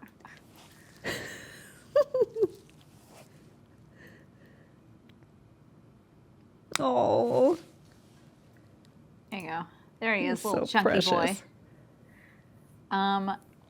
What treat would he want me to oh wait, hold on, he just turned around now. Oh, he's a good face. He's a good boy. What treat would he want me? Well, he just loves freaking freeze-dried chicken. Like like he's just obsessed. I have these freeze-dried chicken treats where it literally is just one ingredient. It's just chicken, and they do it like they do the chicken and MREs Ah, and like, yes. you know, that kind of stuff. And he loses his mind for it. But there are a few human food. Typically, he really doesn't like human food. There are a few items that he does like. He does like ham, which he will go for ham. Sometimes he will go for cooked chicken, although it's random when he will. He likes cantaloupe a lot. I don't know why, but the cat really likes cantaloupe, and he'll kind of go feral for it. He really likes to eat cantaloupe, and He's like you. He if likes melons.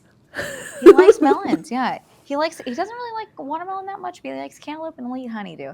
And if I am trying to eat cantaloupe, he'll be like climbing me, trying to get it. He's obsessed with it. He wants that cantaloupe. Yeah. And then and he likes things that have like buttery flavor to them. Like there was these Like a croissant? no, All I think about is croissants. maybe. No, I'm thinking of specifically there's a Japanese chip. It's a potato chip that he like weirdly was super into. Because he's never eaten potato chips before, but all of a sudden he was super into this potato chip that was like a honey butter flavored potato chip. I know which one you're talking I about. feel like you've seen them. Oh my You God, know yes. what I'm talking about. It's not the Korean store. The honey butter chip. Yeah. No, they're the Korean store. And like, I don't know if they're Korean or they might be Korean actually. Maybe I found them at H Mart. Yes, H Mart. But yeah, because like there's a oh no, the one that's at the Japanese store is like a Hokkaido, like the thin Oh. ones, which I don't Okay, think he's okay. gone for those.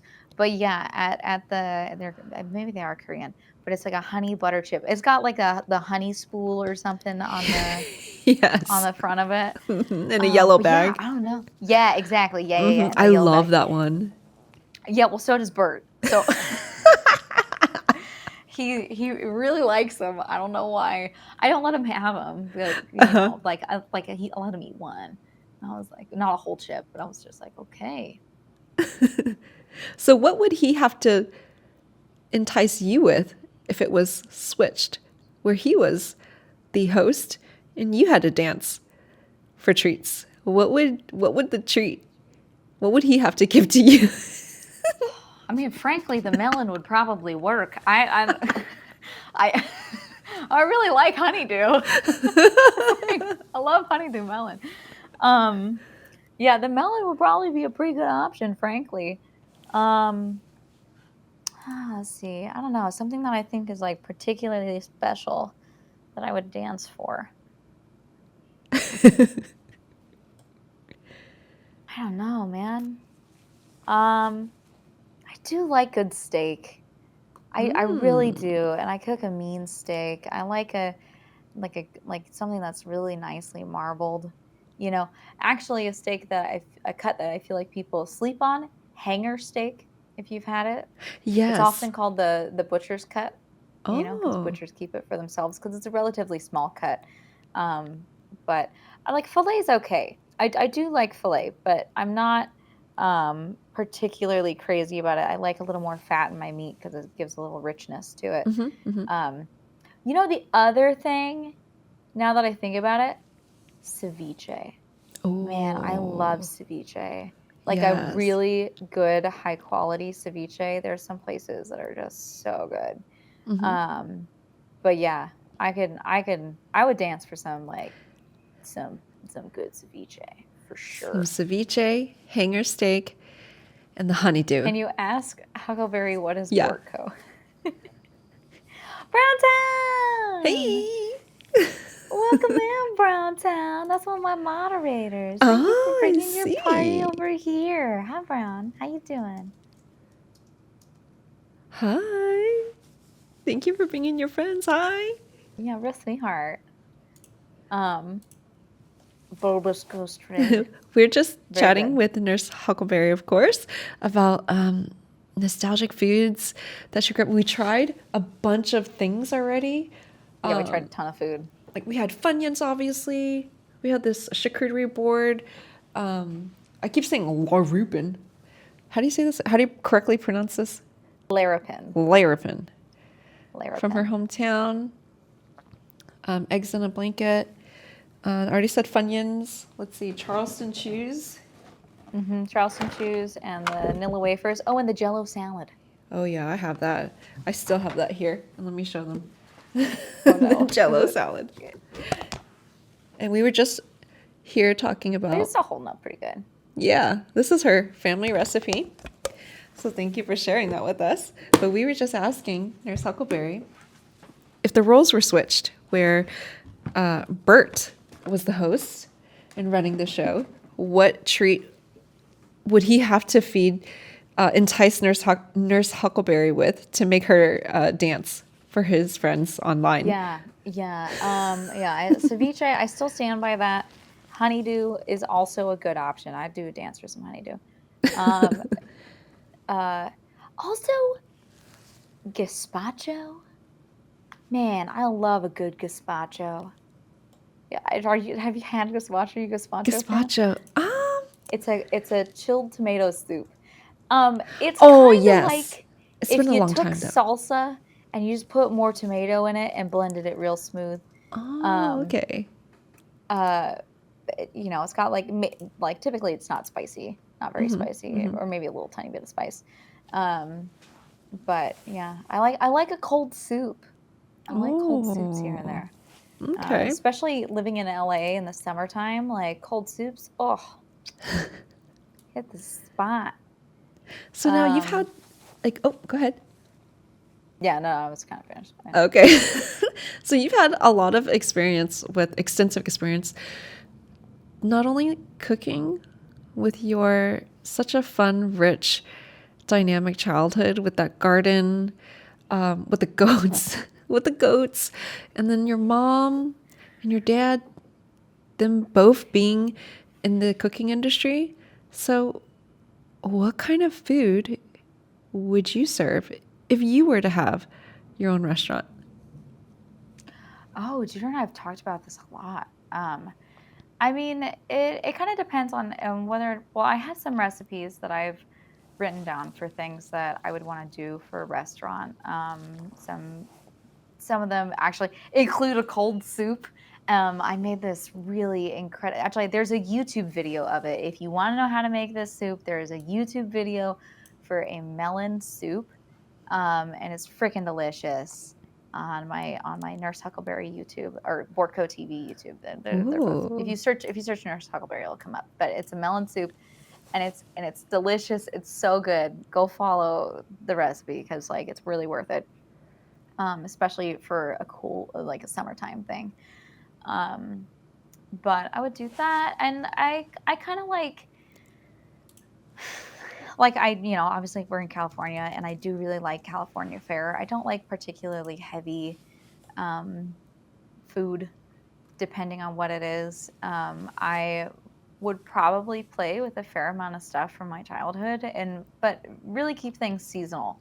So I mean that's a big part of it for me is keeping things fresh and seasonal, and working with um, the best tasting product for the moment. So that way you're going to have really delicious things. And I like to change things up constantly. So I would want to have a menu that's consistently rotating. Um, and I very much feel like less is more when it comes to having worked in a multitude of restaurants, and what really works the best is having a relatively small menu with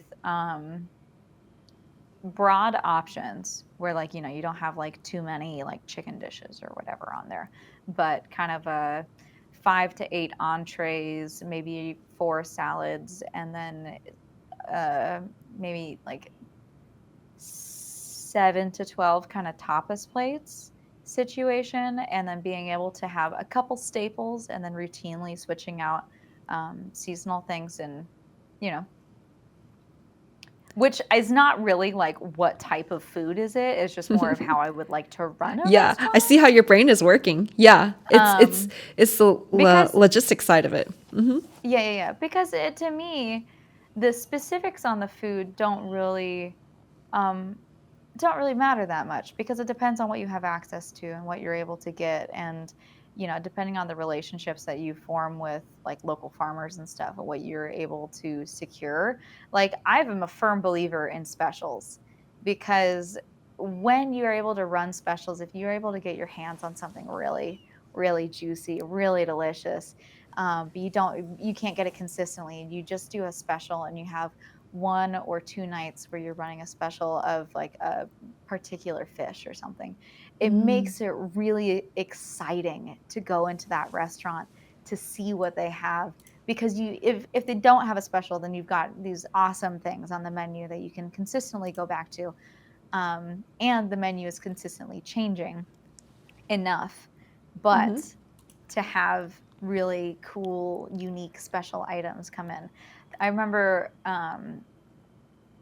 one restaurant I worked at, we did this incredible wood-fired ruby trout, and it was served with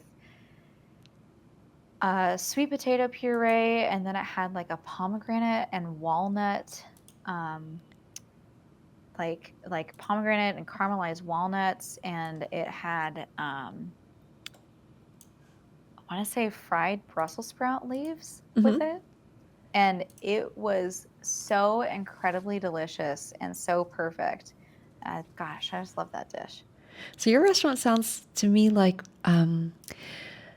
because you want to really highlight what's seasonal. So it reminds me of those like farm to table Yeah.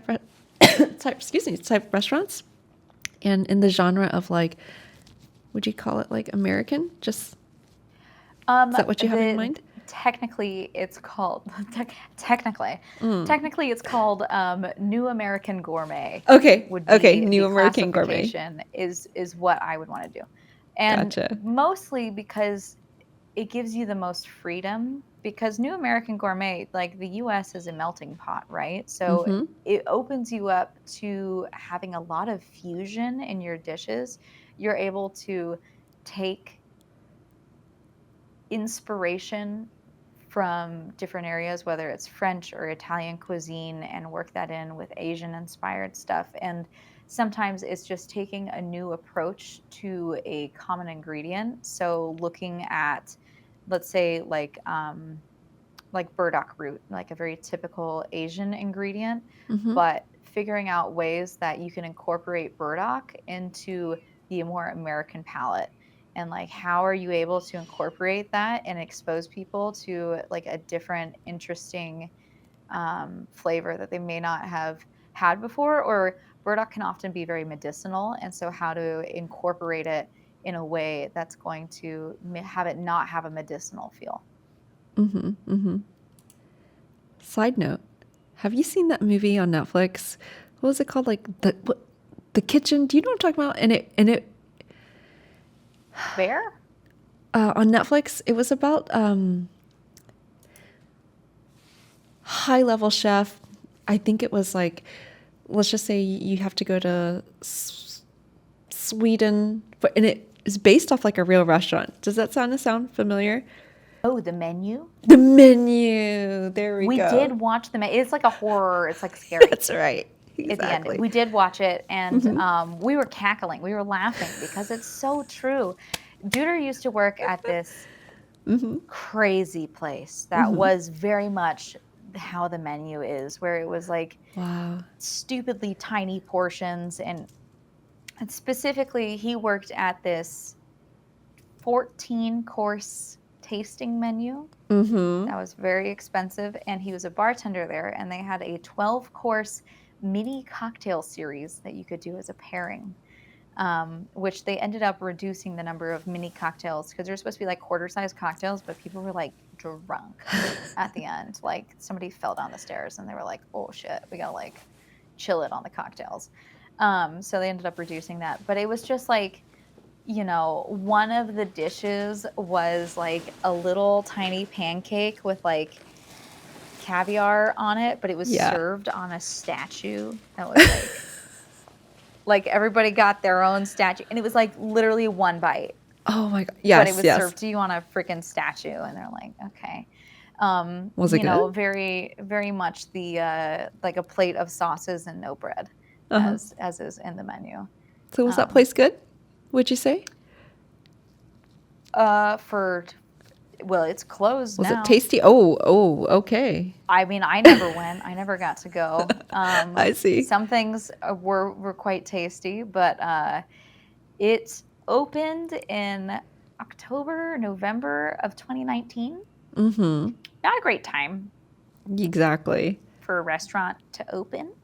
And by the time the pandemic rolled around, it was already bleeding money. So For the sure, I can pandemic was a imagine. fantastic excuse to close Mm-hmm. in 5 months. And that restaurant I was thinking about is Noma in Copenhagen. That's the one. Yeah. That's me. Well, the restaurant he worked at was not as fancy as Noma. But I remember because he helped to open the place, Hmm. and when he first was like there, they had given everybody these scripts that they were meant to memorize, and it was to tell a story of the food because the restaurant was the inventor of Asian fusion food. Hmm.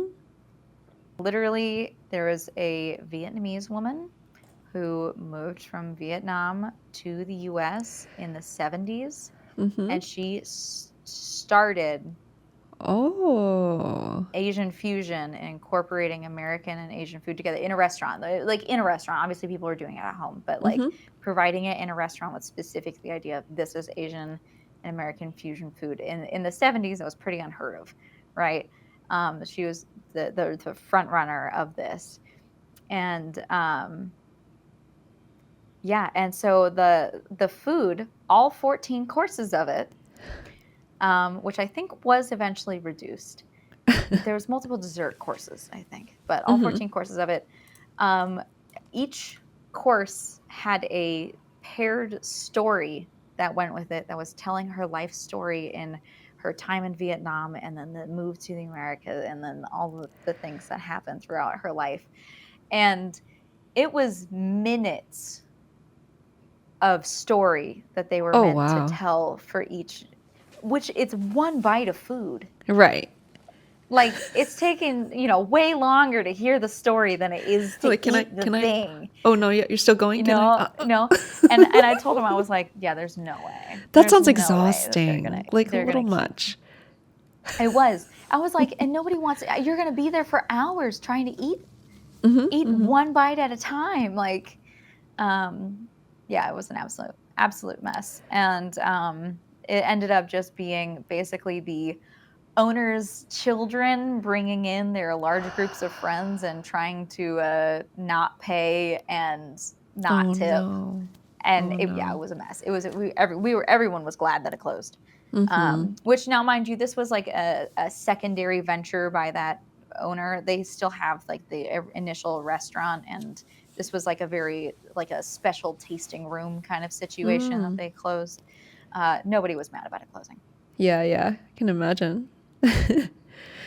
Well, this question is very cliche, but without the boundaries of, like, if you remove your limitations right now for the celiac disease, if you could anything again, so what's your final meal? What's that meals, plural? That one last must-have treat meal, and disregarding what you can and cannot have.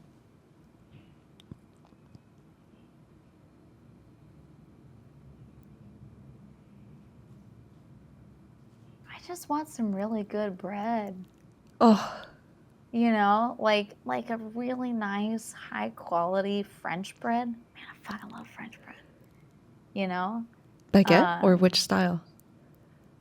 No, like a softer French loaf. I really like that. Oh, I don't know, and like toasted, like garlic bread. Man, oh man, I love garlic bread.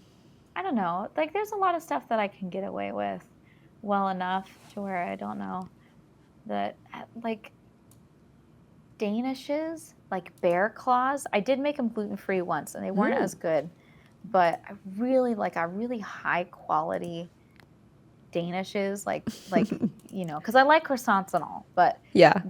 a Danish, like, and especially bear claws. I love the filling in bear claws. And pizza, man, gluten-free pizza just does not hit the same.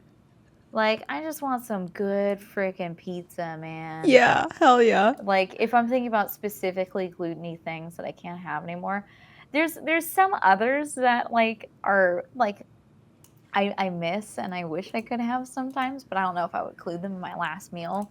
And it's from things that you wouldn't expect, like and I know people are gonna be like, "Are you serious, nurse? Like, you actually miss this or whatever?" There's two things: licorice. I really like licorice, and it makes me so sad that I can't have it. And especially because the gluten-free versions just aren't the same. It's just not the same. It's got to have the wheat in it for it to taste right. And then also, and this is the unpopular opinion, I like Whoppers, which is like malted milk balls.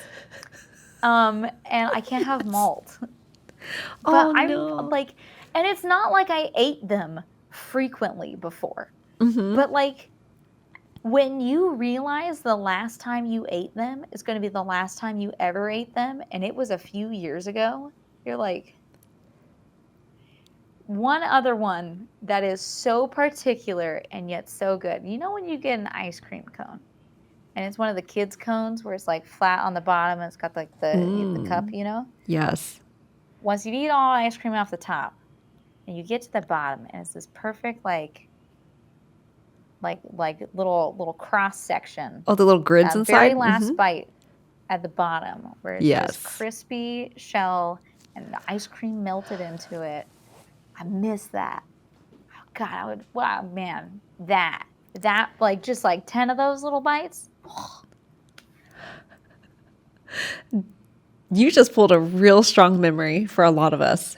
Hell yeah, that little bottom piece.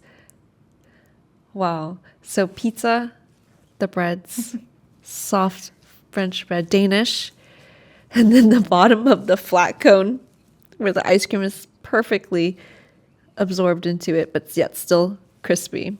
Wow.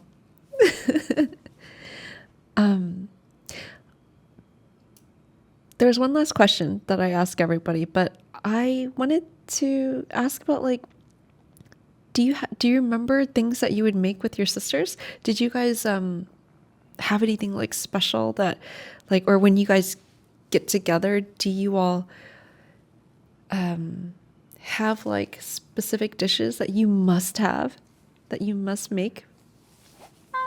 No, not really. I wouldn't say that we have specific dishes that when we get together we want to make. I normally make requests from my mom if it's something like I really love my mom's lasagna, so I might ask her to make lasagna. Um, but when it comes to my sisters, it kind of depends. I did bake a bit more with my older sister. Um, my younger sister, not so much. I did well. It was more of like I would be making things, and I'd be like, do you want to join?" And she would decide or not. Um, but I don't know, deviled eggs. I feel like when the family gets together, typically do something like deviled eggs, which I mean I fucking love deviled eggs. So good. That's so classic. Everything. I'm thinking about the Jello salad next to the deviled eggs. Such a classic view right there. I mean, it's I'm thinking about like when the family gets together and it's very like a holiday situation. I mean, actually, speaking of holiday situations, my older sister and I, we would make like eggnog from scratch a lot during Christmas and like um we do Christmas baking and that kind of stuff with like Christmas cookies um, or kind of whatever. I mean, bake all sorts of stuff. Um, but I don't know. I mean, we're not particular. Like, I hate to say we're not really sentimental, but I'm probably the most sentimental of the bunch, and I'm not that sentimental.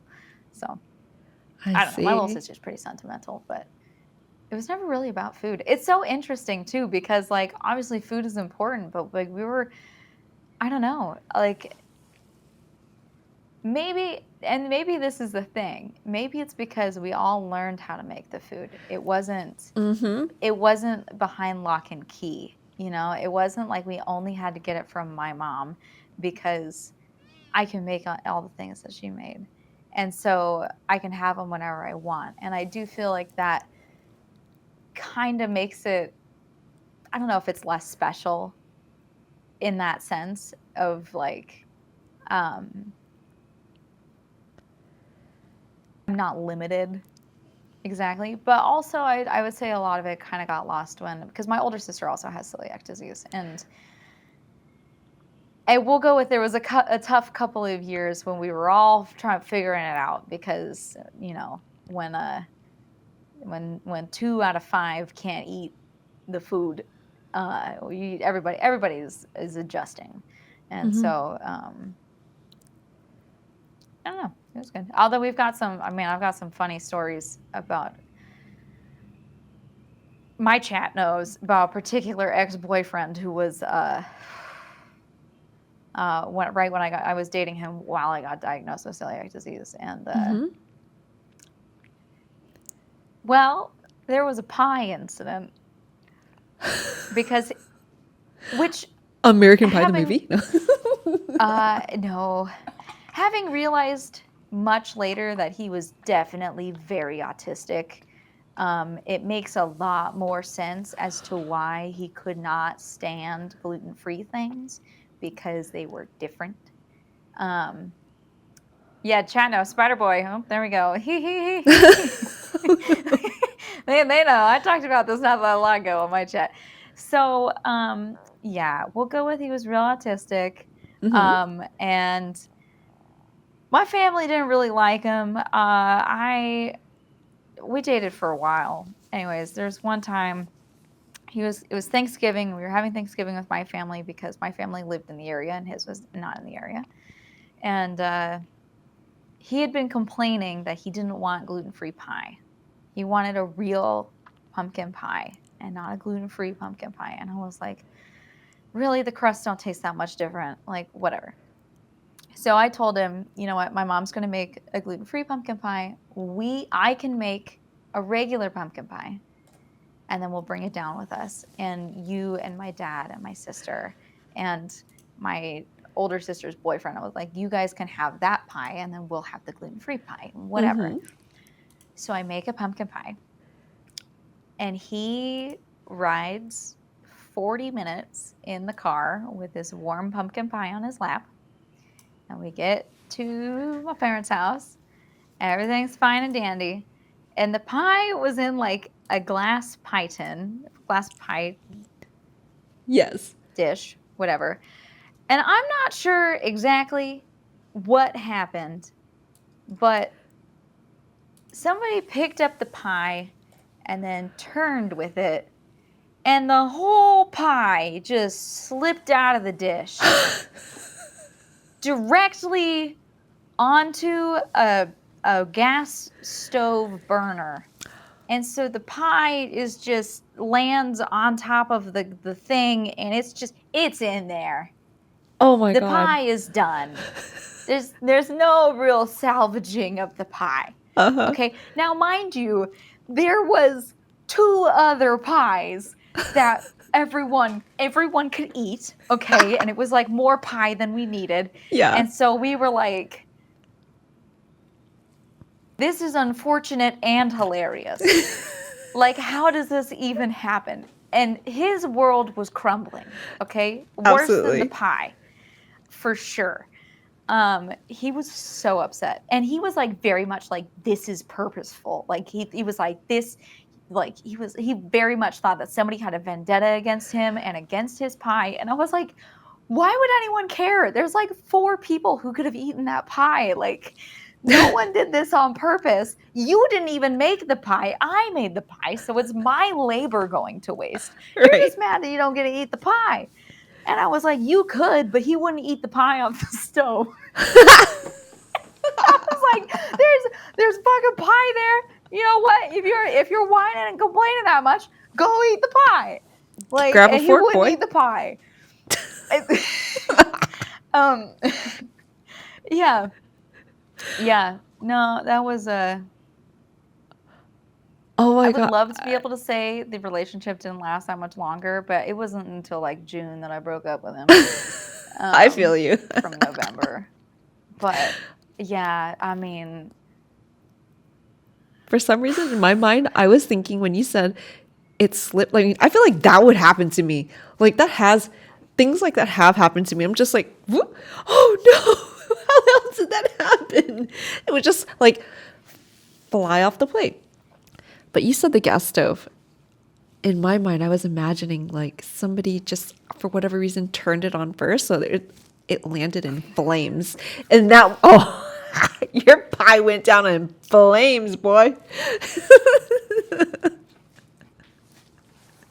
Oh my the God. story is never not funny. Yeah. So feel free to chime in because I want to also respect your time too. If there's anything else that you want to share. But the last question I tend to ask everyone is that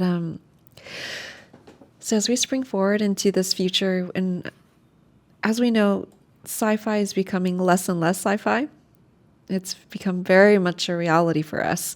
So we're already having just huge advancements in biotech, especially in assisting humans with sight and just amputations, things like that. So, we all know about the Neuralink. So that's coming. All this is coming.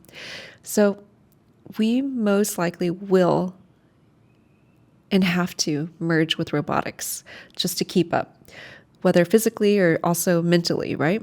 So if we were able to transfer into another body where it is robotics, and we were offered the choice, as far as fuel goes, everything needs fuel in the universe. So whether the fuel be very efficient, run on it, whatever, or you would have the choice of either or. To either A, you must still eat or have some kind of sustenance as your fuel, or to choose it as a like a an optional experience.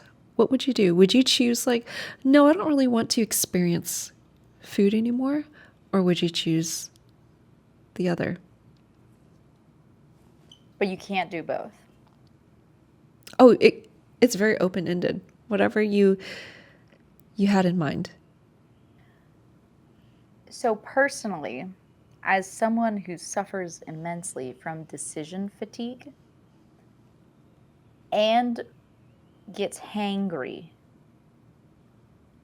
I would love to not always have to choose what food I have, which I could technically have now, except I am a person who really loves variety in my food, so I don't want to eat the same thing over and over again.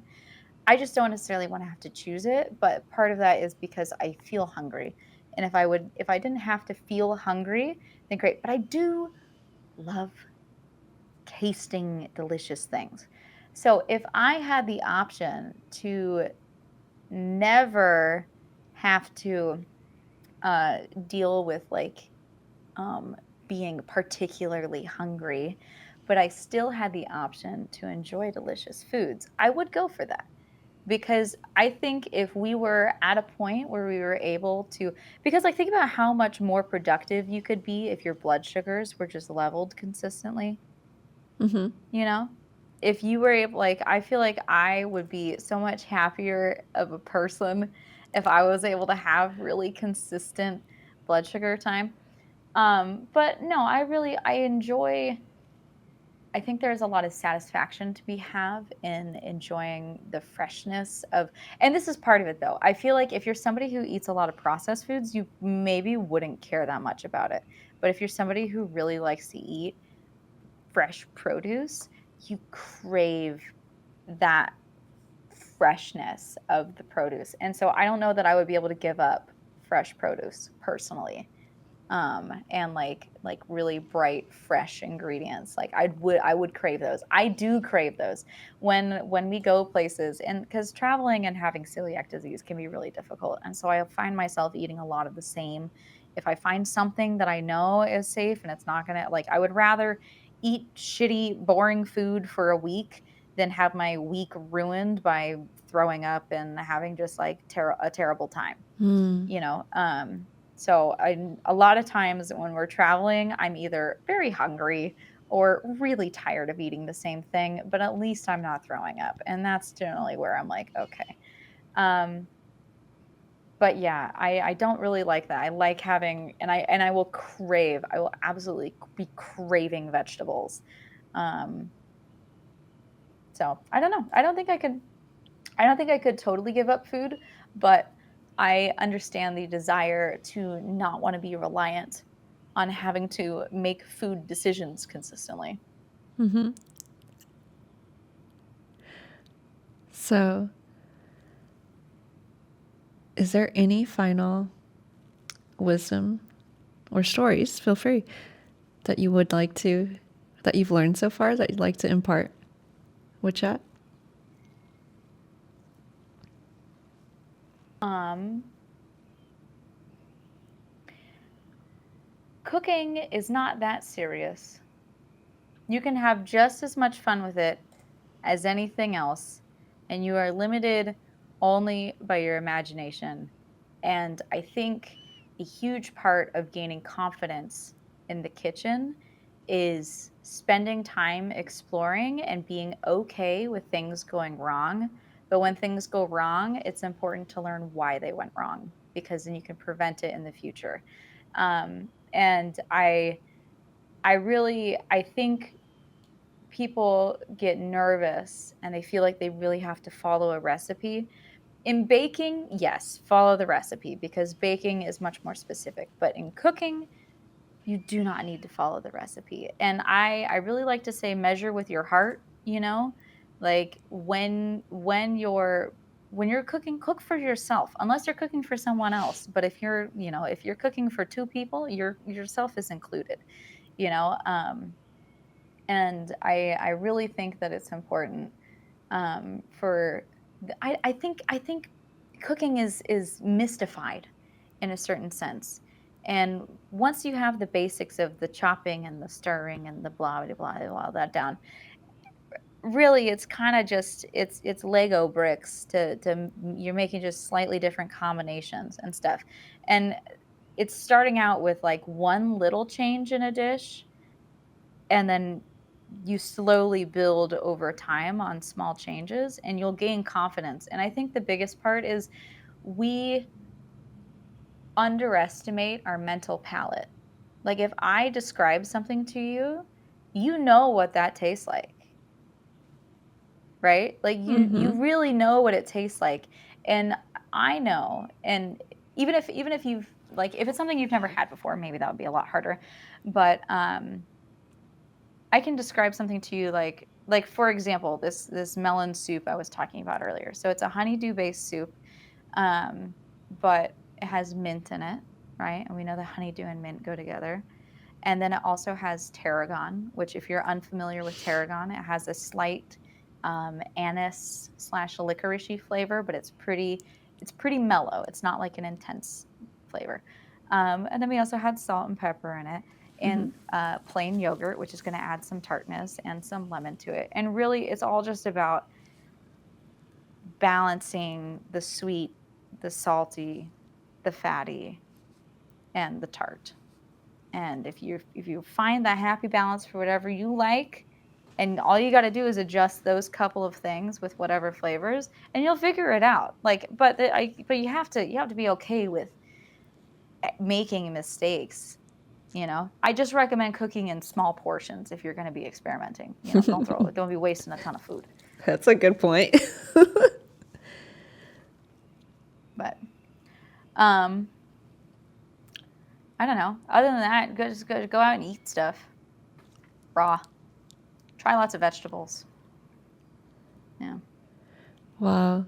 Thank you for demystifying cooking for us because of your unique childhood experience. It really is so beautiful. Such a rich childhood that you had, being able to grow up in a semi-rural area, small town, being able to grow up in that garden and with such a unique, interesting household, let's just say. And then Yes. because of that, you cooked. And it's a beautiful thing that your parents shared that with you guys.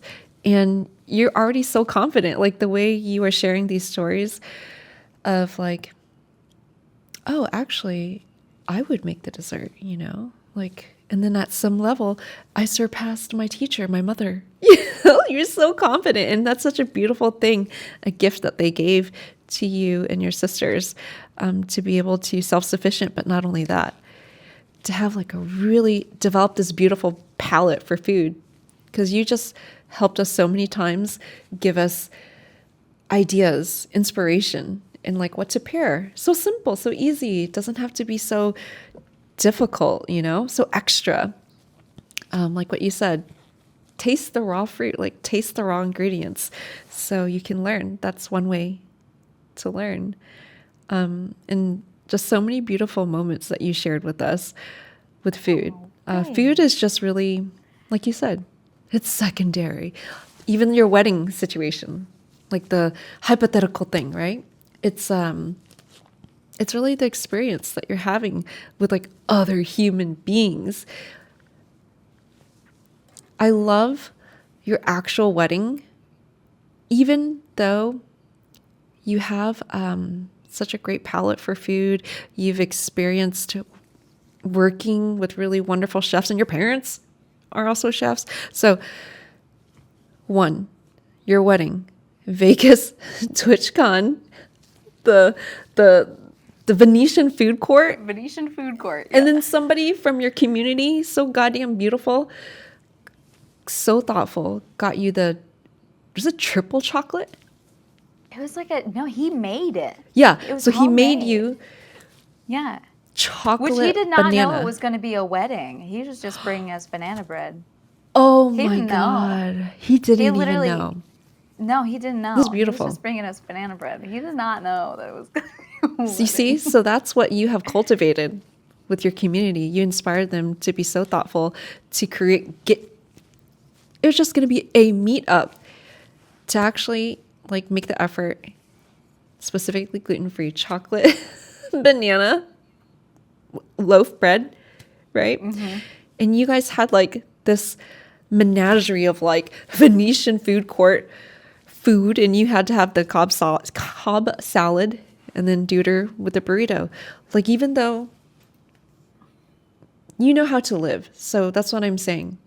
It doesn't have to, Yeah. fancy doesn't mean, or excuse me, good doesn't equal fancy. It's the experience. Use what you got. And then with your first date, we do what the hell? Denny's experience, you know? It's so beautiful to hear this and to remind people that like good doesn't mean fancy, and just because it's fancy, vice versa, doesn't mean Well, it's I good. wouldn't say that was a particularly good. Well, yeah, it's more of like the experience. That's really what it is, that human event okay, around hold on. food.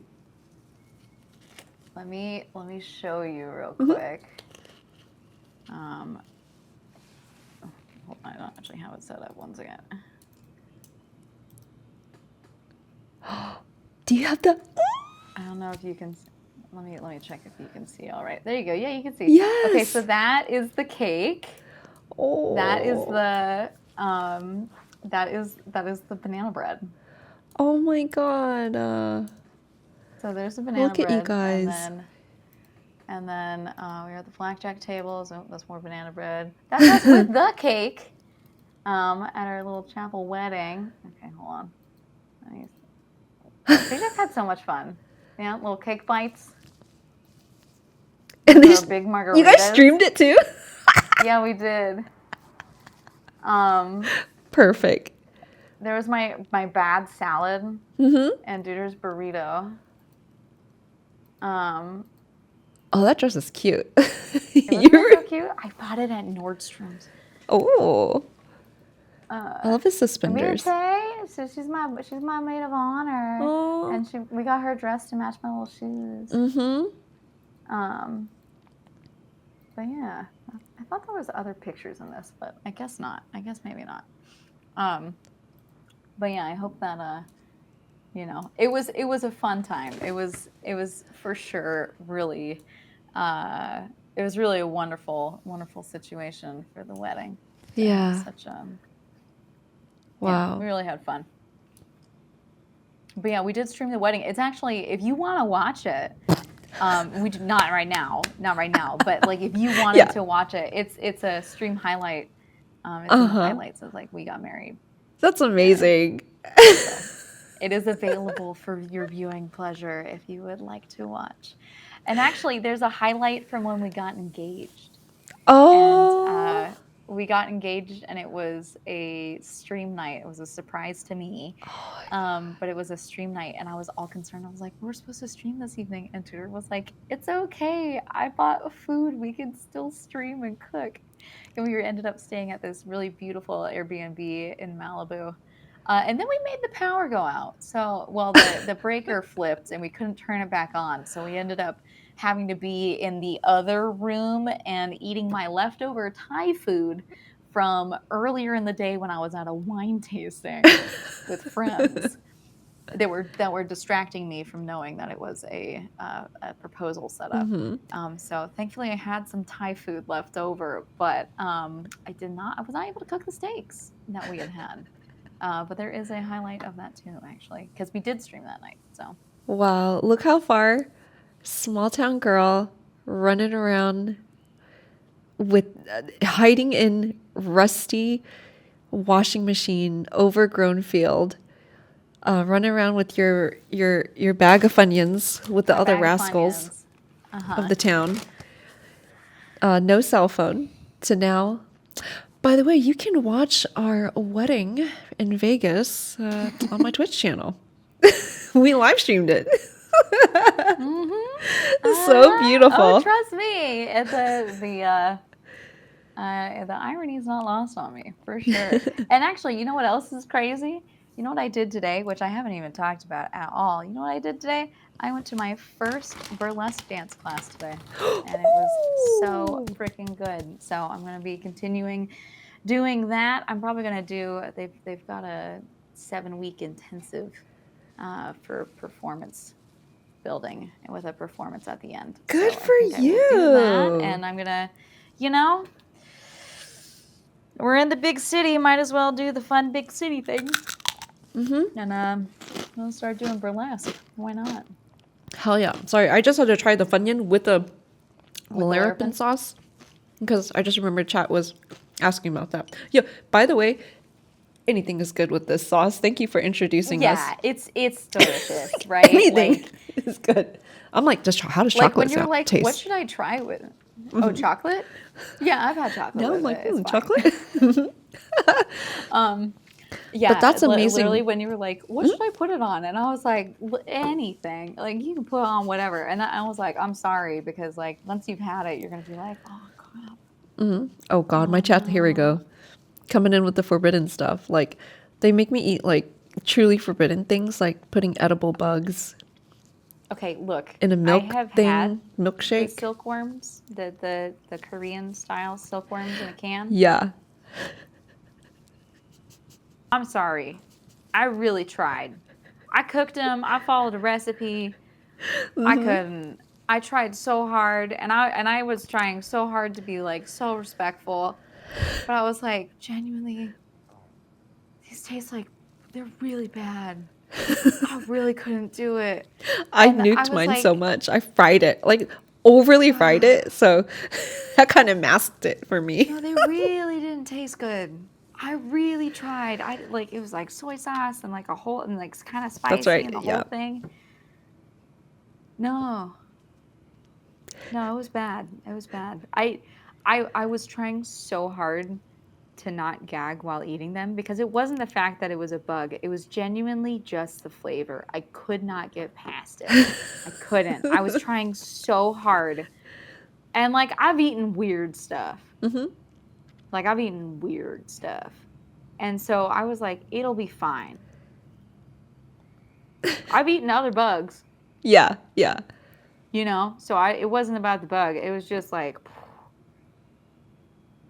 I don't know. I don't know about them in particular. And I felt really bad because I was like, I was like, okay, like it's, like I'm, but then again, there's like Asians typically find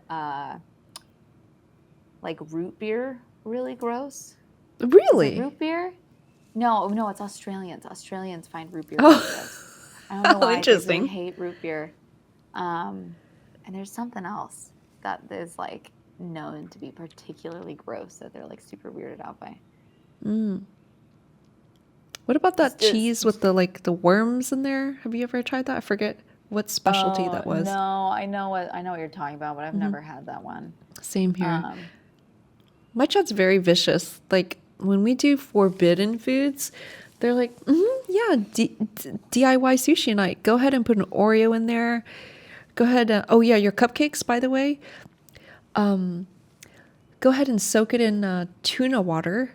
Add some wasabi in your red velvet cupcake. Mayo, which actually kind of blends in. And like some other junk. I don't know. I can't remember. Well, I mean, I'm traumatized. People put mayo in chocolate cake all the time. Actually. Yeah, yeah. Oh no, they mean like after, just so that I can make sure that I can taste it. Soak it in the tuna water. Put tuna in your cupcake. It's atrocious. Anyway. Yeah, no, that's unfortunate. That is, I don't let chat do that. I know, right? Like, Uh, what sane person would? no, I don't let them actually. I mean, to be fair, I have made some weird stuff. Like everybody knows about the AI French toast. What happened? Well, I asked AI to make me a French toast recipe, which I can share with you. I'll throw it in the chat for anyone who wants to. In case you're wondering, what AI thinks French toast is made out of.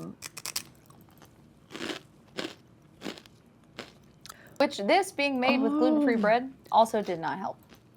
Was it grating the slice of cheese or something like that? That I was think I recently. caught that. That Oh, was okay. that was making a full English breakfast. Oh, okay, I got timed out. Oh, I'm But so it's sorry. You're good. Please ask for permission. I'm sorry, I didn't Oh my ask. god.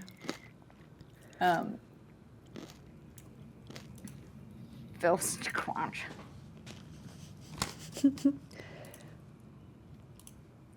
Anyways, so I can read There it you to go. you. There you go. Well, I don't know about you, but I typically don't put sliced tomatoes in my French toast.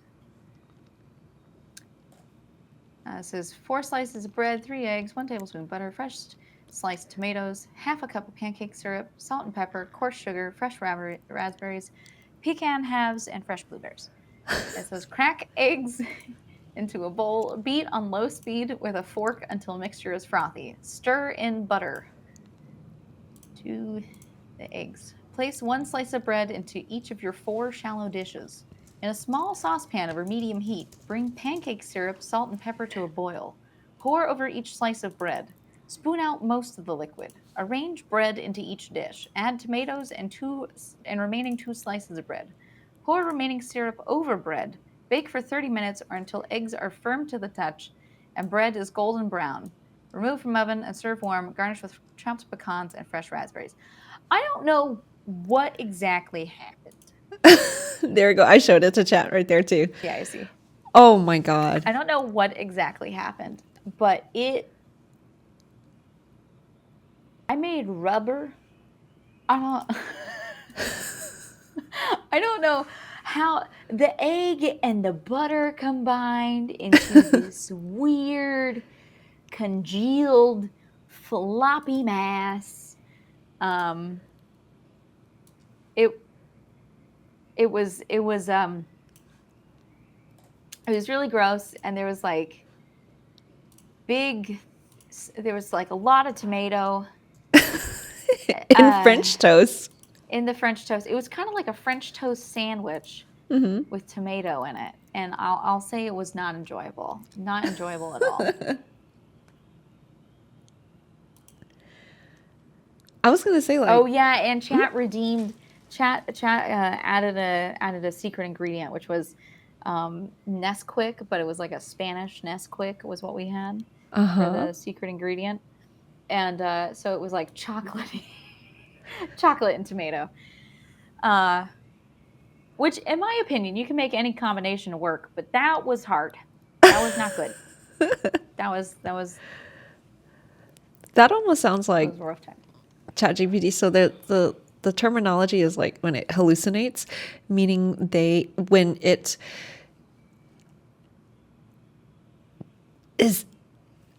doesn't have like concrete data to pull from, so it's just going to kind of guess. So that's what hallucinating is. And that seems to me like a hallucinated, like it never found a right recipe for French toast. Well, see, this is the thing.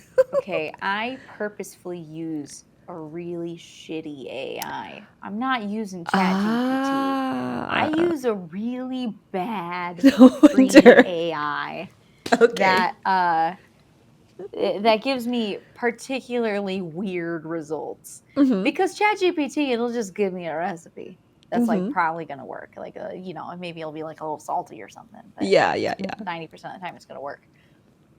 Yeah, I can't remember what I tried, but it was just like, it was okay with ChatGPT, like the recipe, I mean. Yeah, it was just okay, but it wasn't like this monstrosity No. that you had. Yeah, no. This particular, it's called Infer, INFER kit, KIT, Infer kit. Forget.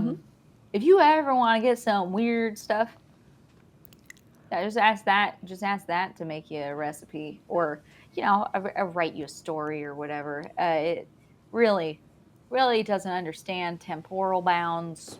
Uh-huh. There was one time we were trying to get a recipe, and it was like, take your fish and put it outside on the grass because that's the best place for it to get fresh air. And we were like, whoa, what? What do you mean? It was like, go put it on the lawn. Oh my God. It'll ripen better on the lawn. Yeah, exactly. Well, Nurse Huckleberry, was there anything else that you wanted to share? I don't know. I feel like that's probably it. I'm getting sleepy. Yes. I'm getting sleepy on my end. But if you ever have any questions, I'm always more than happy to answer questions about food, particularly every other Wednesday on my second channel on NurseHuckleberry. I do a advice show called Oh Barkeep, where I, as a quote retired bartender, give advice, and I give food advice too. So if you're Ooh. struggling with something, I have a Google form so things can be anonymous, but they don't have to be.